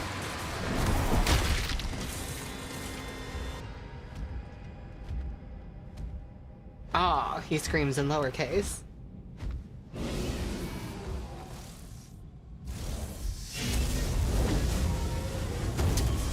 David.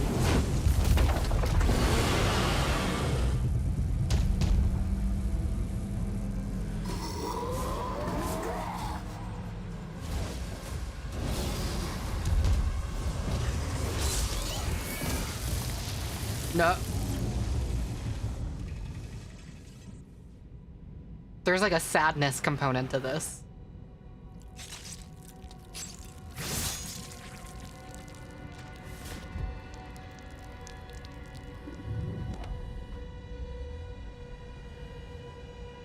That was Doggy. That was David.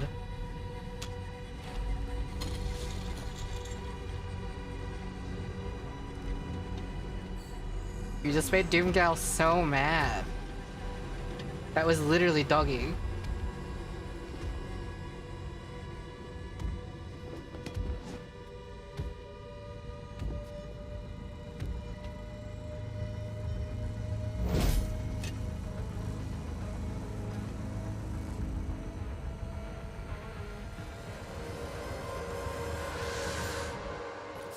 Do I get Berserk or something?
Okay.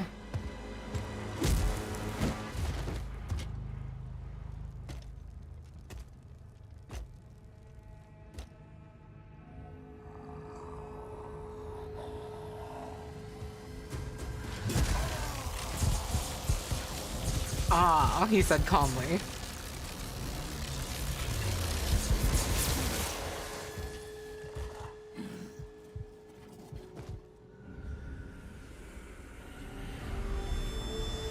Gets unbrainwashed of that Doom character.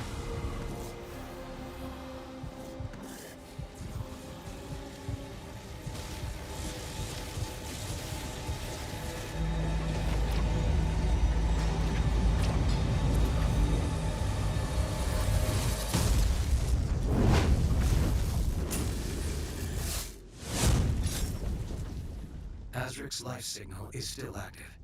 It is transmitting now from the Hell Dimension.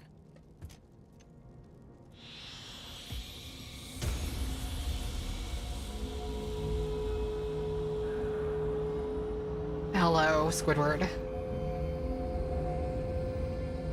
Rivers run blue.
Here, take your, like, Yu-Gi-Oh thing back.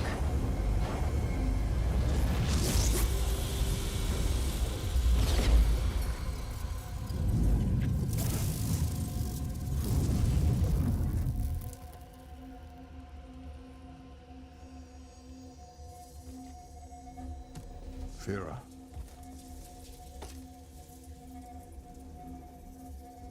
Are you all right? I am. Okay.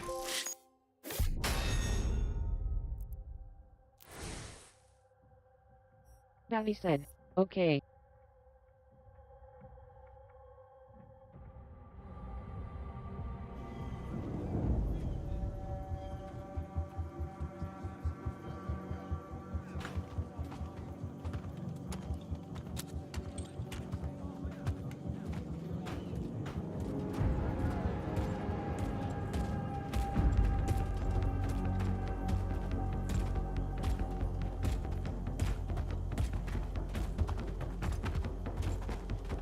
Me and my cape physics.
Lead answer to the Slayer.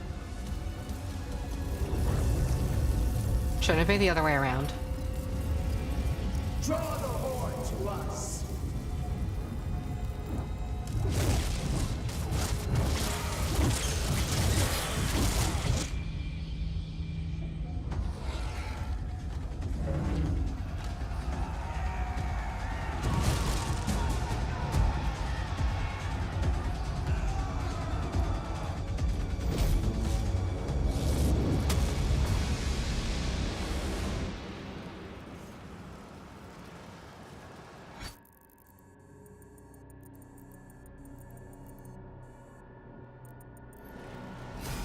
Wait, why is it doing adaptive triggers at me? Okay, now it's not anymore. Okay. Sure.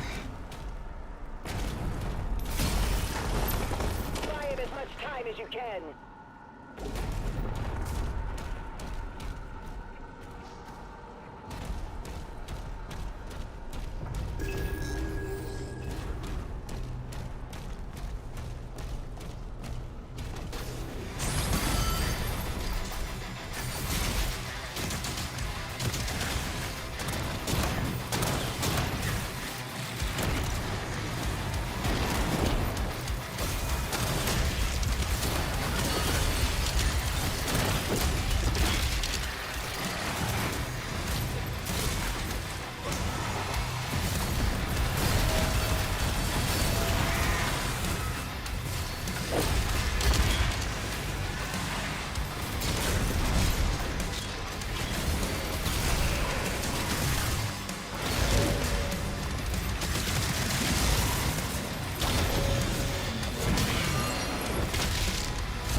A relic key is required. Yeah, I know.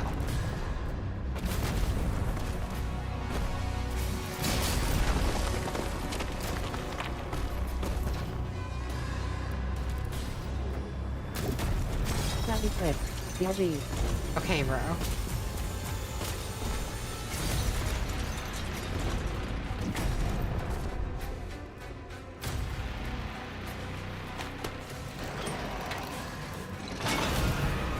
Open the bone gate.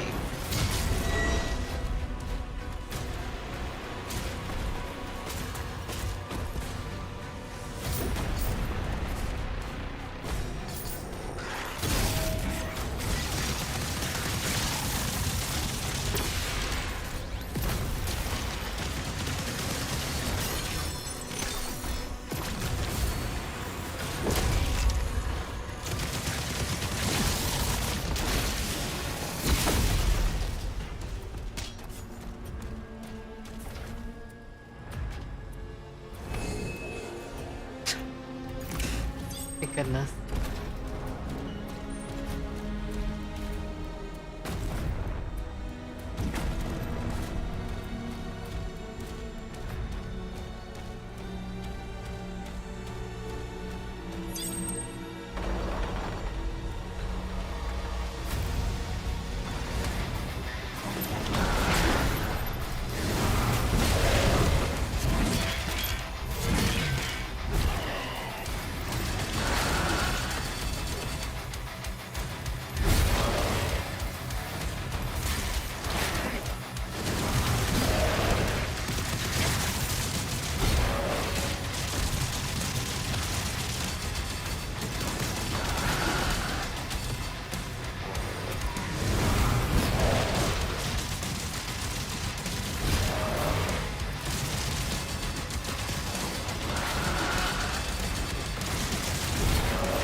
Gabby said, back in Baba City.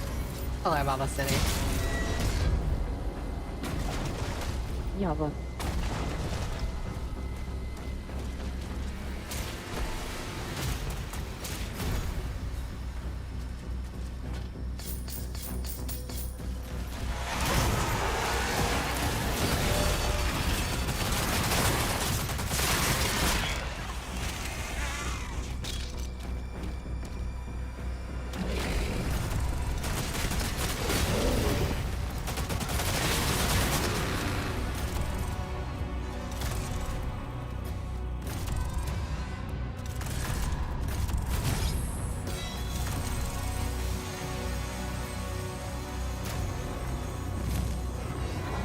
Okay.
How many of you are there?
Okay.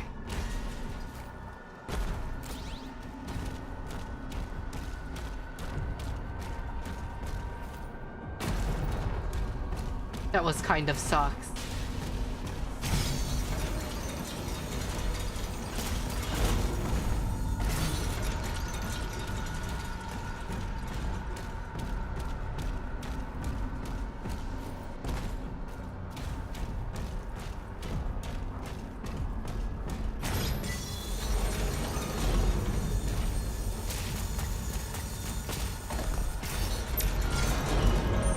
Okay, one life sigil. Oh. And this, I guess. Do I even really need these at this point?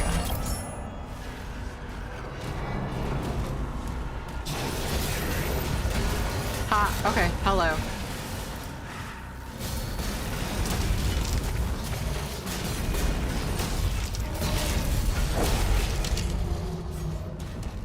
Welcome.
Okay.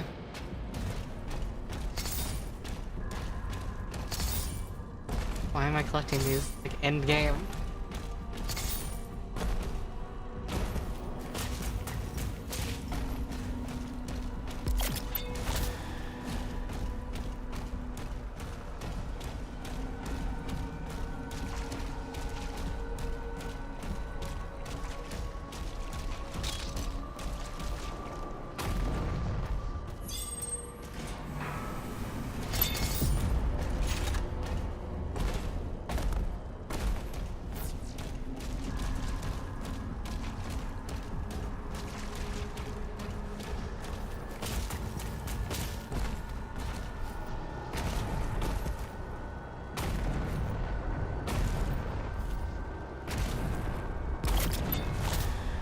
Approaching Azur's hangar.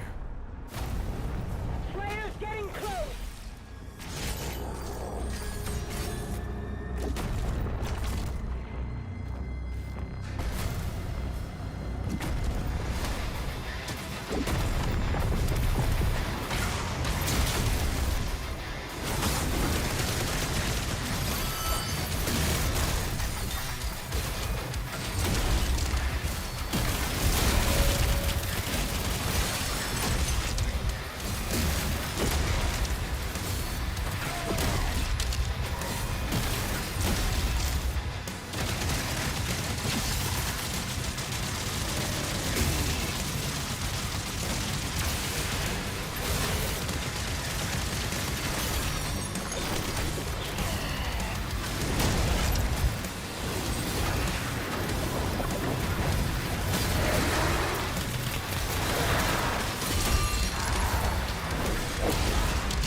Wait, what? Where's the enemy?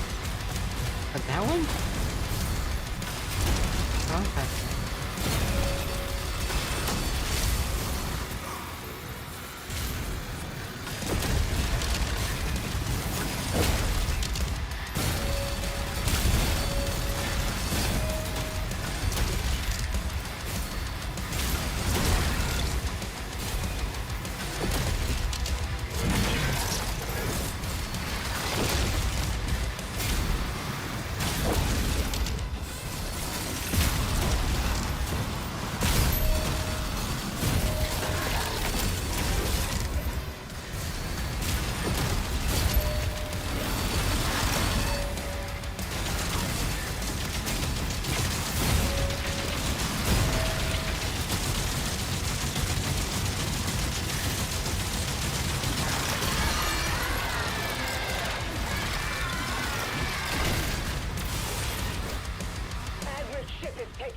Okay.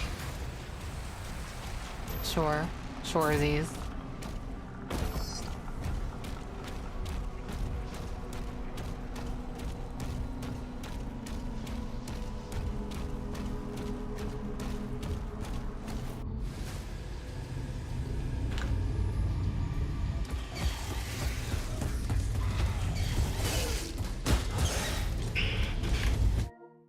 Huh?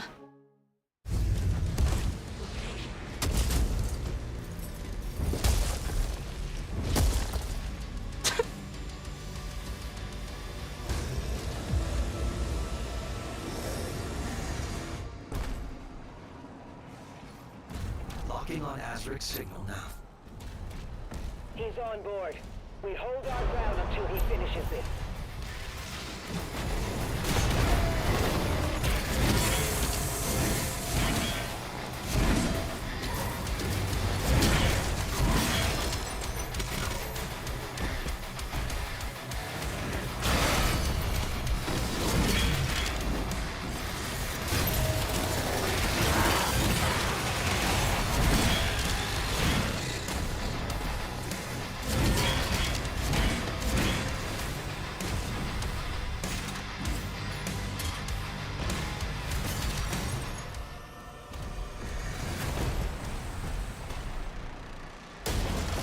Kill him.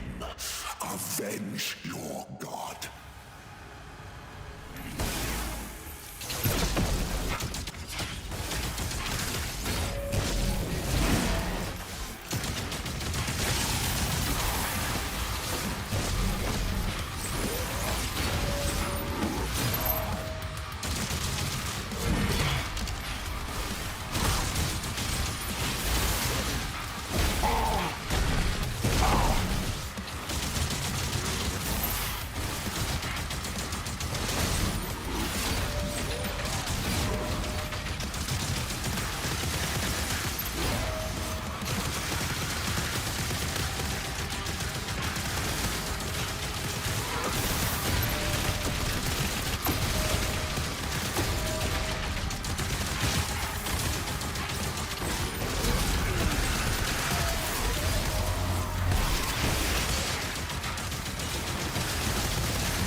command the Horde.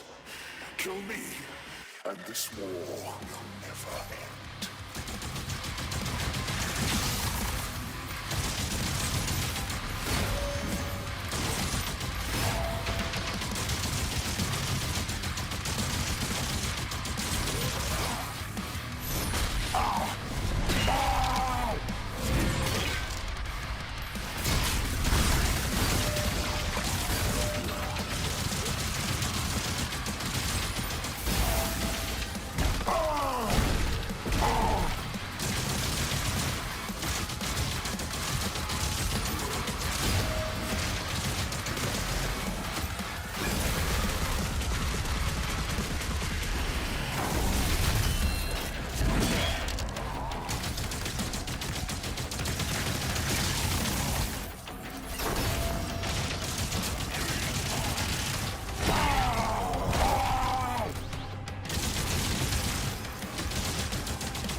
Is this like a GG Brian D type moment situation?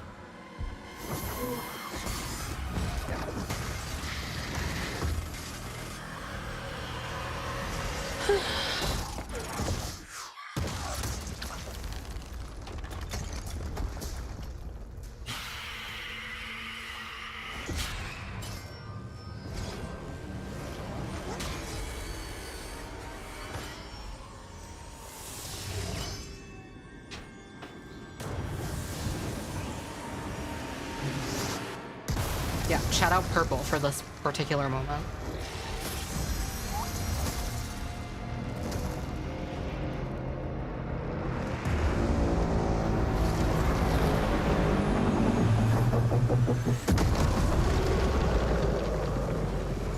Prince Ashrak, exertions.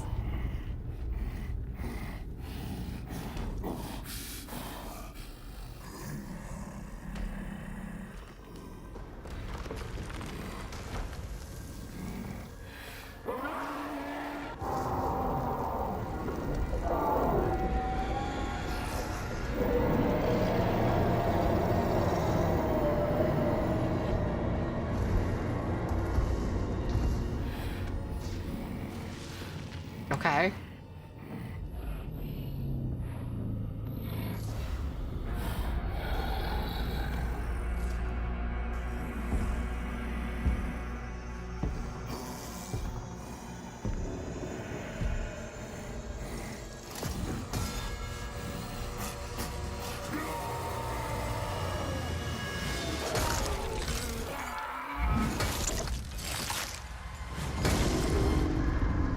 Okay.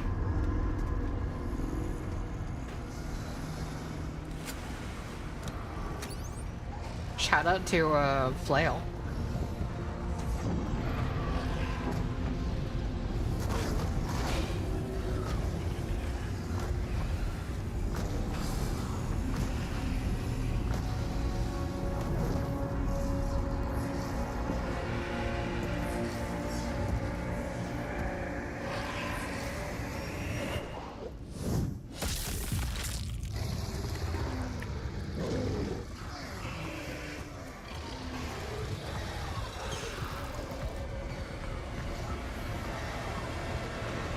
Very much ahead of the game here.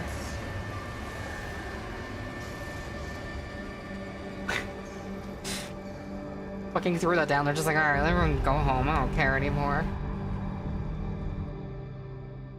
I don't know.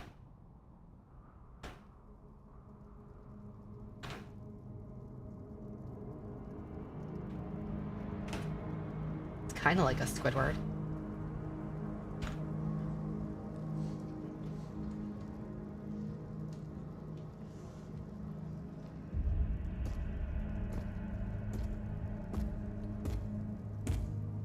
Any word? No one has seen him since the assault. we are much better off with him on his own. And you, young sentinel, your father tells me great things about you. Thank you, sir. Who are you people? The Maker's Church has disavowed all actions taken by the Creed. They give their word he was acting alone, and they'll bring justice to anyone that collaborated with them. We'll move forward with our own Inquisition, quietly.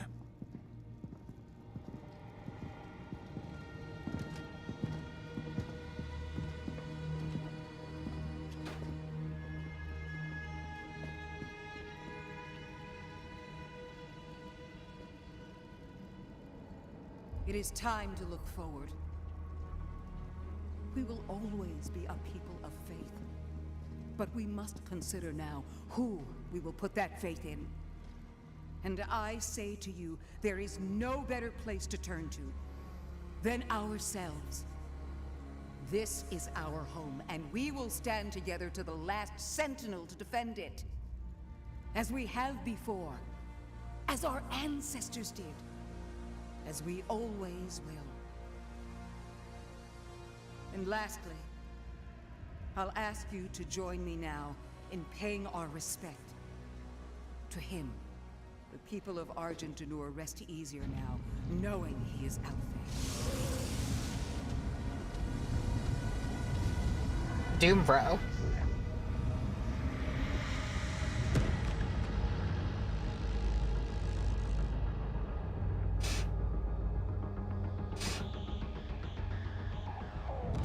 Targets identified.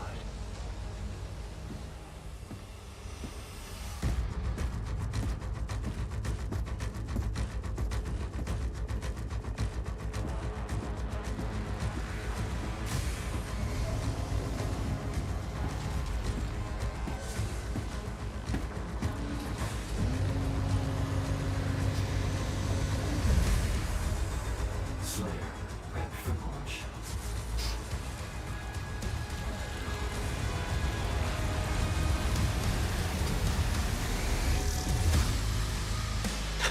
Okay. I don't know how much I cared about the story. I have no idea what's going on. Sally said, like okay. The game was fine.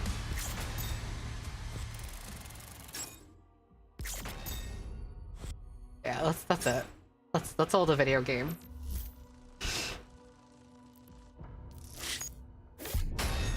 That was game to play. Nightmare Doomslayer. Okay. Nightmare, nightmare, nightmare. Nightmare, nightmare, nightmare. Okay. I'm like really tired and very hungry, so I think I'm gonna end stream now. Hold on, just... That was Not go eat. fascinating. I don't really have much to say about it right now. I need to think about it a bit more. Thank you for coming to Baba City. Thank you for coming to Baba City. Oh, I forgot. Percival was here. It's Now fine. leave Baba City. Everything's fine. Lava. Stop it! Oh my god, everything's falling down because of the PlayStation movement situation. No. Okay. Well, thank you for coming to stream, everyone. That was Doom, I think. Webpunk tomorrow. Shout out. Bye. Goodbye, Ronut's world.